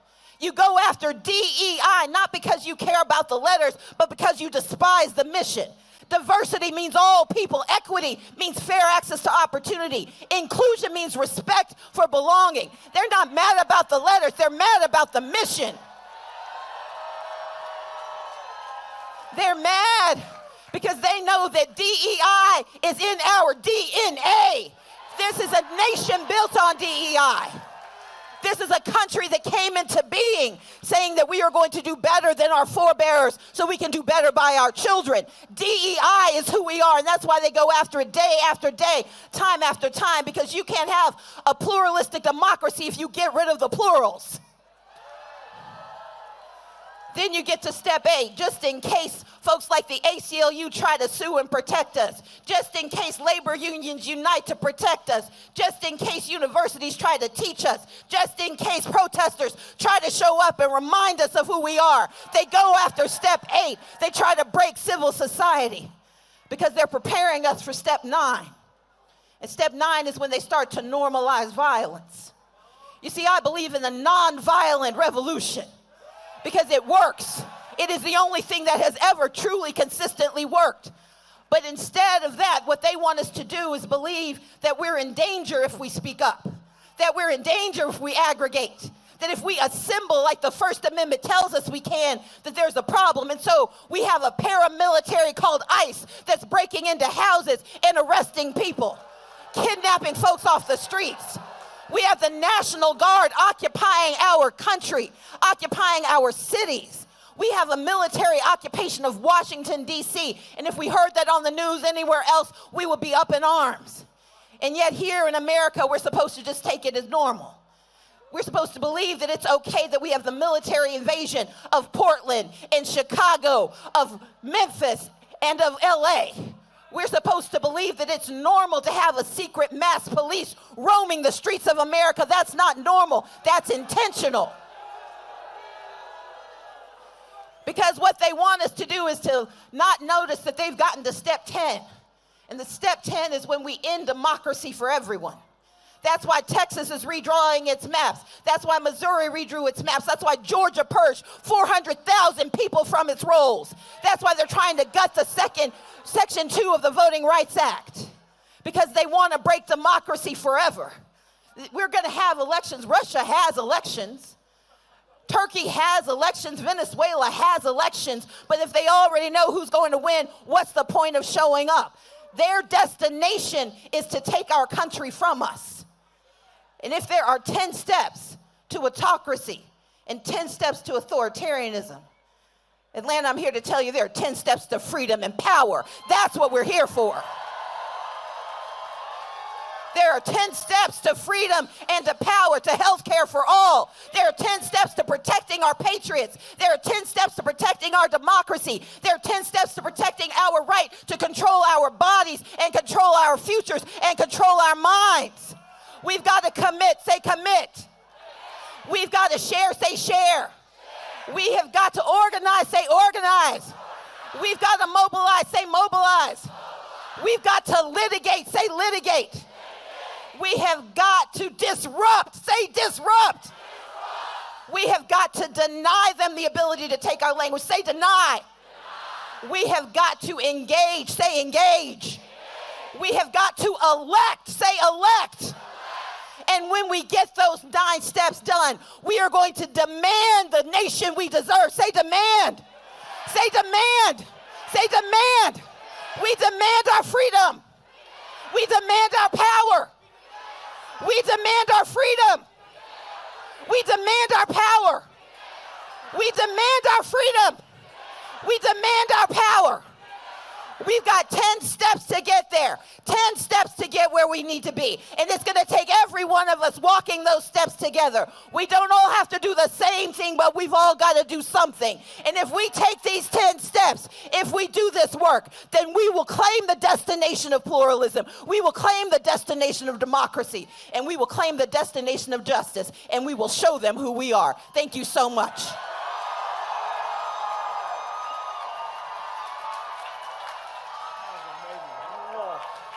Yeah!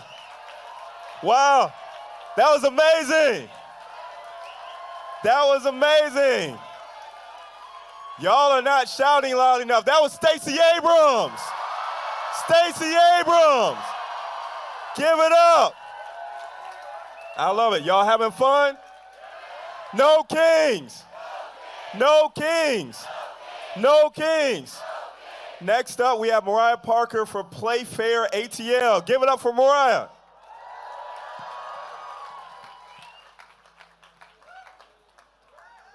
ATL, how y'all doing? I said, how y'all doing?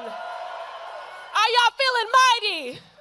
Are y'all feeling powerful? Are you ready to take back our democracy? All right, my name is Mariah Parker. I'm here with the Union of Southern Service Workers as well as Playfair ATL, a coalition of housing, immigration, and labor justice groups coming together to ensure that the World Cup here in Atlanta in 2026 is fair and equitable and serves all Atlantans, not just the wealthy few. Quick little survey. Who here remembers the 96 Olympics? Couple people. The 96 Olympics reshaped Atlanta, but at a heavy cost. Black communities were displaced, unhoused people were criminalized, and public funds benefited corporations instead of residents. So what I think I hear y'all saying is, y'all not trying to go back to 96. Are y'all trying to go back to 96? Or do you believe that the games here in Atlanta next summer can serve the working people of this city if we fight for it? We will not let history repeat itself. The World Cup or beyond. We know that these 8 games coming to Atlanta next summer each have the estimated impact of a Super Bowl. A Super Bowl, y'all. And who should that money go to? Who should that money go to? It's got to go to the people. It's got to go to the hardworking people who make this city run. If you're with me, let me hear you say, we make this city run.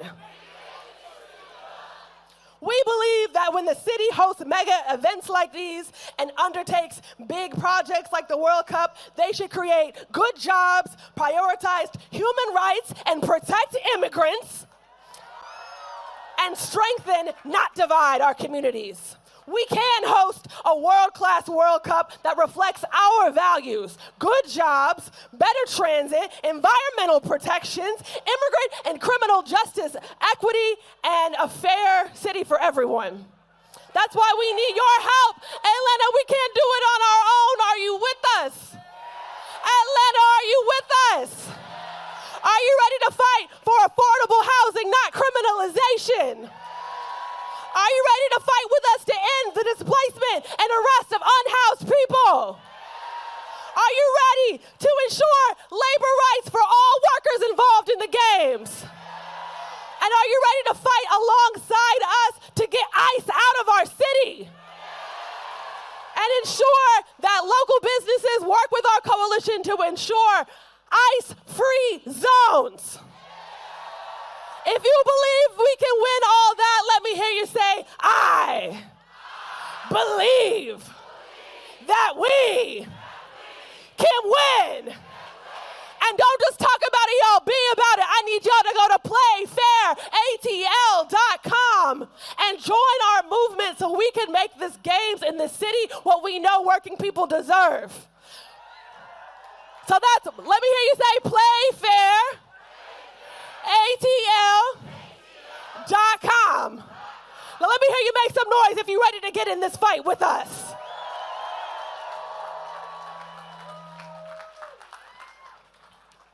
Playfair, ATL.com.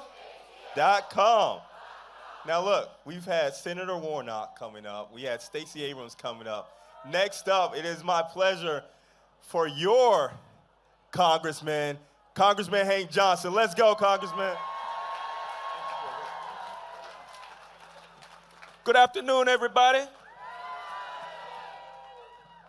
You know, we last got together for No Kings. And by the way, no kings. No kings. No kings. You know, we last got together about this king issue on Flag Day, June 14th. Just 4 months ago. And it seems like it's been a year ago. So much has been happening. You know, No Kings, June 14th was the march, or was the parade, the military parade with the tanks rolling down the streets of Washington, D.C. Y'all remember that parade? None of y'all were there. And nobody else was there either. And I was hoping that it was going to rain that night, but it didn't. But they proceeded on with it. Here we are 4 months later, we got the military invading the streets, not just of Washington, D.C., but across the country. No tanks rolling yet. But I can't guarantee what won't be happening 4 months from now. That's why it's so important that we're all gathered here today. And I can tell you the size of this crowd from the one 4 months ago is about 10 times the amount. Give yourselves a hand for showing up and showing out in Atlanta. Because in Atlanta, we don't recognize kings. Well, on second thought, though, we do have Reverend Dr. Martin Luther King, Jr. We recognize that king, but we don't recognize any other kings here in Atlanta. That's because Atlanta, the city too busy to hate, has always been working towards the beloved community that Martin Luther King Jr. used to talk about, the beloved community. It was a community that looks like this one right here. I see all kinds of people in this community. And I don't know what your sexual orientation is, but you're included in it.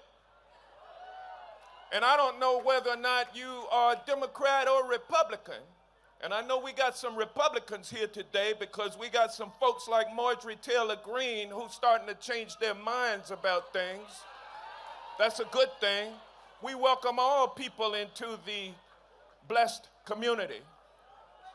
But this community looks like us. And that is what we must take away from today, is that we don't have a beloved community in the greater sphere of things among our so-called leaders. They're leading us in a different direction. Our direction is about eliminating racism and sexism. It's about eliminating poverty. And it's about eliminating militarism. Poverty is on the rise in this country. 200,000 of our fellow citizens used to work for the federal government 8 months ago. And by the end of this year, the goal is 350,000 gone.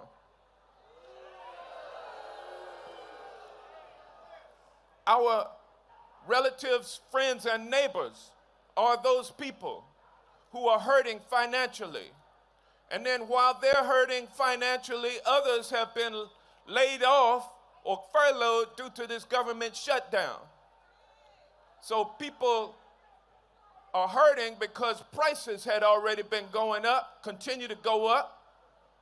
And so poverty is on the rise, racism is on the rise, and militarism is on the rise in this country. But we, the beloved community, are here to stand for the principle that it's not going to happen. We're not going to let it happen. We're not going to let our democracy be destroyed.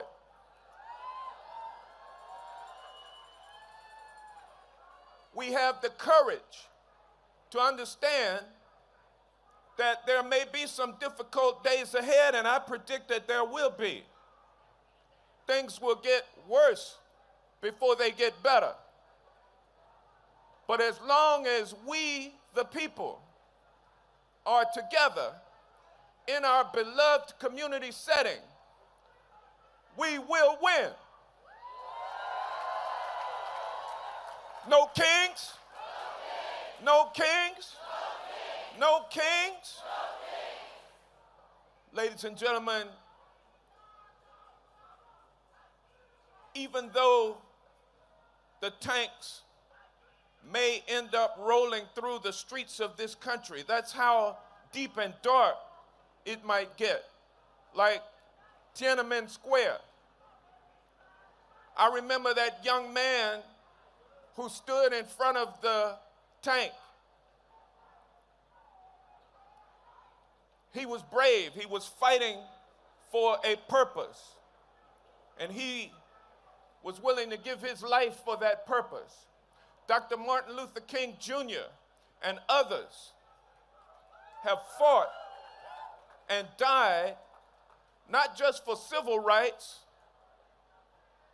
and not just for human rights, but for freedom, liberty, and justice for all.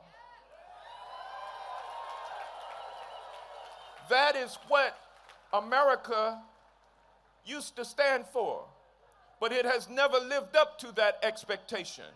It has never lived up to become the beloved community for everyone.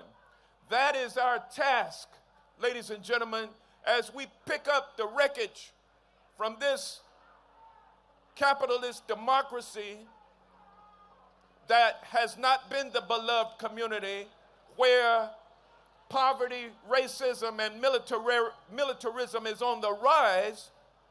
We, the people, are the ones to create the beloved community, and we do it through love, compassion, nonviolence, even though they predict that things are going to get out of hand at this rally today, no, they will not. We won't let it. I know that Dr. King is looking down on us now with the expectation that we will continue to march, we'll continue to sit in, we'll continue to freedom ride, we'll continue to protest, and we may not, like that young man standing in front of the tank in Tiananmen Square, we may not get to see the promised land, but we'll do everything in our power with every ounce of life that we have to make sure that our children and their children can live in the beloved community. Is it worth fighting for? Are y'all ready to fight? But don't get it twisted. Nonviolent, peaceful protest, that's what we're talking about. So let's have a great day as we march from this location down to the state capitol so that we can show all of those racists down there, that racist history that is monumented down there, that it's a new day. The beloved community is taking over, y'all.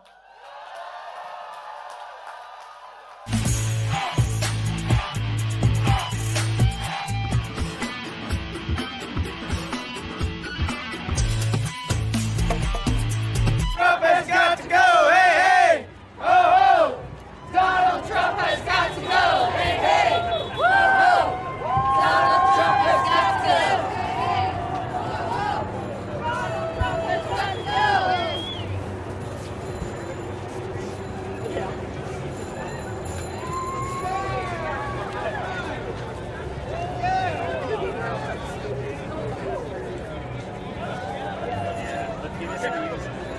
I don't know. I didn't see it.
democracy looks like. This is what democracy looks like. What does democracy look like? This is what democracy looks like. Tell me what democracy looks like. This is what democracy looks like. Tell me what democracy looks like. This is what democracy looks like. Tell me what democracy looks like. This is what democracy looks like.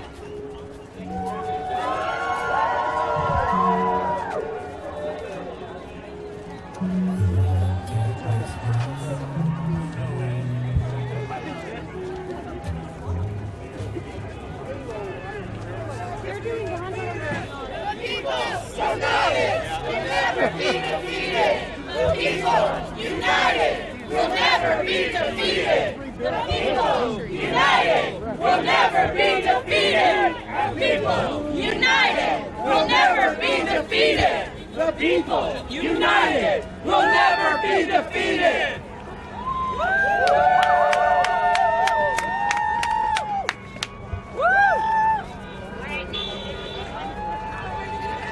No kings!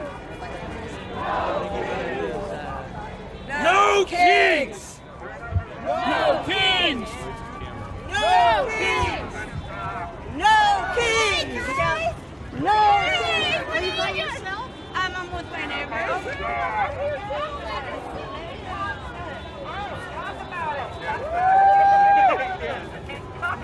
I know that smell anyway. Fuck Trump! I don't like Donald Trump very much.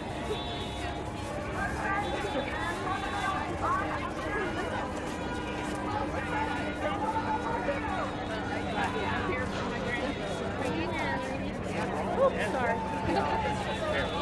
See that? A scar?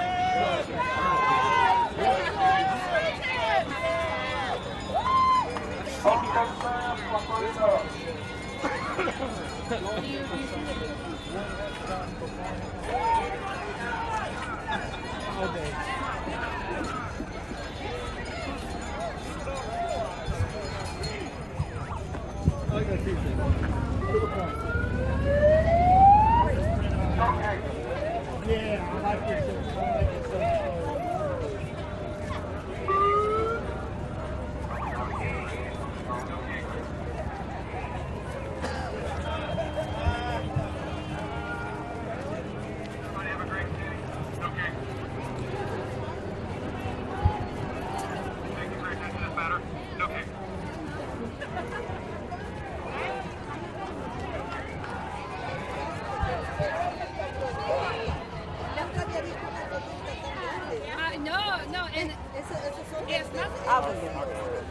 ¡Viva México! ¡Siga la vibra!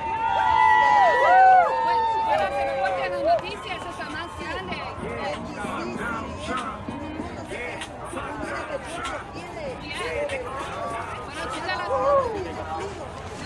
GOP-dos. En ese país es grande también, pero no lo pueden. Bueno, yo vine hace 45 años y tengo la doble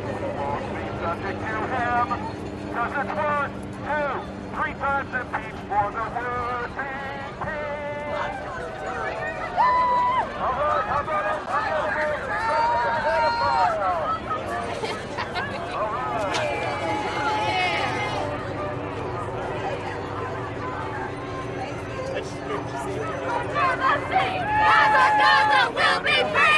From the river to the sea! Gaza will be free! From the river to the sea!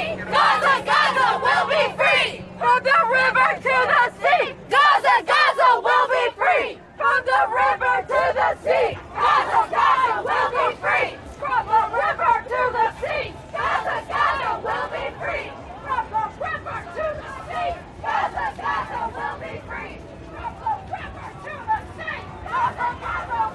free! From the river to the sea! Gaza will be free! From the river to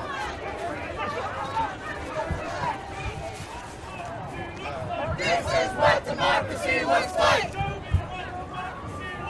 This is what democracy looks like! Show me what democracy looks like! This is what democracy looks like! Show me what democracy looks like! This is what democracy looks like! Show me what democracy looks like! This is what democracy looks like! Show me what democracy looks like! This is what democracy looks like! Show me what democracy looks like! This is what democracy looks like! Show me what democracy looks like! This is what democracy looks like! Show me what democracy looks like! This is what democracy looks like! Show me what democracy looks like! This is what democracy looks like! Show me what democracy looks like! This is what democracy looks like! Show me what democracy looks like! This is what democracy looks like! Show me what democracy looks like! This is what democracy looks like! Show me what democracy looks like! This is what democracy looks like. Show me what democracy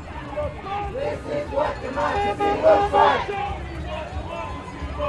This is what democracy looks like. Show me what democracy looks like. This is what democracy looks like. Show me what democracy looks like. This is what democracy looks like. Show me what democracy looks like. This is what democracy looks like. Show me what. Hey, hey, ho, ho. Donald Trump has got to go. Hey, hey, ho, ho.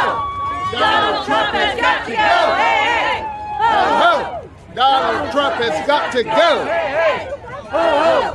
Donald Trump has got to go. Hey, hey, ho, ho. Donald Trump has got to go. Hey, hey, ho, ho. Donald Trump has got to go. Hey, hey, ho, ho. Donald Trump has got to go. Hey, hey, ho, ho. Donald Trump has got to go. Hey, hey,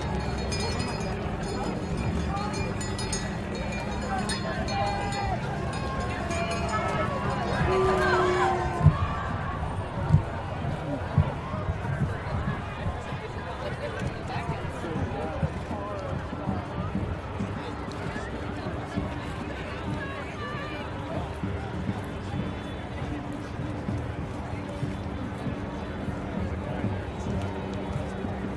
ho. Donald Trump has got to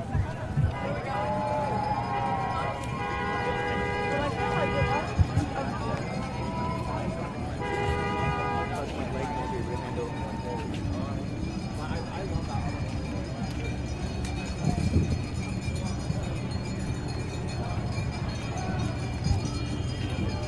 hey,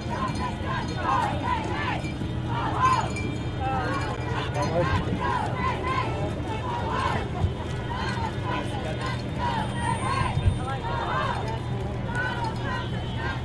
Donald Trump has got to go.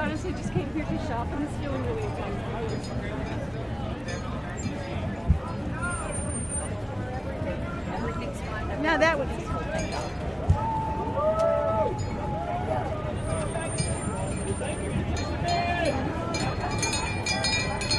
no traffic now.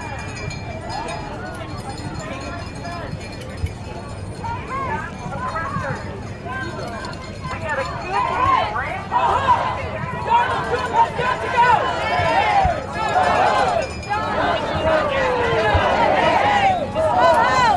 Donald Trump has got to go! Hey, hey! Ho, ho! Donald Trump has got to go!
I'm a proud Asian American, a proud member of the LGBTQ plus community, and a proud Chicagoan. And I'm here as your MC today. What about this weather? Mother Nature said Chicago is going to have a great protest today.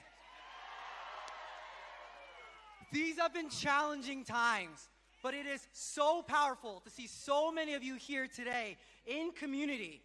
We are here because of our commitment to protect our communities from attacks from the federal administration. Now, I see some kids here, which is awesome. We don't know who the youngest person is, but we think we know who the oldest person is. There's a 107-year-old woman here named B. She's been active with the Chicago Teachers Union. She's been active with the Steelworkers Union, and she is saying no kings today. We are here to protect our communities from the attacks from the federal administration. We are here to say no to ICE. We are here to demand access to health care for our communities. We are here to demand a stop to the attacks against our queer and trans communities. We are here to protect the freedom of the press, the freedom of assembly, and freedom of speech. We are here to say, in these United States of America, there are no kings. Today, we are committed to nonviolent protests and de-escalation. Before we get to the speakers, a few housekeeping items. Please follow the safety marshals. They are the ones in the yellow vests. They are volunteers. Let's give them a shout. If you need medical attention, there's a medical tent in the north. There are also medical professionals walking around. Finally, if you see anyone who's getting arrested unlawfully, there are people in green hats from the National Lawyers Guild. Tell them or someone in the yellow safety vest, and they will be able to help you out. All right. We have some amazing people here today, and there are many people on the front lines. It has been incredible, inspiring to see people mobilize out there, joining rapid response groups, taking the Know Your Rights trainings, and just informing the communities. So you're going to hear from some of these folks today. Please join me in welcoming Erendira Rendon, the Vice President of Immigrant Justice at the Resurrection Project.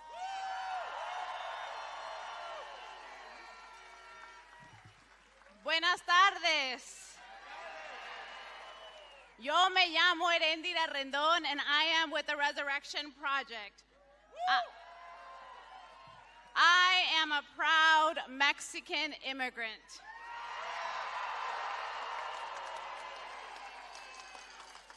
Que viva Oaxaca.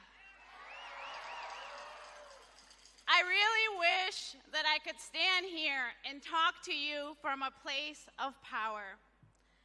I want to be able to tell you that what is happening right now to immigrants, to Mexicans, to Venezuelans, to Colombians, to Guatemalans, to Ecuadorian immigrants is not breaking us. But I cannot lie to you.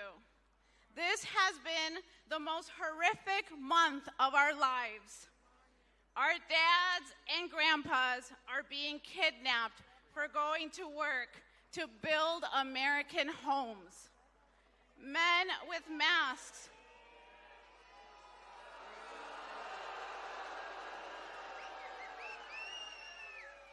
Men with masks are breaking our windows and dragging them with machine guns pointed in their faces.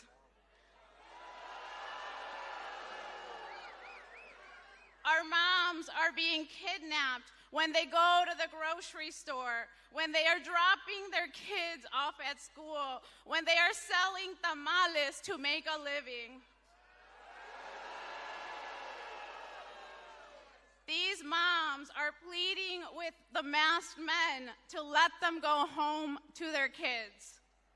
Rapid responders and everyday citizens are being intimidated, beaten, tear gassed, simply for recording, for honking their horns, for blowing a whistle.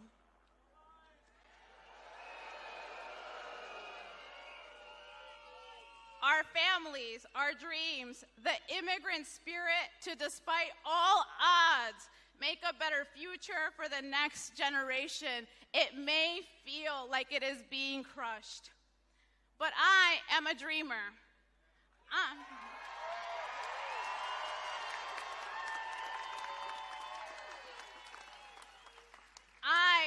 know what it's like to come home when you are 5 years old and your dad is not there. And I am still standing. Yes, you are.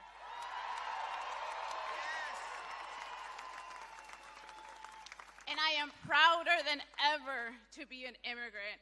And I commit to continue to fight, but I need your help. Here's how you can help. Join a rapid response network. Visit, shop, eat in our towns, in our neighborhoods. Cicero, Hermosa, Belmont Cragen, Little Village, back of the yards.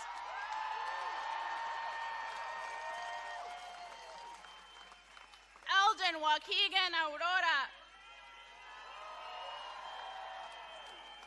Donate to our organizations. Donate to the Resurrection Project. Donate to ICIRR. Donate to OCAD.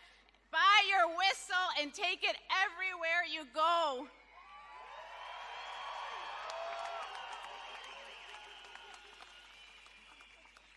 All of this will help, but we need it to stop. We need more than help. We need this to stop. So I am asking you to help us. Share the videos on social media. Make sure the world knows what is happening. Call your members of Congress and tell them this has to stop. Talk to your family who voted for Trump and tell them to call their members of Congress. Tell your boss. Tell the companies you work for to take action and say this has to stop. Public opinion is shifting, but we have to make it faster.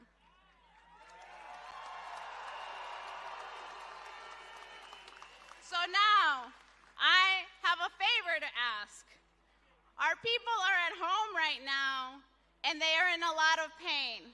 So I'm wondering if you will repeat after me and send a message to them. Let's get started. So, dear immigrant. Dear construction worker. Dear tamalera. Dear car wash worker. Dear immigrant mom, dad, grandma, grandpa. Dear immigrant friend. Dear little brown kids. You are loved by your city. Chicago loves you. We are so sorry this is happening to you. But you have our promise that we will make it stop.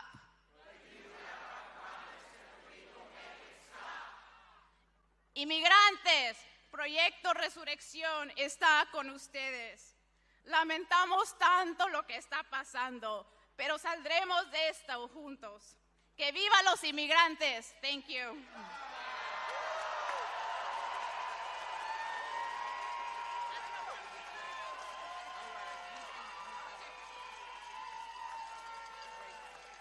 Thank you, Erendira.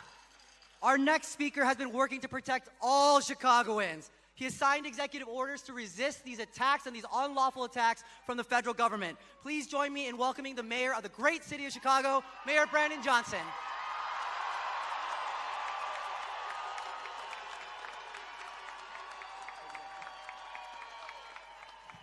Well, are you all ready to defend this democracy?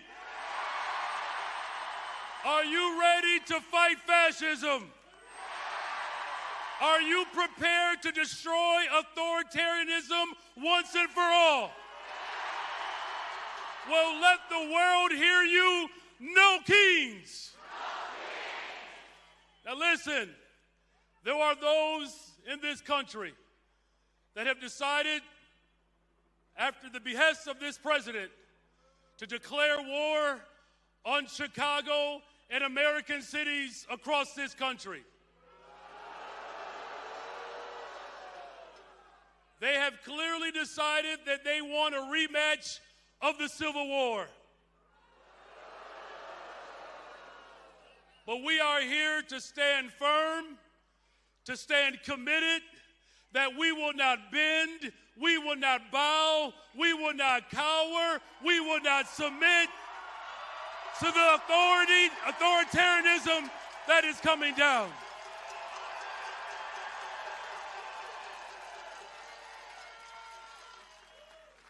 I want to make this point emphatically clear, that the attempt to divide and conquer this nation will not prevail, because when the people are united, justice always prevails.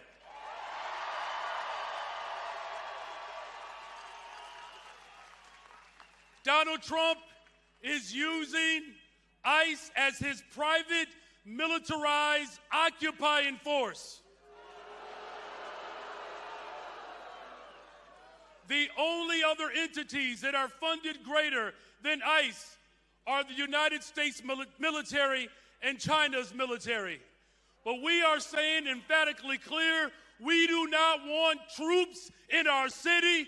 We will not allow our cities to be occupied.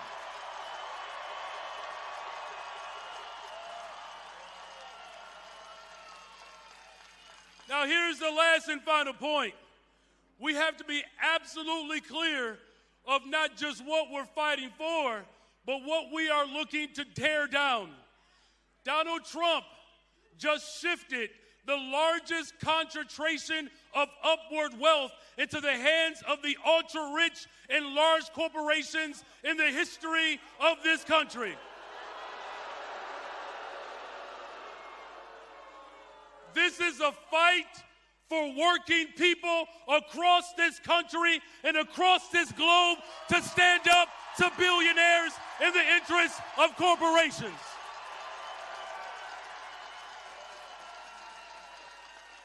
Now, there are some billionaires and corporate leaders that want us to have sympathy for them, and they have just received the greatest tax cuts at the expense of health care and housing and education and transportation and good-paying jobs. So here's what we need to do in this moment. If my ancestors as slaves can lead the greatest general strike in the history of this country, taking it to the ultra-rich and big corporations, we can do the same today.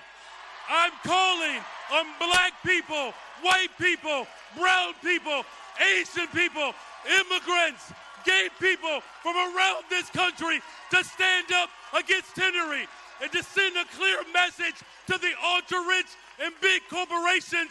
We are going to make them pay their fair share in taxes to fund our schools, to fund jobs, to fund health care, to fund transportation. Democracy will live on because of this generation. Are you ready to take it to the courts and to the streets? Cities around the world, we are declaring that we will defend our democracy. We will defend our humanity. We will tear down tyranny, and we will do it together. God bless you all. God bless the greatest city in the world, the city of Chicago.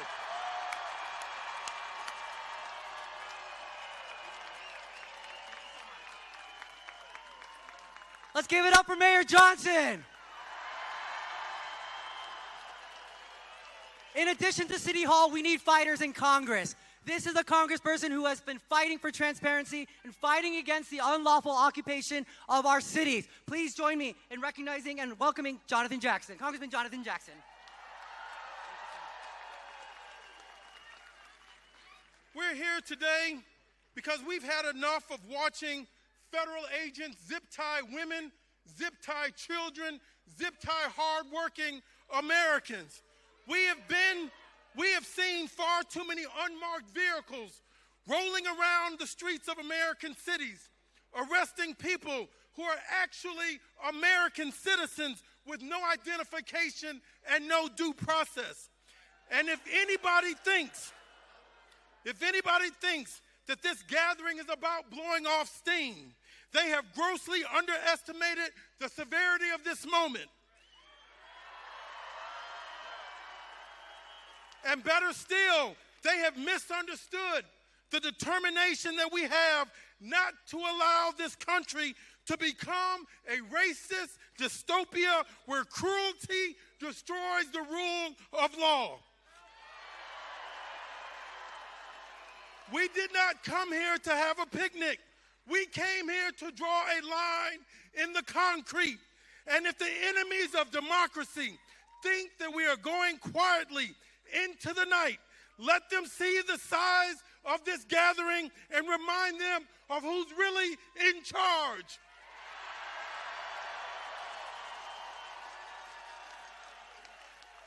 The last time I checked, this country exists by the people, for the people, and of the people. In fact, the last time I checked, the rights of individuals in America are not derived from the generosity of the state, but that comes rather from the hand of God.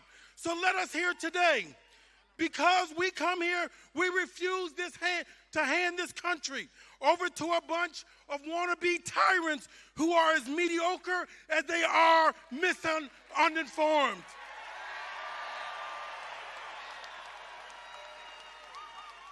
Today we stand together for the kind of America that Reverend Martin Luther King died to make possible. And today we stand up for our diversity, for our equity, for our inclusion, because without it, this is a country that would be a meandering republic that only represents the needs of those who gorge themselves with money and power.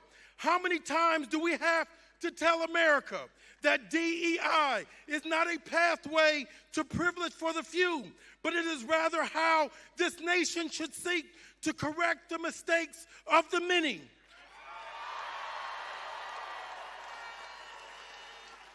So if anybody thinks that Donald J. Trump can take the words and the alphabet of DEI out of my mouth, they've got another thing coming. I will not shut up about it. This is a beautiful crowd. This is a composite nation. And I won't be quiet because diversity is the only treatment that has ever been successful in the fight against the cancer of racism. Walking away from diversity, I've said it before, is like turning your back on chemotherapy before the tumor has gone away. Nobody with any sense tries to get up and leave the operating table while their chest is still open and the doctor is still doing the surgery. And just this week, we saw how much America still needs the operating table. Ladies and gentlemen, I was at the Supreme Court on Wednesday to listen to the oral arguments of the Section 2 voting rights in Louisiana versus Callis.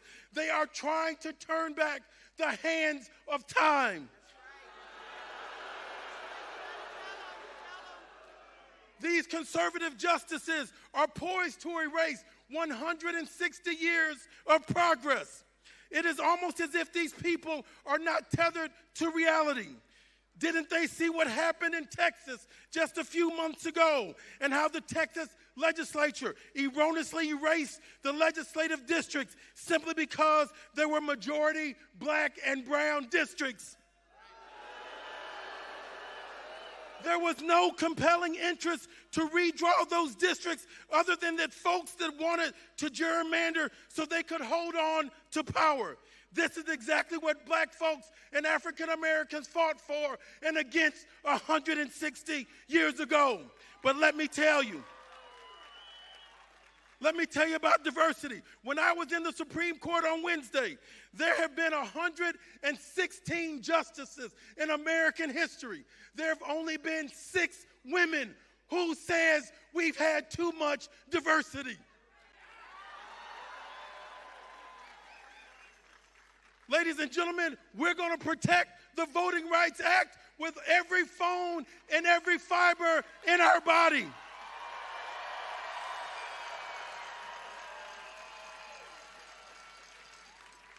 The president said that he's trying to threaten Democrats and the American people to capitulate to his foolishness, or he would make draconian cuts to the services of the government of this nation.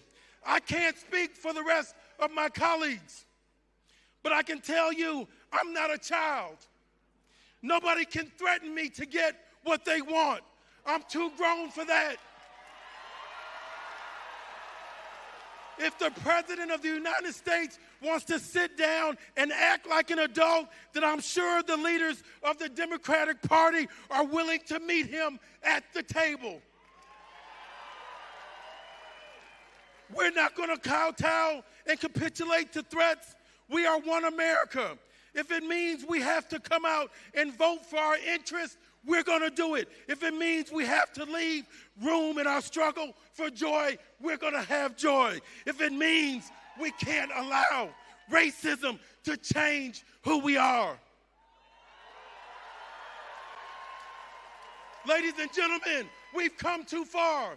We've died too young. People have bled too much. We're too free. One man will not yield his will upon the American people. I love you. Keep hope alive. Thank you so much, Congressman Jackson. Chicago, are we getting warmed up? When I say hands up, you say Chicago. Hands up. Hands up. Hands up. Keep this energy up. Next, you're going to hear from one of the lead organizers of this event, Indivisible Chicago. Kathy Tholen is one of the lead organizers, and this organization, Indivisible Chicago, has been causing a lot of good trouble in this city. After that, you'll hear from Ed Yonka, who is the communications director at ACLU of Illinois, and they've been an organization who's been leading a lot of the fights in the courts. Please join me in welcoming Kathy Tholen.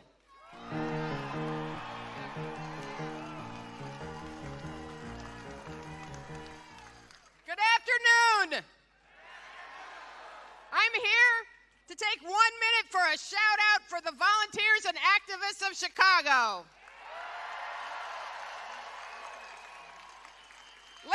Let's hear it for the hundreds of volunteers from Indivisible Chicago who worked round the clock to make this all happen.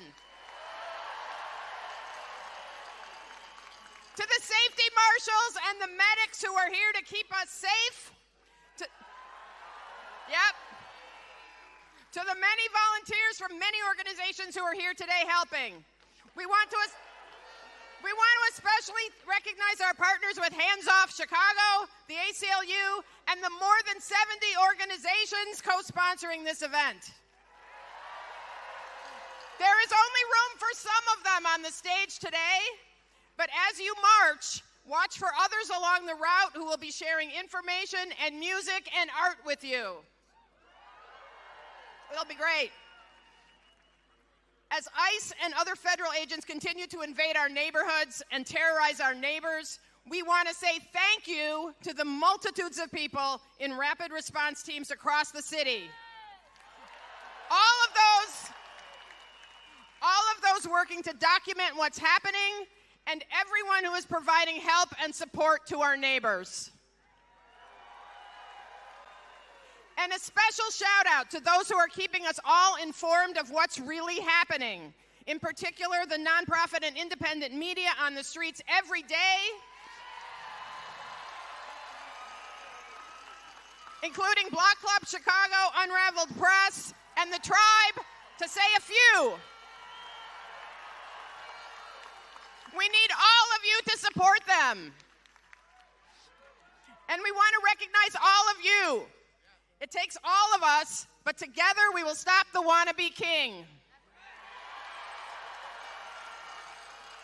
Please look for the Take Action QR codes along the march to tell you the important actions you can take tomorrow. Because when we organize, we win.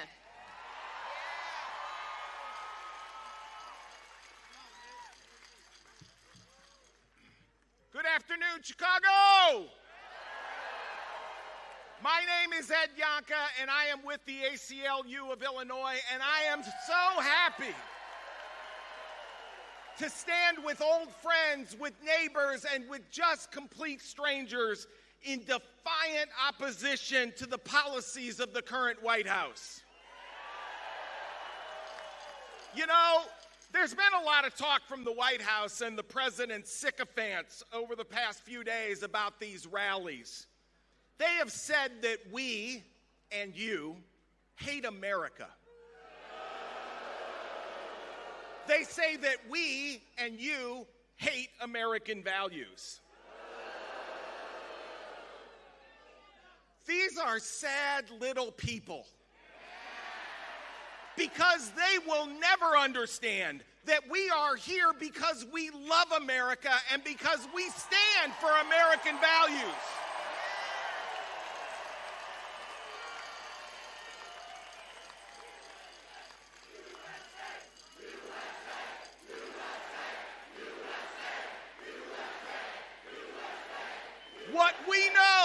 What we know is that the only way our country emerges from this dark time and the slide towards autocracy is by creating a democracy that actually works for each of us.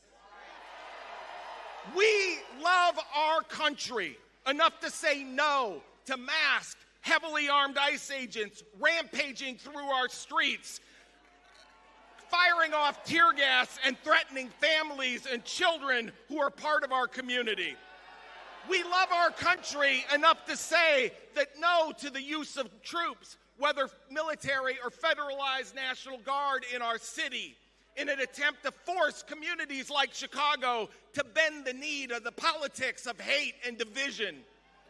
We love our country enough to stand up for LGBTQ plus people, to protect basic health care for our transgender family members and friends, and to treat everyone as an equal. We love our country enough to stand up for the freedom of speech for all people. The power of the federal government should never be used to silence any voice, from a late-night comedian to a graduate student who simply signs an op-ed piece criticizing a foreign government.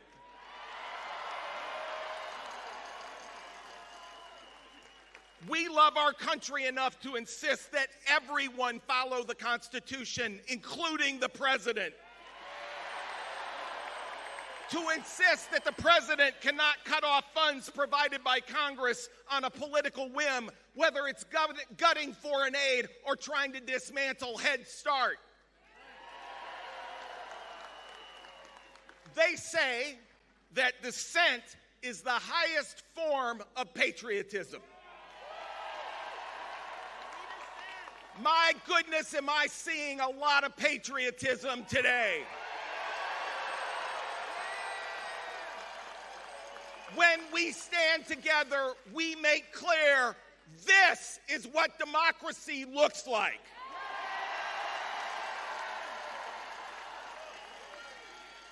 But we know that this movement does not end in a courtroom. It does not end at a podium. It does not end at this rally today. Together, we must continue to take action, to act, to speak out, and to protect our neighbors. Together, from this place, starting today, we can breathe new life into the greatest words ever uttered in the English language. We, the people, in order to form a more perfect union. Let's get to work. That's awesome. Thank you to Indivisible, and thank you to the ACLU for standing with us. We need fighters in all levels of government and also partnerships with other organizations. We have some people on stage with us who have been fighting the fight in various halls of government. Please join me in thanking, a round of applause for Lieutenant Governor Juliana Stratton.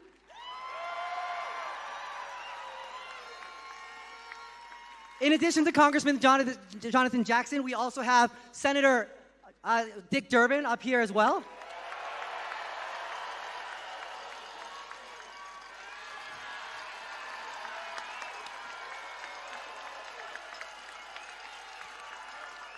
From Congress, we have Congressman Chuy Garcia, Jan Schakowsky, and Mike Quigley.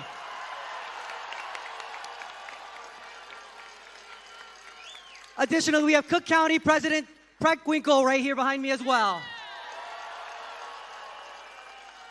In addition, there are plenty of city aldermen, there are county officials, and state representatives. Please join me in thanking them for fighting the fight.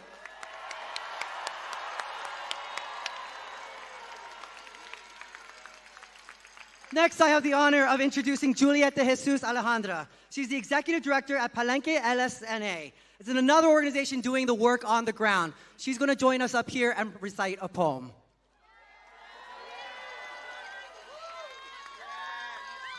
Buenas tardes. Hey. All right, my name is Juliet de Jesus Alejandra. I come from the northwest side of Chicago. Palenque LSNA is proud to be a part of the networks of ICER and OCAD and Access to Justice. We are part of hundreds of community organizations across the state doing rapid response work. Just regular people being bold and courageous in very simple ways every day. What Trump did not understand is that he has awakened a love in us that's bringing us across our segregated communities. So before I start, I want you to start with me. Can you say, I love Chicago? I fucking love Chicago. I fucking love Chicago. Yes. Woo!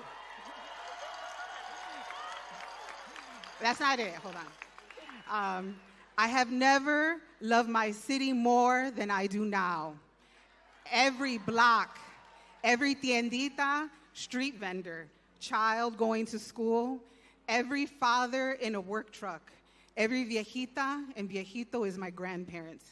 Every scared yet miraculous mother is me. Every neighbor coming out with a whistle. I am the father taken on his way to work, the young girl with those eyes of terror that just wanted to speak to her brother before van doors closed. The family at Millennium Park, and the one on 47th, and I'm the kids left behind on the road. I am the one who got ran over and stuffed in a trunk with no medical attention by a demon. And the señora who got away, perhaps hiding in some backyard until the coast was clear. I'm the one shopping at the fruteria by my old grammar school and got kidnapped by 12 men pointing assault weapons at my heart. I am the phantom whose only trace is an abandoned car or tamal cart. I too am everyone coordinating, organizing, texting their comrades, blinded by tears. Every person beeping their horns, everyone who runs out and films or screams. I'm that person who picked up the tear gas canister and threw it back at the Nazi on Armitage Avenue.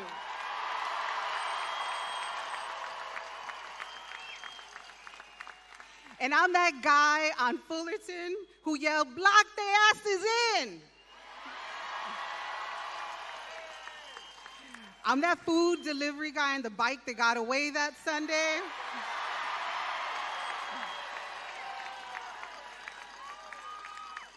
And I am also Marimar Martinez. And each black and brown baby in that South Shore building who was zip-tied in their jammies as evil men lined up their parents to be stolen.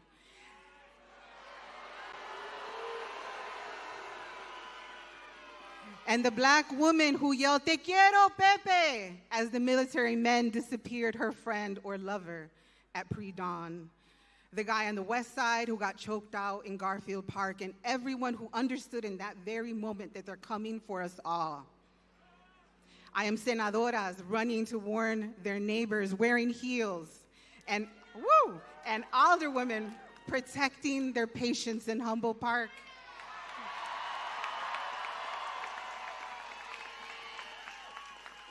The women in my community who call each other to tell each other that the path to the laundromat or their baby's school is clear for now. The folks taking groceries and medicine, and forever the rapid responders, the rapid responders, the rapid responders. I'm in awe of you every moment of every day. For everyone finding you ways to be brave and teeny tiny ways that add up. Medic, we need a medic right in front. Yep. Excuse me, we need a medic up in the front near the black tent, near the tent. There's someone with an orange hat who is waving. We need a medic up front. Thank you so much for your help, folks.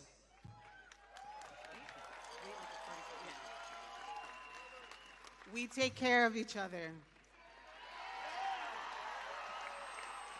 Okay. Thumbs up over there? Are they being attended? Okay. Almost done. We need more like that. Yeah? Join us. Take up a corner. Blow a whistle or yell. Check on your neighbors. Show up after school to make sure the babies are okay. I love Chicago in my bones now.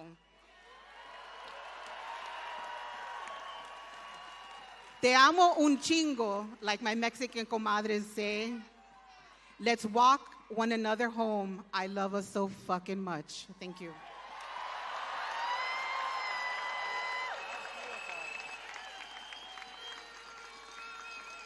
Thank you, Juliet, and also again, thank you for your help again earlier. Next, you're going to hear from the CEO of Equality Illinois, the state's LGBTQ plus civil rights organization. Please join me in welcoming Shannon Lynn Parker.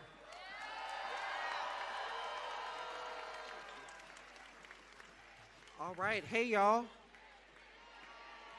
So y'all ready for me to sing America the Beautiful? Well, keep waiting because I'm not here singing today. So, just like you, I am here because I love America. I love this country enough to raise my voice against injustice and tyranny. But here's the thing. We are at the point where no one is coming to save us. Our path forward will not be neat. Medic, someone needs a medic over there. Got it?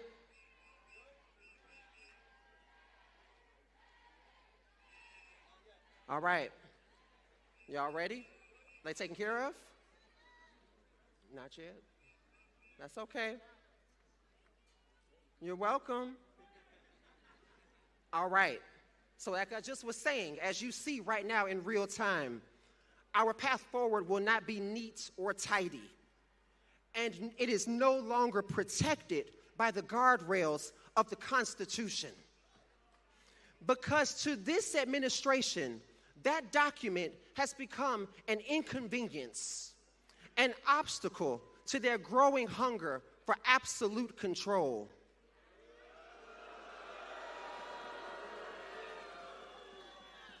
But here's the thing. If you could only see yourselves as I do right now, if you could only look out at this vast sea of courage, because all I see is power. The power of the people. People who, in spite of the risk it took to be here and the uncertainty of what might follow when we march, return home, and face the days ahead, you still chose to show up.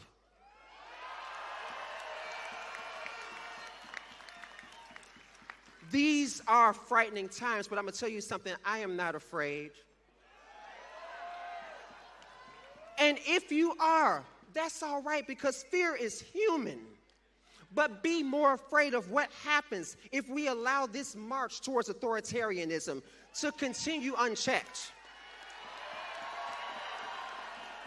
Be more afraid for your children, children who may grow up numb to oppression, conditioned to believe that shrinking freedom is normal, because to them it will simply be another day. Be more afraid of what happens not 6 months from now, but in 6 weeks as this administration nears 1 full year of rule by intimidation and deceit.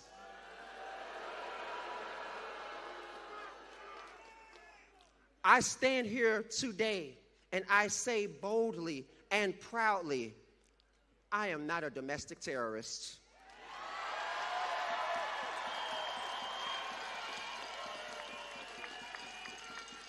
But what I am is an amazing, proud black trans woman.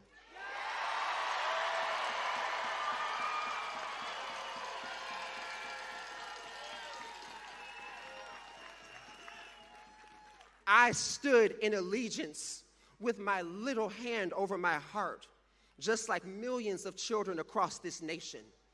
I am no threat. I grew up in the south suburbs of Chicago, in a diverse community built by veterans who dreamed of peace and prosperity.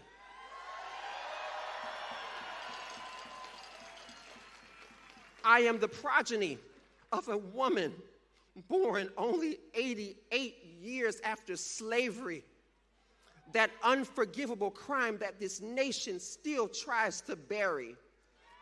Raised in Philadelphia, Mississippi, the hotbed of civil rights movement, where 3 young men, James Chaney, Andrew Goodman, and Michael Schwerner, were murdered for trying to register black citizens to vote.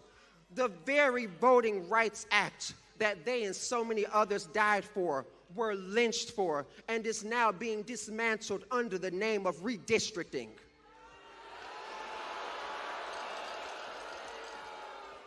And you, no matter where you stand politically, we need a medic, we need a medic. Medic.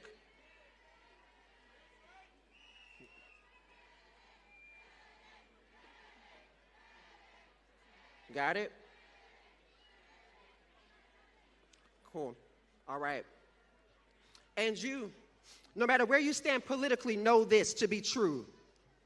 This country has no kings.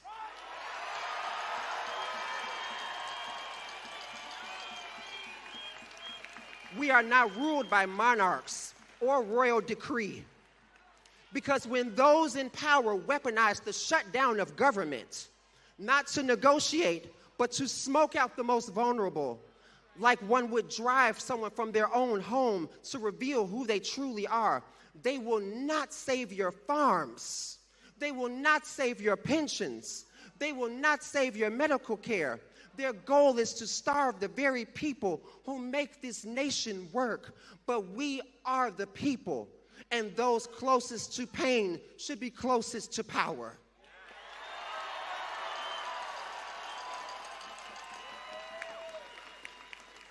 Before I leave you, I want to say this. The old formulas will not save us now. The solutions are not simple or safe. It is time for us to stand together, to organize, to defend our neighbors fiercely, and to document injustice.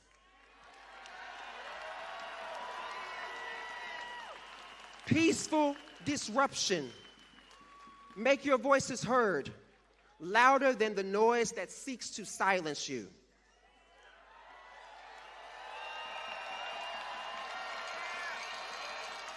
And by all means, keep making it hard for them to get away with this. Let them know we see you. We will not turn a blind eye. We will not capitulate. We will continue to speak, and we will continue to vote. And we will continue to rise. Thank you all.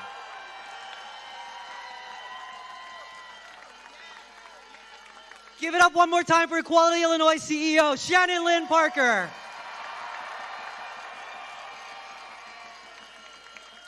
Next, we have one of our champions in the labor movement. Join a union today. Please get up for our friend in labor, Bob Ryder, the president of the Chicago Federation of Labor.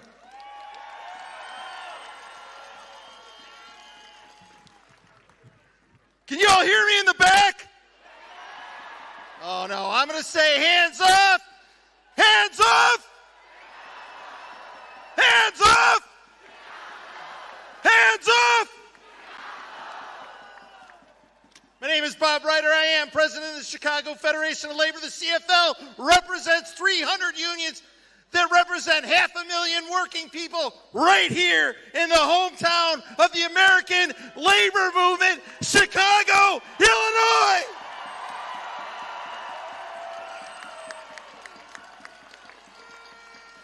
And I'm here to deliver a message to Donald J. Trump. You ready, Donnie boy? Get your tiny little hands off of Chicago!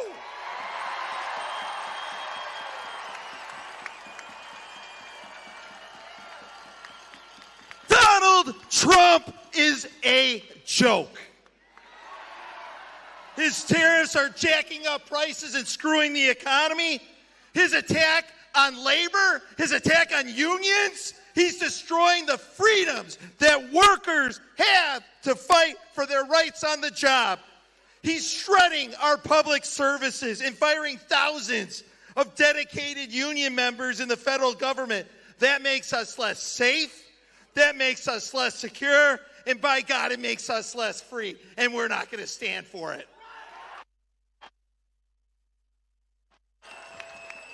And this insane government shutdown, Trump and his merry band of MAGA morons in the U.S. House of Representatives, they don't want to help people get health care. It's that simple. This guy holds the lowest approval rating in modern history. Way to go, Donnie boy. Donald Trump thinks he's a king. Donald Trump is a goof.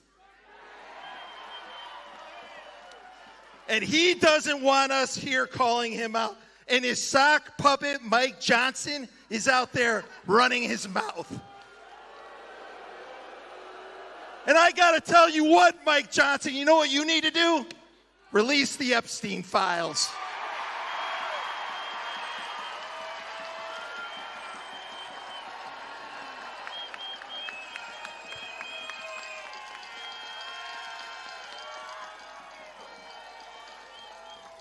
But here's the reality. There's nothing more American than peaceful protest. There's nothing more American than fighting for your rights. And there's nothing more American than fucking Chicago.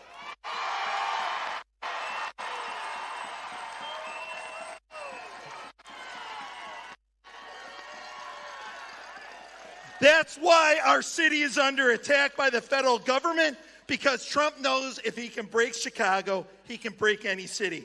Well, here's some news for you, Donnie boy. You'll never break Chicago's spirit, ever.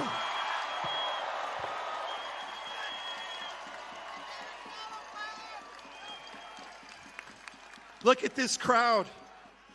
It screams solidarity.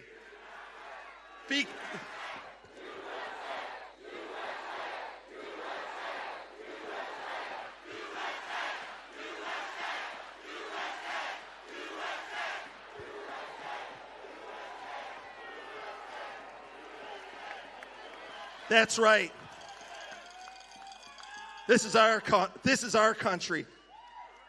That's our flag. You see that? That's our flag.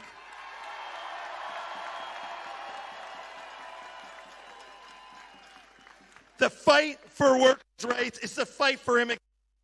The fight for civil rights is the fight for economic justice. The fight for health care is the fight for one another.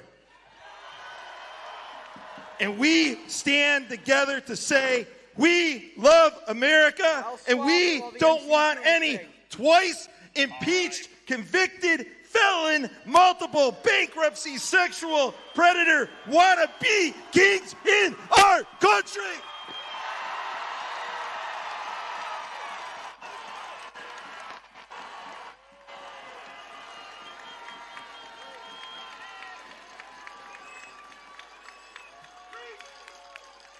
So Donald Trump, I want to make sure that you hear this loud and clear. Stay the fuck out of my city.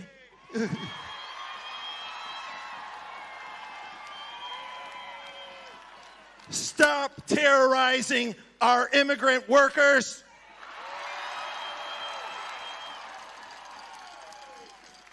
And stop abusing our government.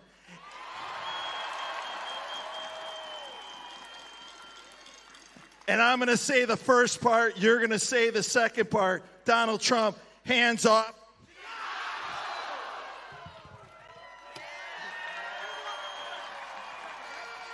Give it up for Bob Ryder, everyone.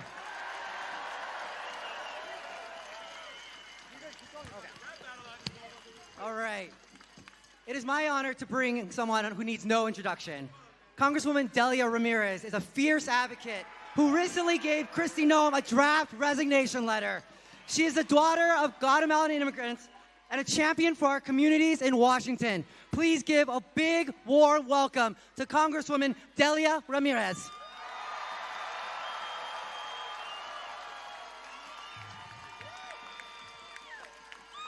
Buenos días, Chicago!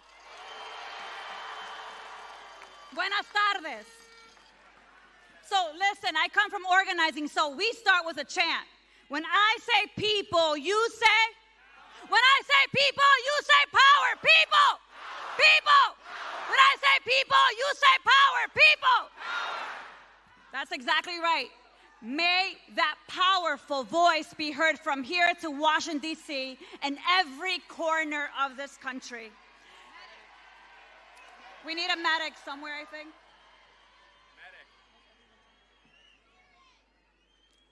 Are we good? Do we need a medic to the right? Oh, they're cheering for me. Okay. Listen, community comes first. Well, let me say this. It is so good to be with all of you today when we say no kings, never, not today, not tomorrow, not ever. And at a time when the Supreme Court has declared that my mere existence is a threat and target, let me tell you, I will unapologetically affirm that I am the proud daughter of Guatemalan immigrants.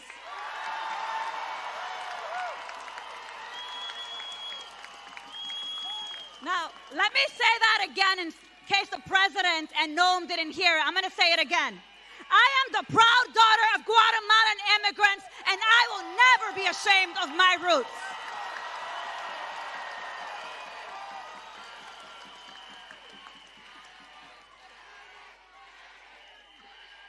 Not Trump.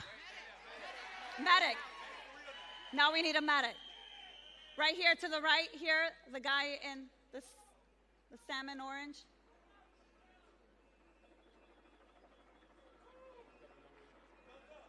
We're good? We're good? So folks, look, they're trying to do everything they can to break our spirit. But you and I have shown up here. Some of you have been here for a couple hours, haven't you? Some of you may have not drank enough water, so drink some more water right now. But what I want to make sure that you hear is that not Trump, not Noam, not Stephen Miller, not Tom Homan, or any criminal member of this administration will break us ever. You see, I am a daughter of immigrants who, like so many of our neighbors, sacrificed everything to give their children a chance at a dignified life. I stand on their shoulders, and they didn't make me or raise me to be afraid of tyrants. And you're not afraid of tyrants either, are you? So yes, I will unapologetically defend our immigrant community, the families who have enriched our American culture, the workers who keep our economy going, the children who are our nation's future and might make the next president of the United States.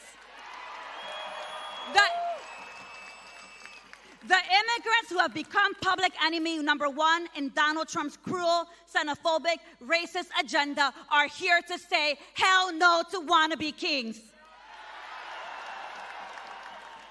And if I'm being honest with you, Immigrants who, as far as I'm concerned, are more American than the fascist traitor pedophile sitting in the White House right now.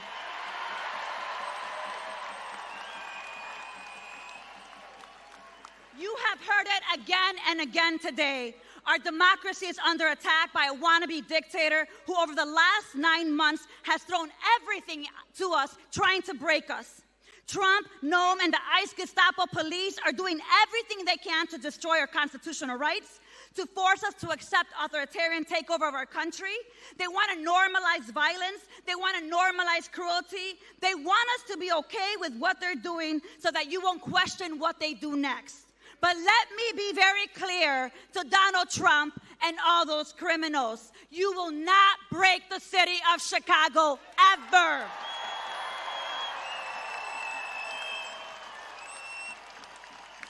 Ever. They want us to bend the knee, but I want you to look around and I want you to say to your neighbor to your left, no king. And I want you to look to your neighbor to the right and you say, I fight for justice for all. So let me say this. I see resilient people. I see a diverse crowd. I see people who are unwilling to be broken by this fascist government. And we will not be broken. We will not lose hope. We will organize, mobilize, agitate to make sure that this government understands that we are for the people, by the people. So Chicago, como dice mi mamá, Chicago, let me hear you. Are you ready to stand up and fight back? So what are you going to do when the ICE Gestapo police try to kidnap your neighbors? Stand up, fight back. That was practice. We're going to do it again. What are you going to do when the ICE Gestapo police try to kidnap your neighbors? Stand up, fight back. What are you going to do when they try to silence dissent, criminalize protests, and erode our civil rights? Stand up, fight back. What are you going to do when Trump tries to declare martial law and end free and fair elections? Stand up. And what will you do when Donald Trump tries to declare himself king? Stand up, fight back, and you say hell to the no. Stand up, fight back. Eso es lo que vamos a hacer nosotros todos los días. That is what we're going to do. And so I want to introduce to you someone that is standing up and fighting back with so many of our leaders here in the city of Chicago and the state of Illinois, because we understand the collective solidarity that we need in this moment. We understand that we have to keep showing up for each other, and we have to make sure that they understand that they won't break us. And someone who has been leading in that fight with us is our very own Governor J.B. Pritzker.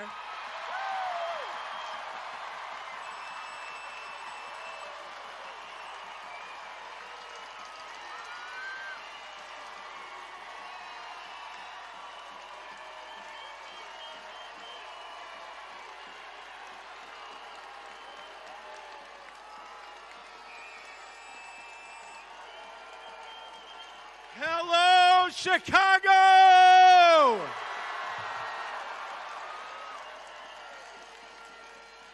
We are here today to defend a principle that has defined America since its founding. The belief that tyranny in any form must be resisted by the people of conscience. Especially here in Chicago, we will never surrender. Throughout history, we've learned that tyranny doesn't arrive with dramatic proclamations.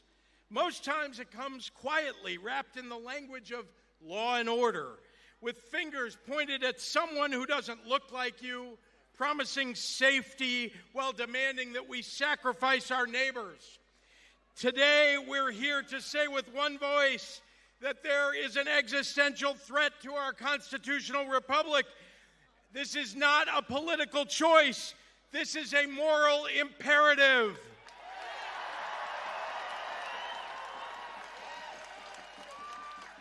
The reality here in Chicago is this. Black and brown people are being rounded up because of the color of their skin.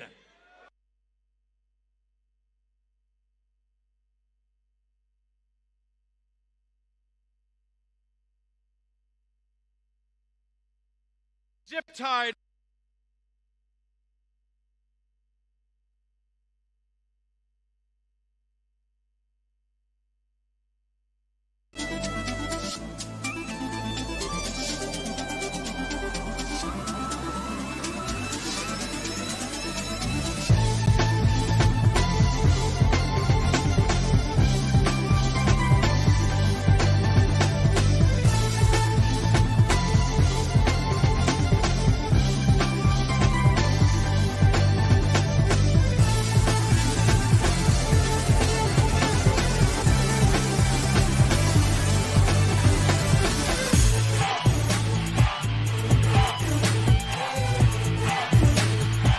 Houses, wondering if their parents will ever return. And here's what concerns me the most: the normalization of it all.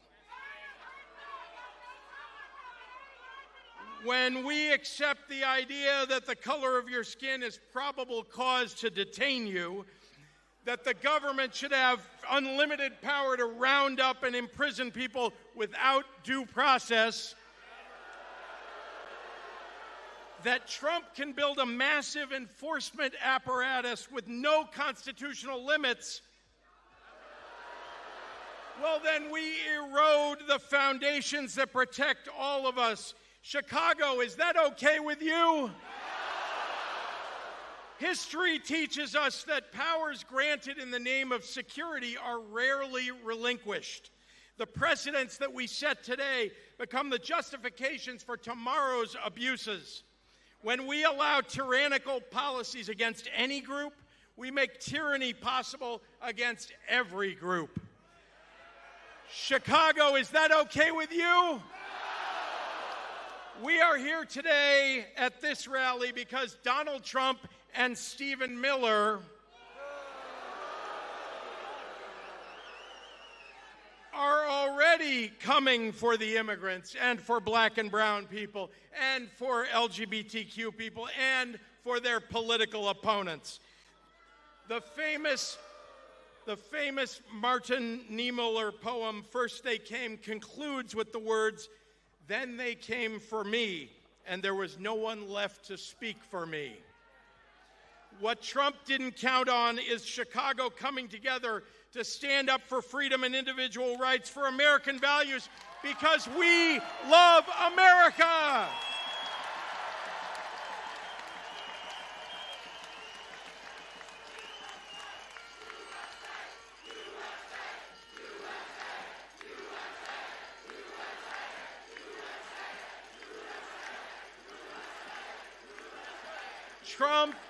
Trump and Stephen Miller tried to stop us from rallying today by calling us names.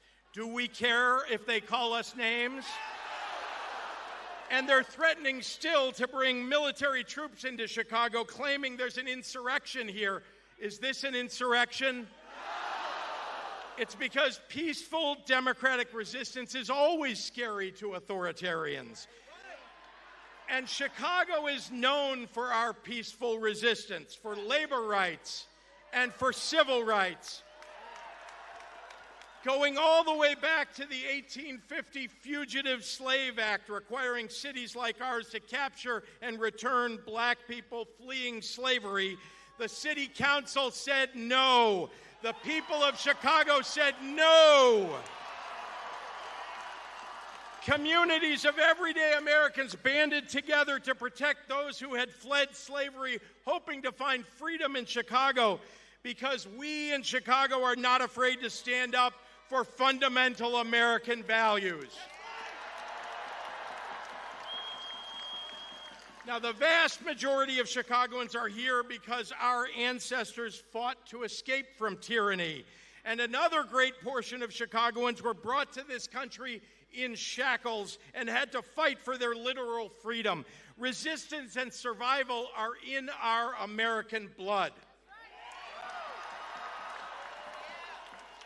Today, we are resisting more than just Donald Trump's attacks on democracy, and he knows it. Trump is panicking about the growing public backlash to his broader agenda. His tariff taxes are costing average American families between $2,400 and $4,800 per year. Illinois soybean farmers are losing billions and going bankrupt because of Trump's trade war. And so are small businesses. And he defunded programs to reduce crime and is canceling food assistance and medical care for the middle class and working class and our most vulnerable. People are here today standing up for our constitutional rights and our economic freedom, and that is what resistance looks like. And you know, resistance starts with refusing to normalize cruelty. Resistance means choosing solidarity over fear.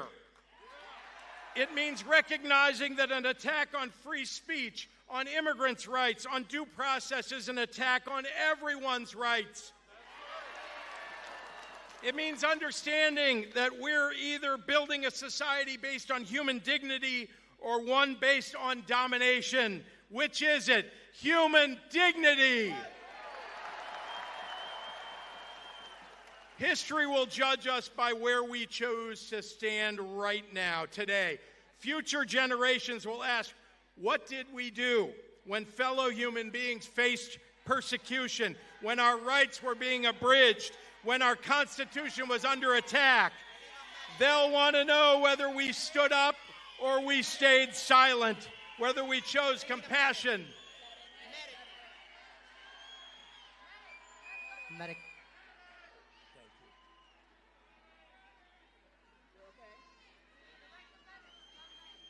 Do we get it?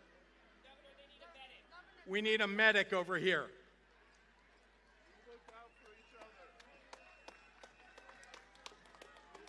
Thank you for looking out for each other.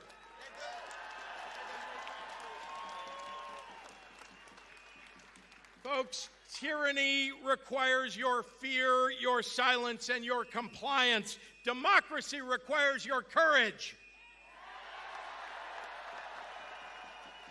And tyranny depends on good people doing nothing. It requires us to accept the unacceptable, to rationalize the irrational, to normalize the abnormal. But tyranny also fails when ordinary people refuse to cooperate, when they say no kings and they mean it.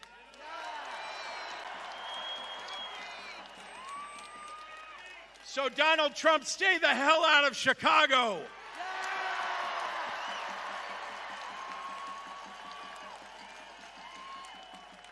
The fight against tyranny isn't won or lost in one protest. It's won in countless daily decisions to stand for justice, to refuse cruelty, to defend human dignity. It's won when we recognize that none of us are free until all of us are free.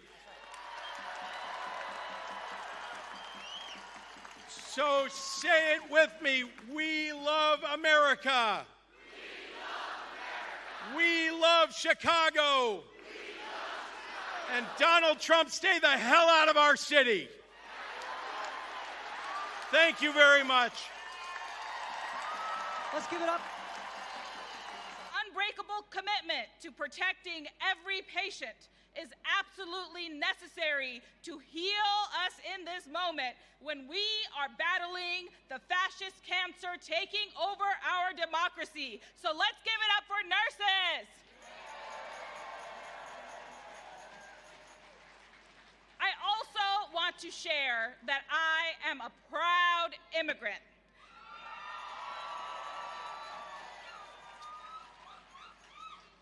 Just a little personal story. My mother and I immigrated to the Bay Area from India when I was a child, and we became U.S. citizens through her grueling work to build a better life for us, which is the experience of many immigrants. Many people aren't actually aware of the dedication, resources, and time it takes to pursue a path to legal status or citizenship. Just as many immigrants today are pursuing a path to legal status in the courts, they are being kidnapped by ICE. It took my mother and I nearly 10 years to finally reach the point for being called for an interview for citizenship. Unfortunately, that interview was scheduled exactly 2 weeks after the horrific 9/11 attacks in 2001. We were so nervous we wouldn't pass our interview and become citizens because of the racism and hate that followed the 9/11 attacks. At that time, the hate was so pervasive against people of color, my own neighbors were vandalizing our home, our car, calling us terrorists, and sending threatening messages to leave this country. We felt so scared and abandoned.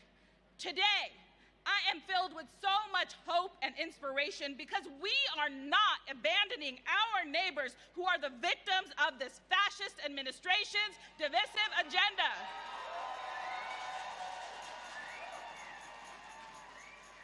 We are outraged to see families and workers being kidnapped by ICE in places of worship, education, and healing, disappeared into the most inhumane conditions, and their families can't even find information about where they are.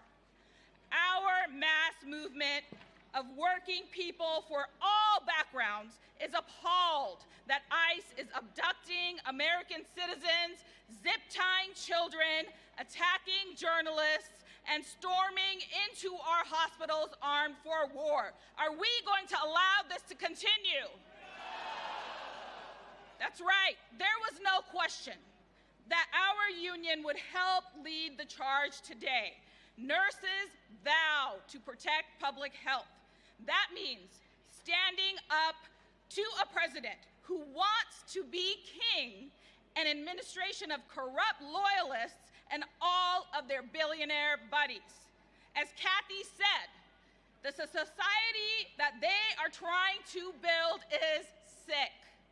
California is home to nearly 200 billionaires, while more than 7 million residents can't even meet their basic needs. They go hungry, they go without housing, they suffer without medical care. The billionaires' greed never stops, though. To get even richer off of our backs, the billionaire class has seized control of the US government. While they ran through a fascist agenda, they know that their biggest threat is an organized working class. They are trying hard to divide us, to make immigrants, trans people, or people who don't match their values the scapegoat. They are trying to crush resistance by rolling back all our protections, including public health protections, union rights, freedom of speech, and the right to due process. We even have Salesforce CEO Mark Benioff, who has benefited greatly from subsidies to do business in San Francisco, by the way, calling for Trump to send in the National Guard. This is an intentional move to block our power as working people. But we are all out here to show them that the resistance is strong. Are we going to let billionaires sell us out to fascists? That's right. Coming together today is not just about no kings as presidents. It is about not letting billionaires define our society. In less than a year, they have largely dismantled democracy as we knew it because we have not been disruptive enough to instill fear in them.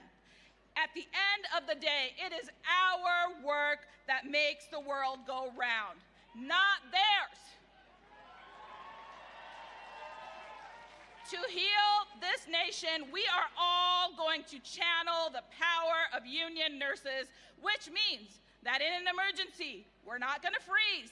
We are going to fight.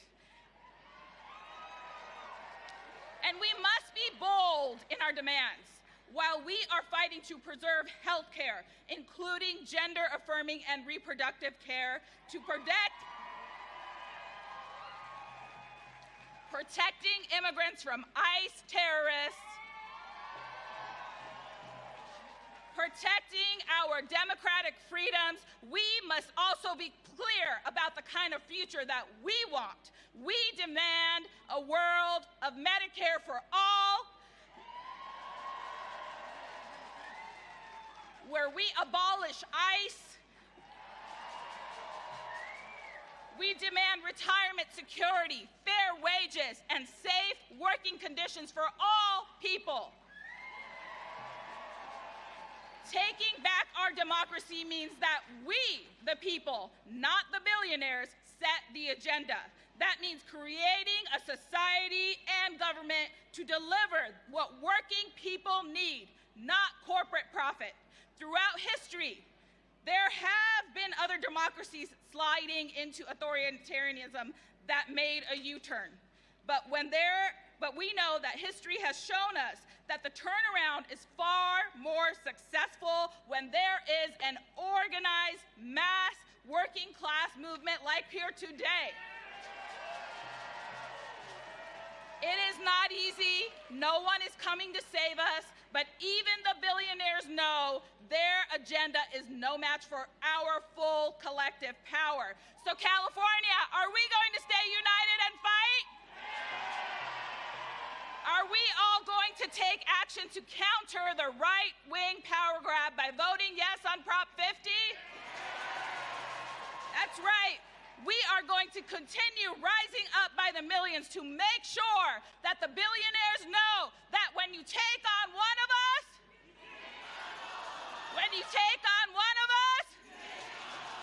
thank you, everyone.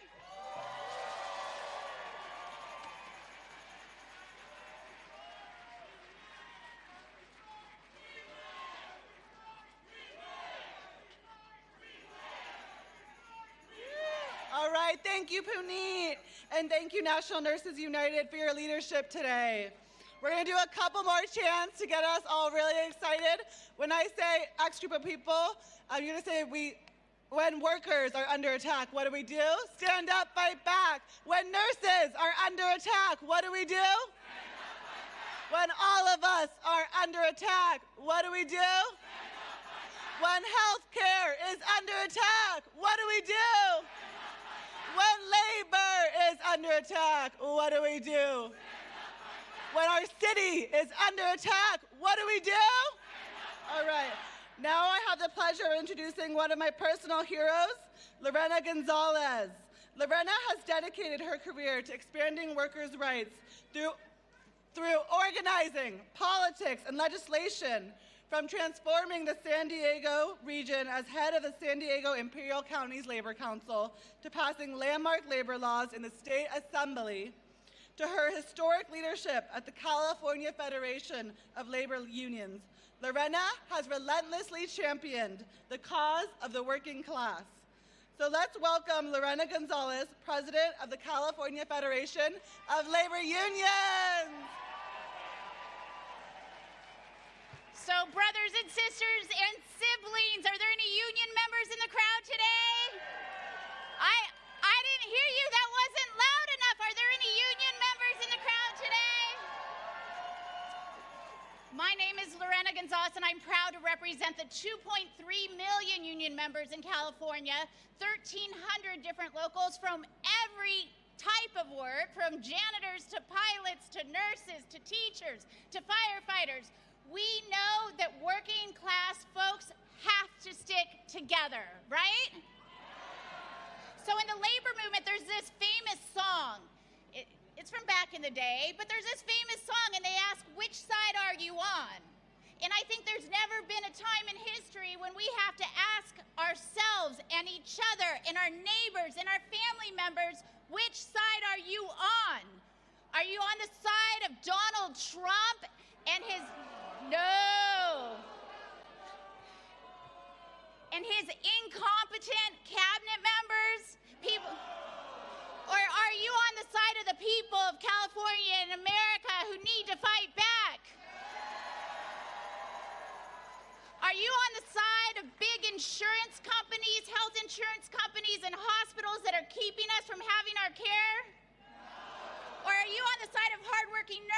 and patients who need access to universal health care?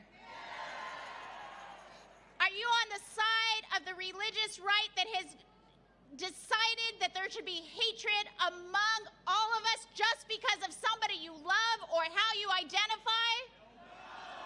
Or are you on the side of every single person who's in this park, no matter what they want to do with their lives, who they want to love, or how they want to identify?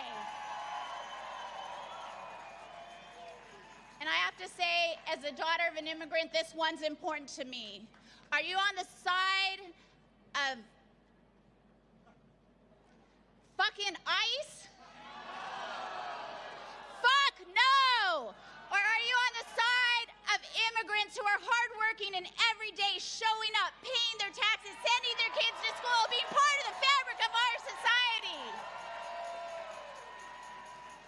Can we get a fuck ICE? Thank you. So it's a simple question. Are you on the side of the tech bros and the billionaires and the people who want to take away every ounce of hope that working people have in this country, or are you on the side of each other? So we've done a lot of rallying. I'm glad to be here today in San Francisco for this No Kings rally. It is important to come together and make sure that Washington, D.C. knows which side we're on, to make sure they know we're not going to be scared by their threats, that we're not going to hide in fear as they say they're going to come after us. That's important. It's important to continue to do that. But here in California, there's one more thing you can do. You can vote. So we have this little thing called Proposition 50 on the ballot right now. It doesn't cure every problem. I'm not going to pretend it does. I'm not going to pretend that just electing some more Democrats is really going to help the working man and woman necessarily. But I do know this. I know that this president needs some fucking guardrails, and there's one thing I can do, and that is turn in my ballot for Prop 50, vote yes, get it in early, get some guardrails around that tyrant. Do you promise me you're going to vote? All right. I'm going to end with a chant that I know you guys know. This is what's important. They want to silence us. They want to demoralize us. They want us to be afraid. I don't know who your father is. Oh, okay. If Donald Trump's your father, I'm sorry for you. Sorry. Fuck Donald Trump. All right. Lost my track of mind. Look at me. I thought I said something about his dad. I didn't know what that was. So we're going to do a little chant, because we know one thing. Despite them wanting to demoralize you, silence you, they want to scare you, they want to make you believe you don't have power, we know we have power. We know we have collective power. That's what the labor movement has all been about. That's what people power has always been about. So we have one thing to do, and that's fight back. Because when we fight, louder, when we fight, let's go win.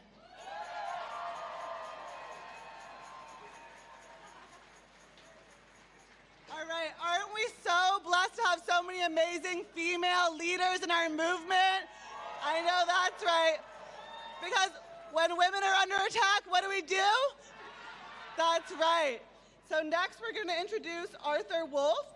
Arthur is a leader in 5051 SF, which is one of the anchor organizations of today's event, alongside Indivisible SF. Indivisible, where you at? Can I get some woo? And NNU, thank you so much for helping organize today. So let's welcome Arthur Wolf.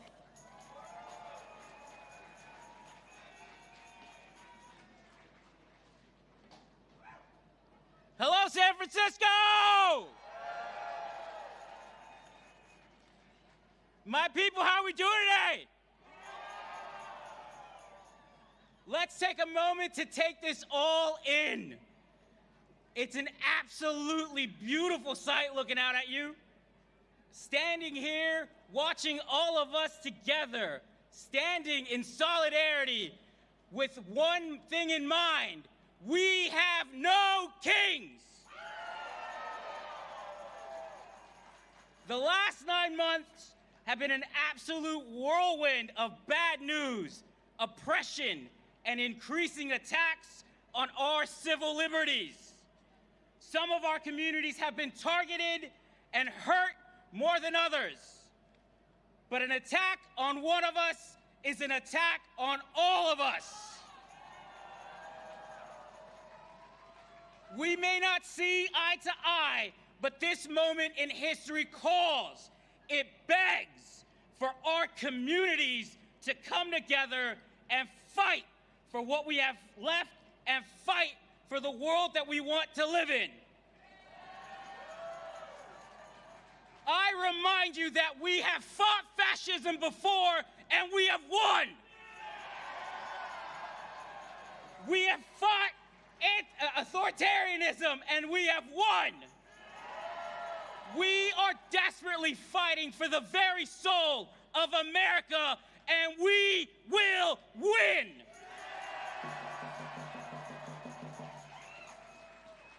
History is littered with the names of these mediocre men who try to control people like you and people like me. They have all failed spectacularly.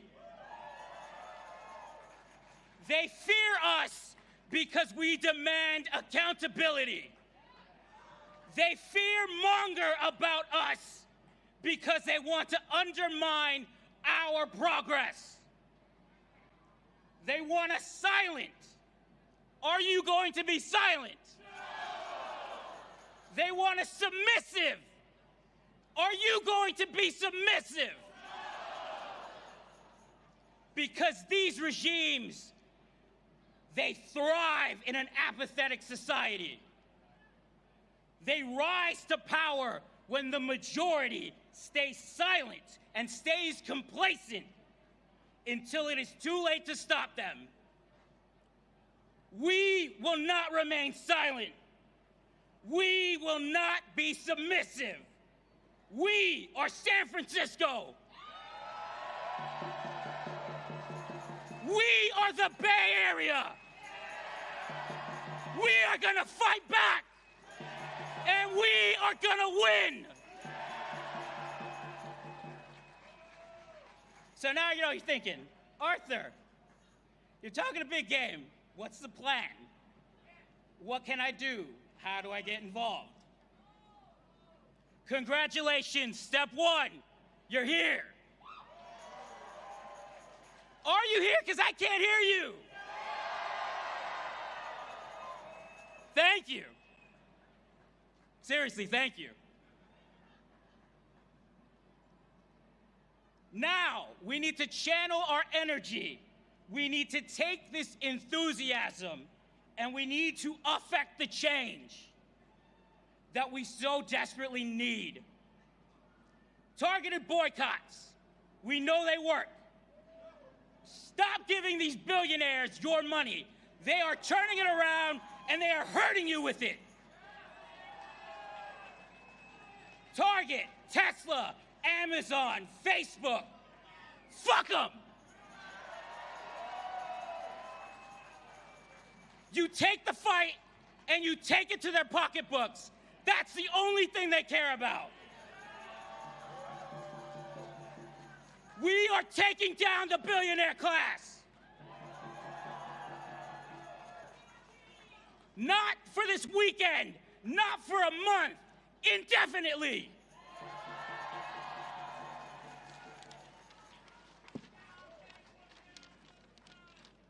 Yeah. Sign up with a group and do the work. Join 5051, if you don't mind. Join Indivisible, Bay Resistance, Working Family, Democratic Socialists of America, AROC, PYM. Your union can get you to work. Get in your community, do the work, volunteer, be the change you want to see. Run for office. Stop wasting your votes on candidates that are not prioritizing your best interests. Elections only matter if the people we're sending to serve us are doing their job. Are they doing their job right now? What do we want? I should have thought that one through, to be honest. My bad, guys. We do want a lot of things, thank you. Your vote does matter.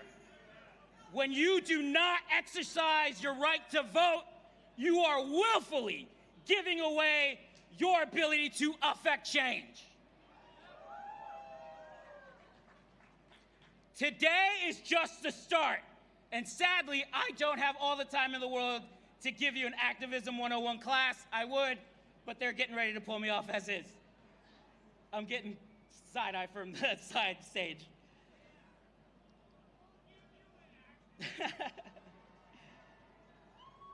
Sorry, I lost my place. We have more information on how to get involved at indivisible.org/NoKings2/actions. We were supposed to have a graphic. Sorry, guys. Google it, please. Or not Google it, the other ones. Sorry. It's a phrase.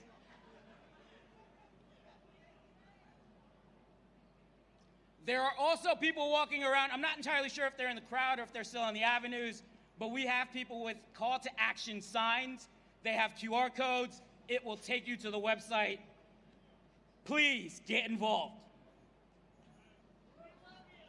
Thank you. Just remember, look around. You are not alone. Do not let anyone tell you that you cannot affect change, because we can and we will. Lastly, this week, Mr. Trump couldn't keep our city's name out his mouth. Luckily for us, we have been preparing. We know he wants to institute the National Guard on our streets. Are we gonna let him? Are we gonna let him? Honestly, I kind of want a hell no, but... So are we gonna let him? The day we know that the National Guard is coming to San Francisco, the plan is to meet at Embarcadero Plaza, 5 p.m. We are gonna take the streets! Because San Francisco, we will not remain silent. We will not be submissive. We will fight back, and we will win. It has been a great honor to speak to you today. Thank you so much for having me. Keep it going for the next person.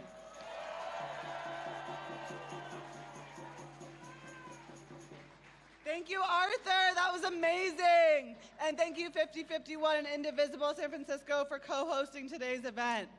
So are we going to let kings into our city? What about our state? What about our country? And are we going to pass Prop 50 by November 4th? Yeah, I know, that's right. So now I'm so honored to bring our next guest to the stage. And you know who it is? It's Dr. Angela Davis. Yeah. As I'm sure you know, Angela Davis is an educator, an organizer, and she is a visionary. She is known internationally for her work to combat all forms of oppression in the U.S. and abroad. She's an organizer who has provided leadership to the Black liberation, the feminists, the queer, and the prison abolitionist movements. Woo! She's amazing. Yeah, let's get some moves for that. She's been in this movement for more than 50 years. Are you all going to be here in 50 years fighting? Yeah. So let's give a warm welcome for Dr. Angela Davis.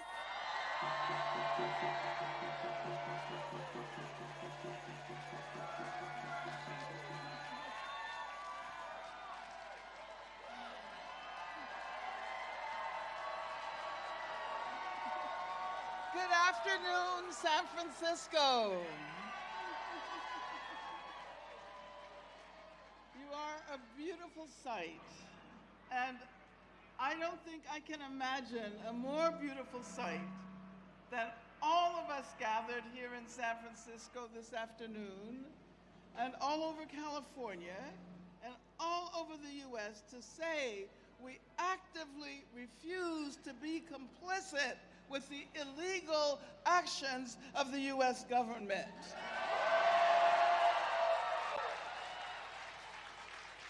In our magnificent multiplicity, we say no,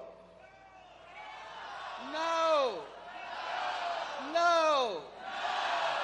We refuse to be in complicity with fascism.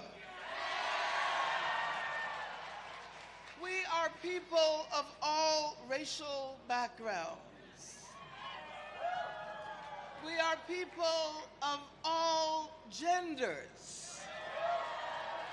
And this includes Black trans women. And let me say, Miss Majors, you are here in spirit with us this afternoon. We are workers. We are unionized workers.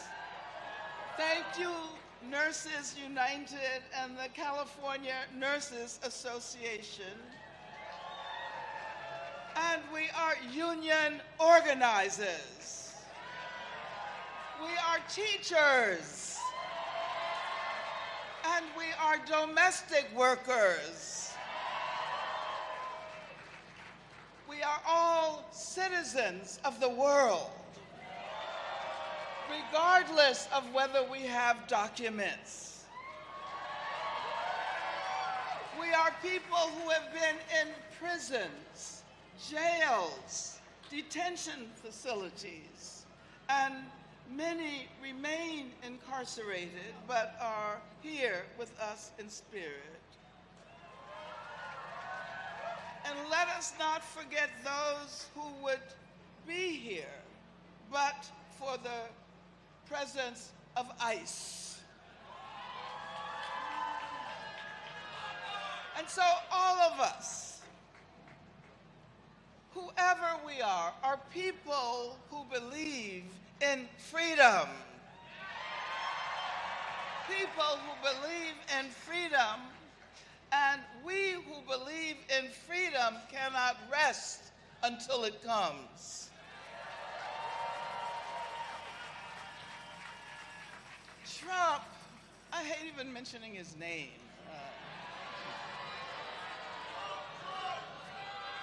He may have won the last election, but let us remember that more people did not vote for him that actually cast their vote for him in the election.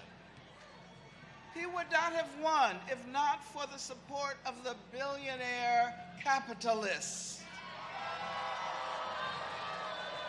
Elon Musk and the major tech capitalists genuflected before power and decided to stand with Trump, authoritarianism, and with all of those who are on the wrong side of history. So we are here to say that we want ICE and the National Guard out of our community.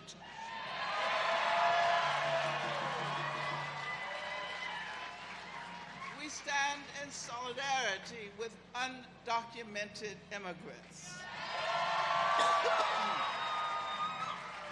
We are all citizens of the world, whether we have papers or not. And we are here to say that we are in solidarity with the Palestinian people.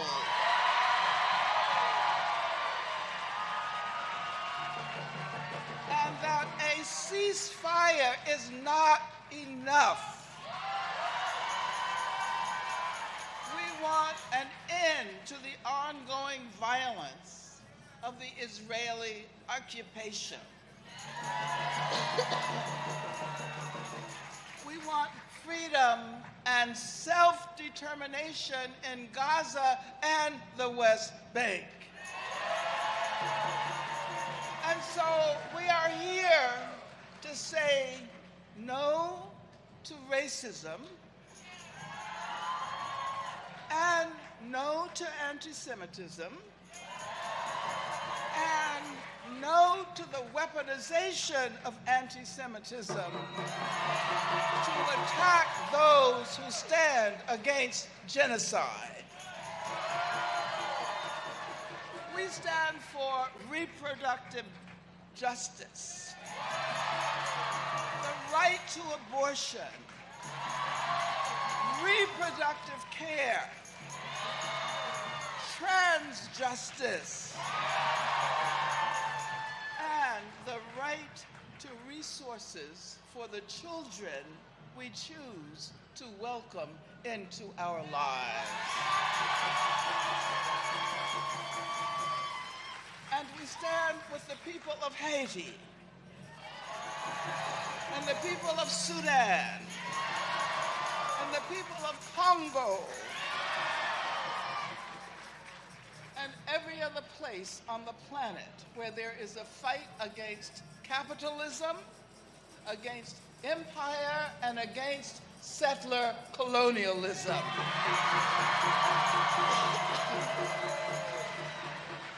We stand with those who support science,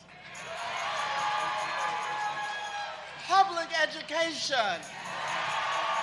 and free universities. And we want to join the rest of the planet in combating the dangers of climate change. The dangers of climate change for human as well as non-human animals. And finally,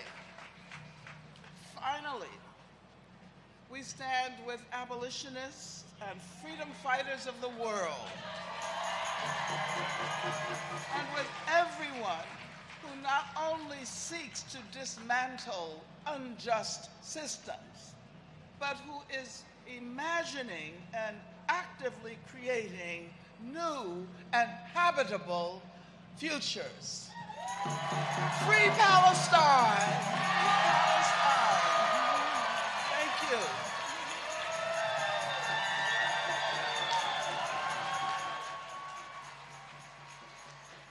How amazing was that? Yes. Thank you, Dr. Davis. Are we gonna let ICE terrorize our community in our city? No. Can we get a fuck ICE? And when immigrants are under attack, what do we do? Yeah. So next, I'm really excited to introduce Abdi Soltani. He's the Executive Director of the ACLU of Northern California. During his tenure, he has pursued long-term priorities to deepen the ACLU's presence in the California Central Valley and elevate ACLU's voice on state policy at the California Capitol. I know we're all grateful for ACLU's leadership right now in the fight back. So let's welcome Abdi. Thank you. Wow, thank you so much. Hello, San Francisco, can you hear me? Hello, California, can you hear me? Hello, United States of America, can you hear me? My fellow Americans, can you hear me? I'm Abdi Soltani with the ACLU of Northern California.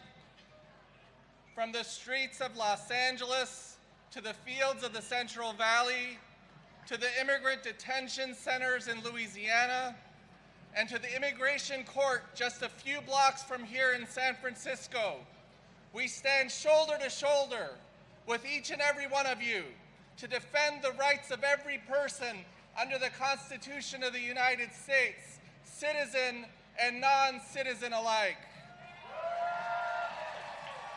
Over the next year, you will hear a lot about the 250th anniversary of the Declaration of Independence.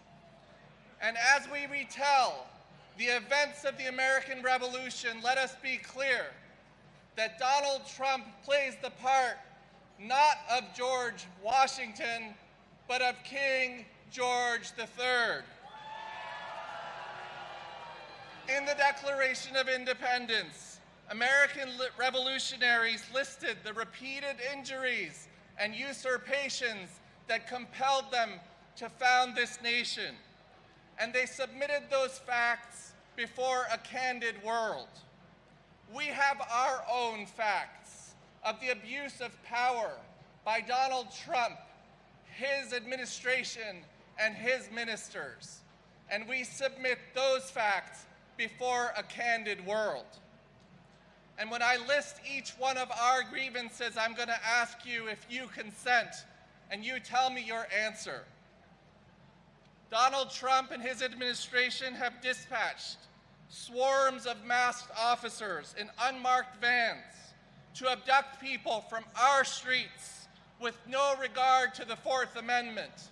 Do you consent? No! They have deployed among us in times of peace the National Guard and standing armies without the consent of our governors. Do you consent? No! They have detained and deported our neighbors and fellow Americans and arrested immigrants at their court hearings with no regard to due process. Do you consent? No! They have sought to end the nation's promise of birthright citizenship with no regard to the promise of the 14th Amendment. Do you consent? No! They have passed new legislation to take away from our fellow Americans the health care that is so vital to our lives, our liberty, and our pursuit of happiness. Do you consent? No! They have suppressed the free speech of comedians by targeting broadcasters and of students by targeting them for deportation. My fellow Americans, do you consent? No! So that is why we are here. Here we stand, undaunted, united. We do not give our consent as the governed when the government abuses our rights and our Constitution. We dissent. We speak out. We assemble as you have here today. We go to court. We vote, and we will prevail. Thank you all for being here today. Let's do it.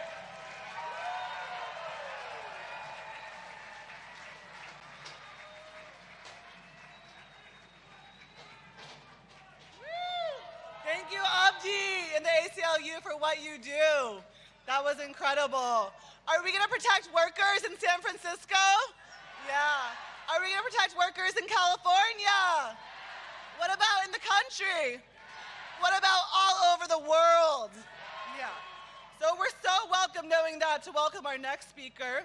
Lara Kiswani is from Akir and Beit Iksa, Palestine, and is the executive director of the Arab Resource and Organizing Center, AROC. They serve and organize thousands of poor and working class Arabs and Muslim across San Francisco and across the Bay Area.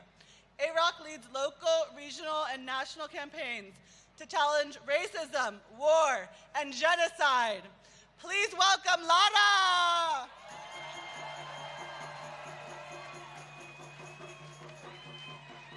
Good afternoon, San Francisco. Let me hear you make some noise.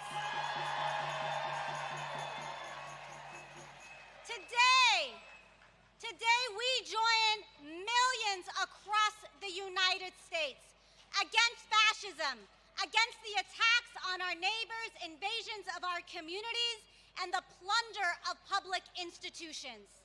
But today, we do not rise alone. We rise with the masses of the world. The masses of the world who have for 2 years filled the streets against global fascism and genocide.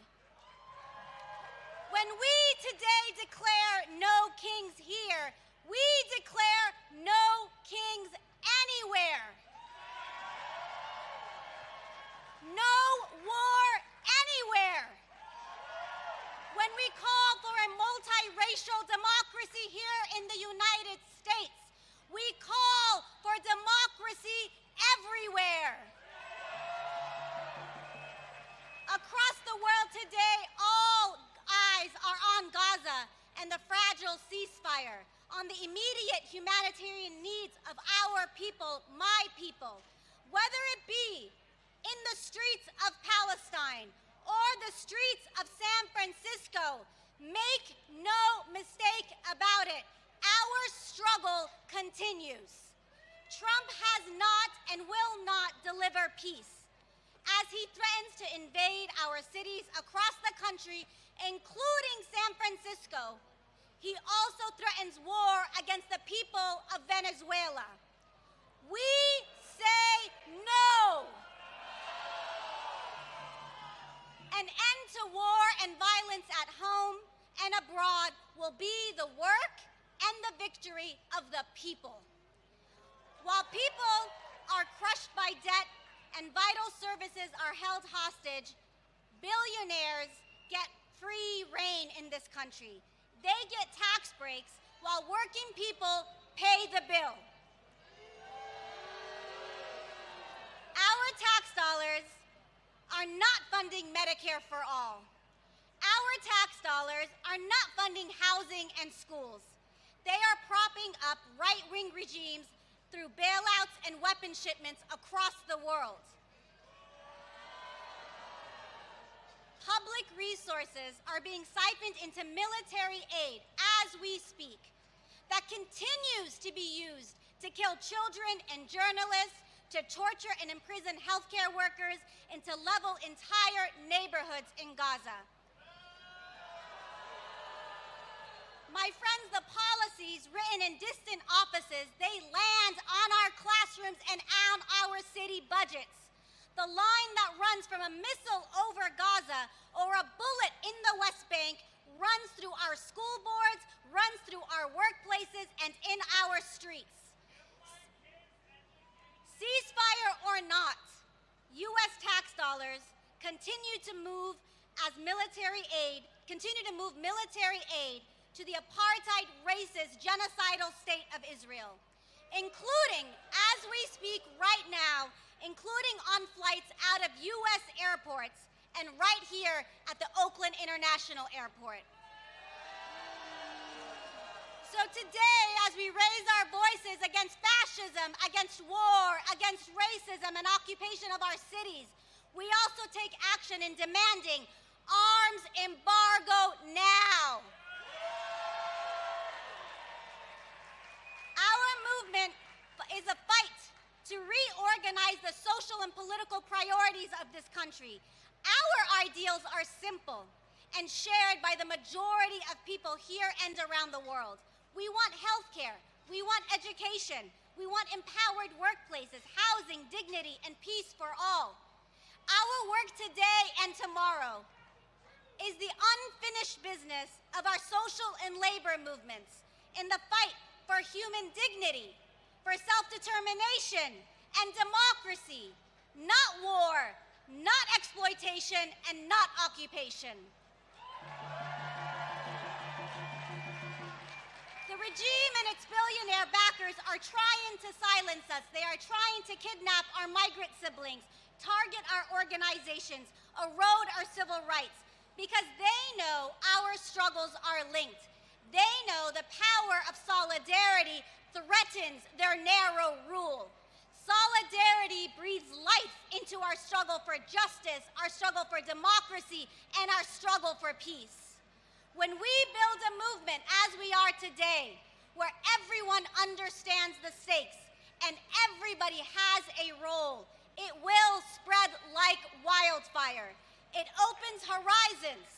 It opens horizons rooted in a very simple truth. Abolishing apartheid and fascism in Palestine is inseparable from the international fight for economic and political democracy. It is inseparable from the fight for education and healthcare for all, for right relations to land, for the freedom of movement of all people, for the freedom of all political prisoners, for social, gender, and climate justice shaped by working people. So today we call on you to organize where you are, defend our communities. When the feds, and if the feds show up to San Francisco, will I see you at 5 p.m. at Justin Herman Plaza? When we show up to demand stop arming Israel, will I see you in the streets? It is time to start resourcing our neighborhoods. It is time to end the raids. It is time to fund life. May a free Palestine be the roadmap for global justice. And may our struggles, our collective struggles against fascism, be a victory for all working people across the world. Repeat after me. No kings. No kings. No ICE. No ICE. Free Palestine. Free Palestine. Thank you.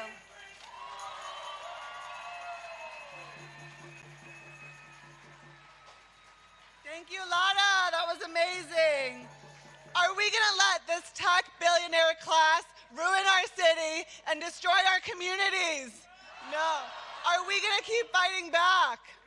Yeah, I know that's right. We're going to protect workers. We're going to protect immigrants. We're going to protect our healthcare system. Is that right?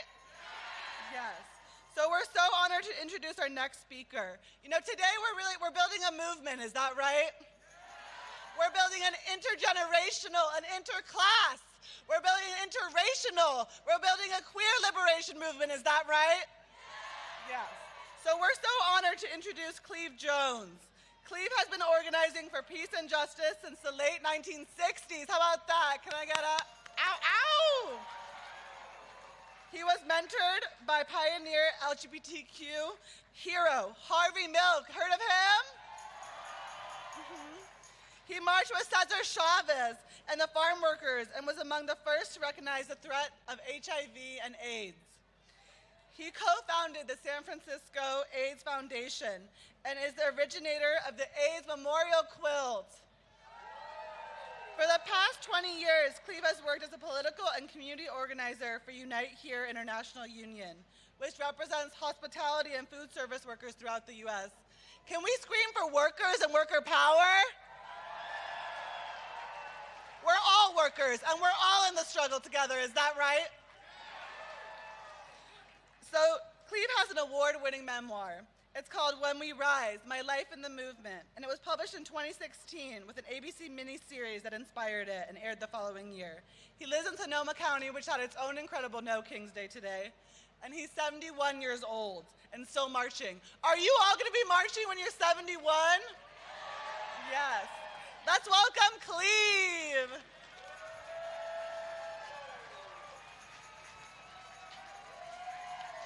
Thank you. I'm very grateful to be here, but even more grateful that you're here. And I'd like to suggest that each of you take a moment right now to look at the people next to you and in front of you and behind you and introduce yourselves and maybe shake hands, maybe embrace, say hello, because these are the people who we're going to be marching with, and it's not going to be easy, and it's not going to be quick. All right. The pronouns I like to use the most are the ones probably understood the least by those in the White House today. They are we, us, ours. We are in this together. And it is up to us to be the leaders we need to save our country and our democracy.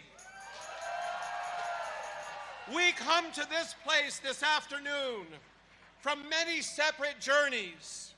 Our ancestors traveled different paths, but all our parents and grandparents and great-grandparents and those before them set their feet upon long and often difficult roads that converge here today at this critical moment in the history of our nation and humankind. Among us today are the descendants of the original peoples of this land and all those who came here not to conquer or colonize, but simply to live. Refugees, asylum seekers, ordinary people who fled war and famine and poverty and repression, people who have always asked for nothing more than the right to live and work and love and care for their families in freedom with justice. They came to America in search of a dream that has always fallen short, always been flawed, remains incomplete, and yet still inspires hope around the world. We know the history of this land and its peoples, those forced to walk the trails of tears, those brought here in chains against their will, and those who gladly gave all they possessed to get here. Those who arrived in overloaded ships to live in tenements and slums, those who walked across the southern deserts, those who endured Jim Crow and the nights of terror, all those who suffered and dreamed and sacrificed, not to some dreadful god of greed and retribution, but for their children and their children's children, for our future, for us. That dream of what a nation by and for the people could be is now threatened more deeply than any time since war tore our nation apart in the spring of 1861, claimed the lives of 1 million Americans, and opened wounds that fester to this day.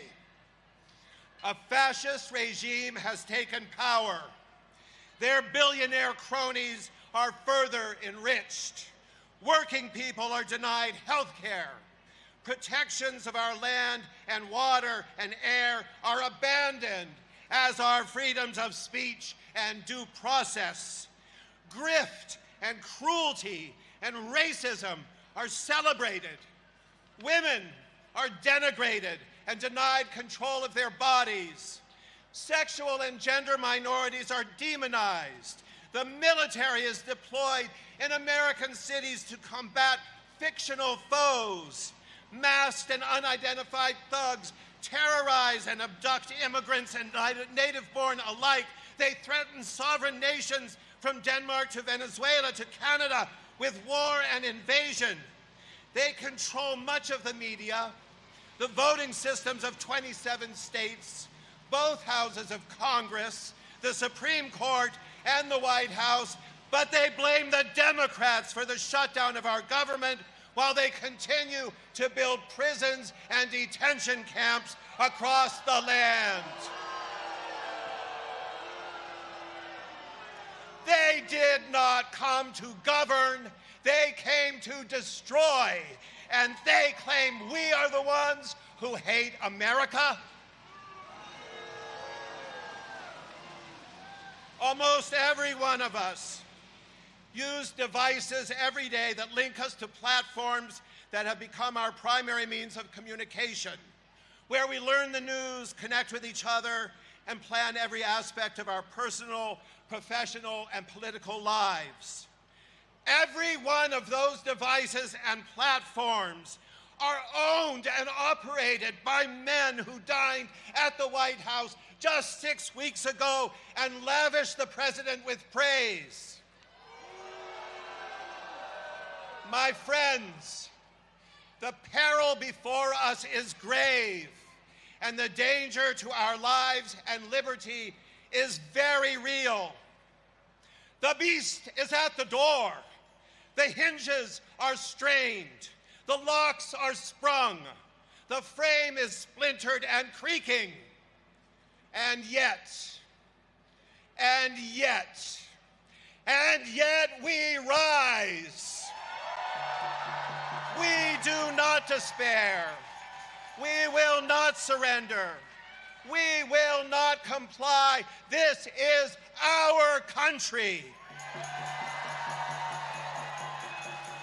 Every one of us here and all those marching in our millions across the land today, all of us have a role to play as we meet the awful challenge of this crisis. What is the special skill you bring to this struggle? How will you build the offline networks necessary to organize and build this movement beyond today?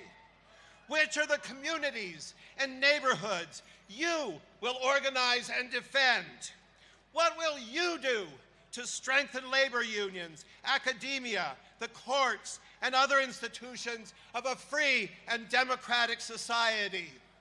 And what will you do to imagine and launch and sustain the massive campaign of nonviolent civil disobedience and non-cooperation that history informs us is now required?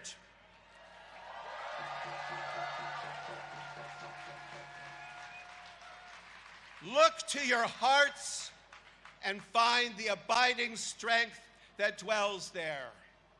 Look to the sky and all the magnificent beauty that surrounds us still. Look to those who stand proudly at your shoulders. Look to your ancestors and claim your future. We are the people. Now is the time. This is the moment.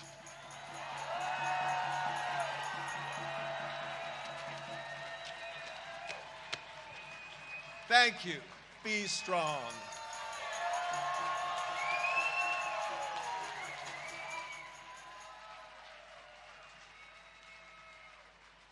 That was amazing. When queer people are under attack, what do we do? When trans people are under attack, what do we do? When all of us are under attack, what do we do? Now let's give ourselves a round of applause for standing in this hot sun in San Francisco. It's hot today, but we're out here to say that we won't give up. We're gonna keep fighting shoulder to shoulder, is that right? Yeah. And you know, look around you right now. You see retirees, you see social workers, you see teachers, union members, immigrants, brothers and sisters in the struggle for liberation, is that right? So we all know Trump has threatened to invade San Francisco, and he's threatened to use the power of our federal government that we pay to against our own communities. So are we gonna let that happen? No. We are not gonna let that happen. Here in the Bay Area and in San Francisco, we've come together as ordinary people to protect our neighbors from harm. So join our resistance just like you did today. If federal troops come to the Bay, come that day, like you've heard, at 5 p.m. to Justin Herman Plaza and stand up for Bay Area values. Get a Know Your Rights card to protect your immigrant neighbors. Learn how you can protect yourselves and your community.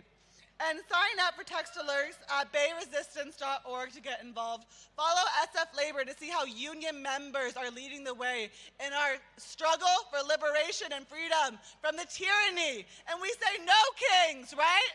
No kings! So next, I'm so honored to introduce Honey Mahogany. Honey is a lifelong San Franciscan and a well-known fixture in SF nightlife and politics. She's the founder of the Transgender District. She's a co-owner of the Stud Bar, a founding queen of Drag Story Hour, and chair emerita of the San Francisco Democratic Party. And she has been canonized as a saint by the Sisters of Perpetual Indulgence. She currently works as the Director of Transgender Initiatives. So let's welcome Honey Mahogany.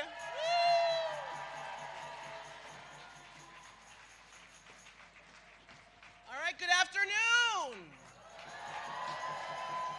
It's so amazing to be here with my fellow Americans because I am here today as a proud American, as the child of refugees who fled to this country, seeking stability, believing in democracy, and the American dream.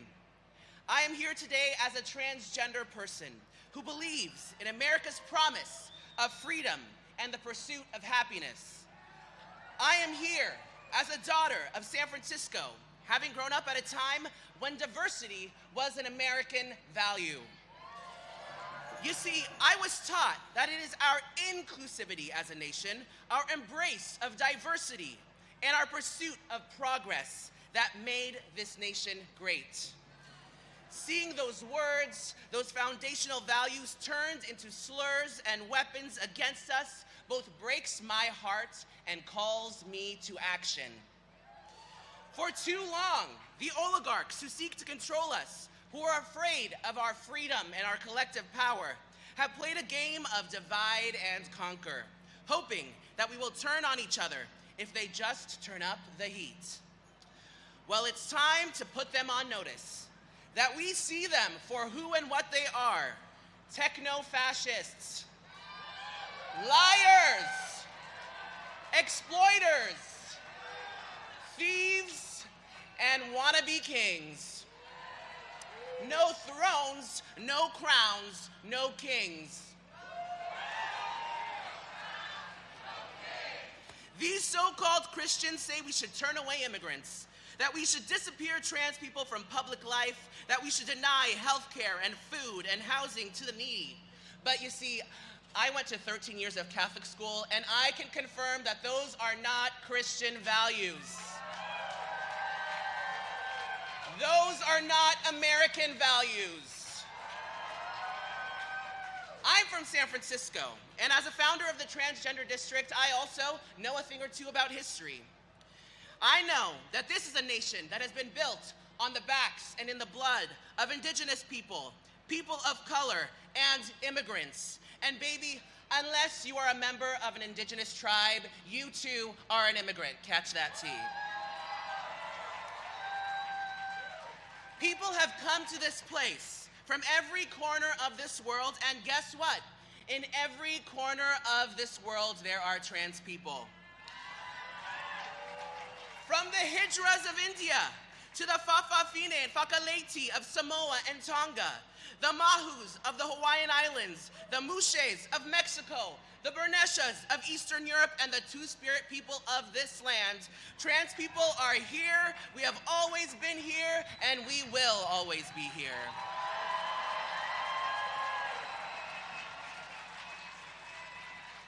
So when they say being trans is something new, when they say being trans is something new, you tell them that trans people are mentioned in our oldest texts dating back to ancient Sumeria. When they say trans women shouldn't play in women's sports, you tell them that trans women have been openly competing since 1975, and in 50 years, there wasn't near a problem because we weren't winning gold back then either.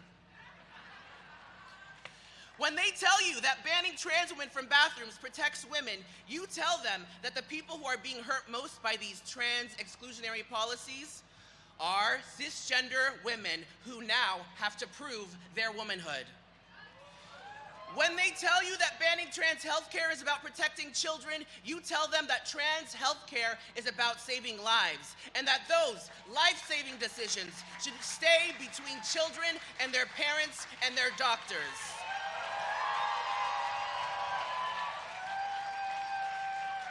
Because let's be clear, this isn't about protecting tradition or American values. This isn't about protecting women. This isn't about protecting children. This is about control. This is about removing freedom and equality as foundational American values and replacing them with blind obedience and conformity. This is about destroying our democracy. Not on our watch. We know that we are stronger together, that our liberation is collective, and that when we are under attack, we don't sit by and pretend or wish that nobody notices. We stand up. We fight back. So let me hear you say it. When trans rights are under attack, what do we do? When trans kids are under attack, what do we do? When immigrants are under attack, what do we do? When democracy is under attack, what do we do? What do we do? What do we do? What do we do? What do we do? That's right, keep it going. Let's fight for our democracy.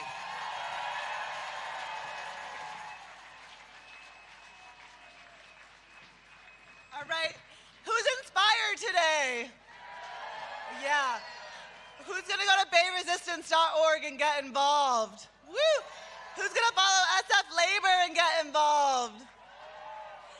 Now, Francisco Herrera from Nuevo Sol de Laborers program couldn't be here today, but he wanted to tell you all about an amazing program they have called Adopt a Corner. You can go to ndoln.org to adopt a corner and protect your immigrant brothers, sisters, and siblings from ICE, from the terrorism that is attacking our own communities, okay? So now we're gonna say welcome to Sandy Redding, who is a registered nurse of over 40 years. She's president of CNA, who you've heard from today. Let's give it up for our nurses today. Woo! Let's give it up for our healthcare workers in general. Are we gonna protect healthcare in this country? Are we gonna protect Medicaid? Are we gonna protect Medi-Cal? Are we gonna protect seniors? Are we gonna protect all public institutions that are under threat of privatization?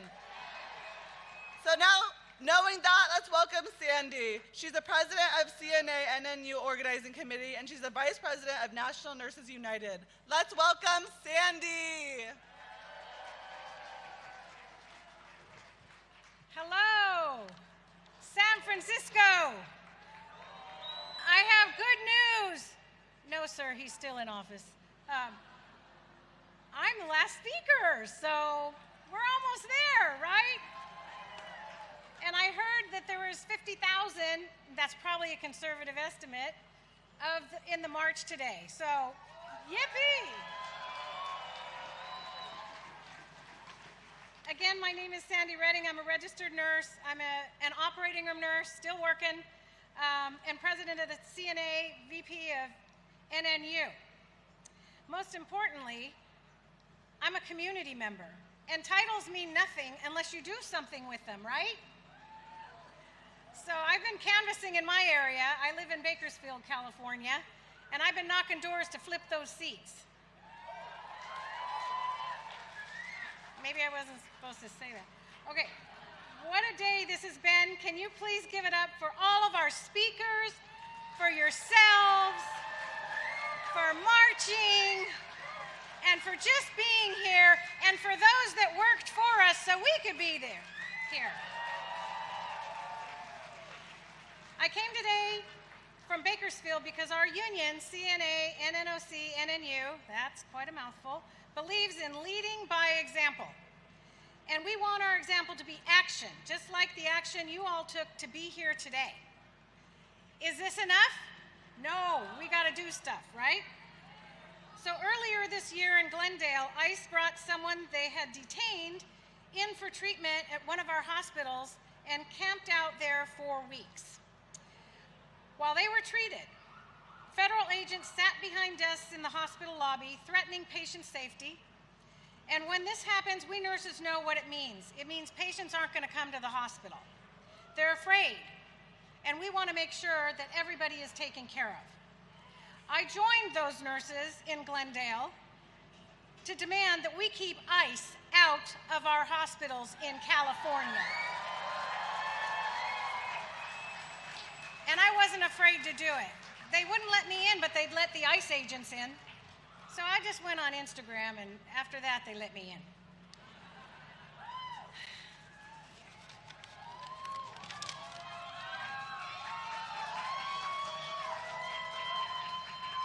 thank you.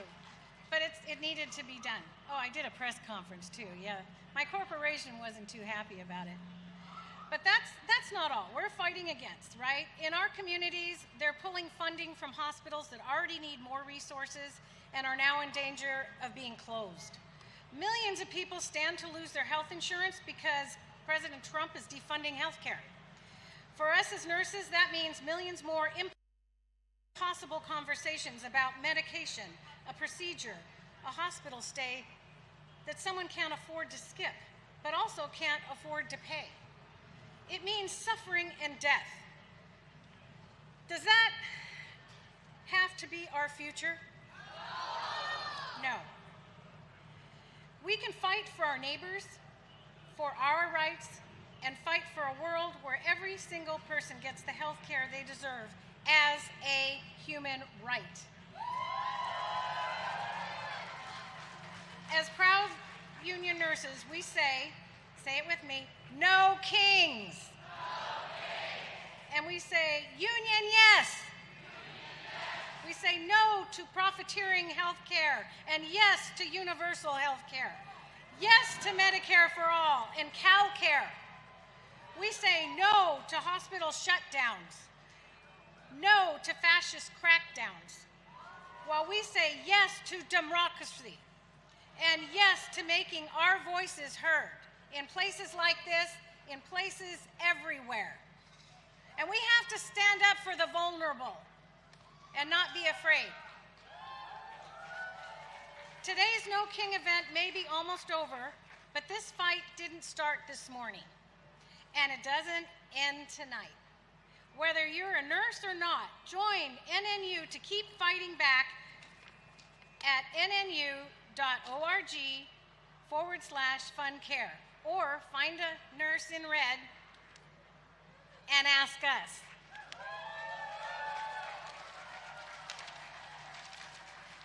So we have to keep fighting, keep organizing, keep working with your neighbors, your classmates, your coworkers, your communities to build power against this regime. Together, we can show them who's really in charge. Kind of like the operating room. Everybody knows who's in charge, right? So we got to take our country back. Because you take on one of us, you take on all of us. Say it again, you take on one of us, you take on all of us. Thank you so much.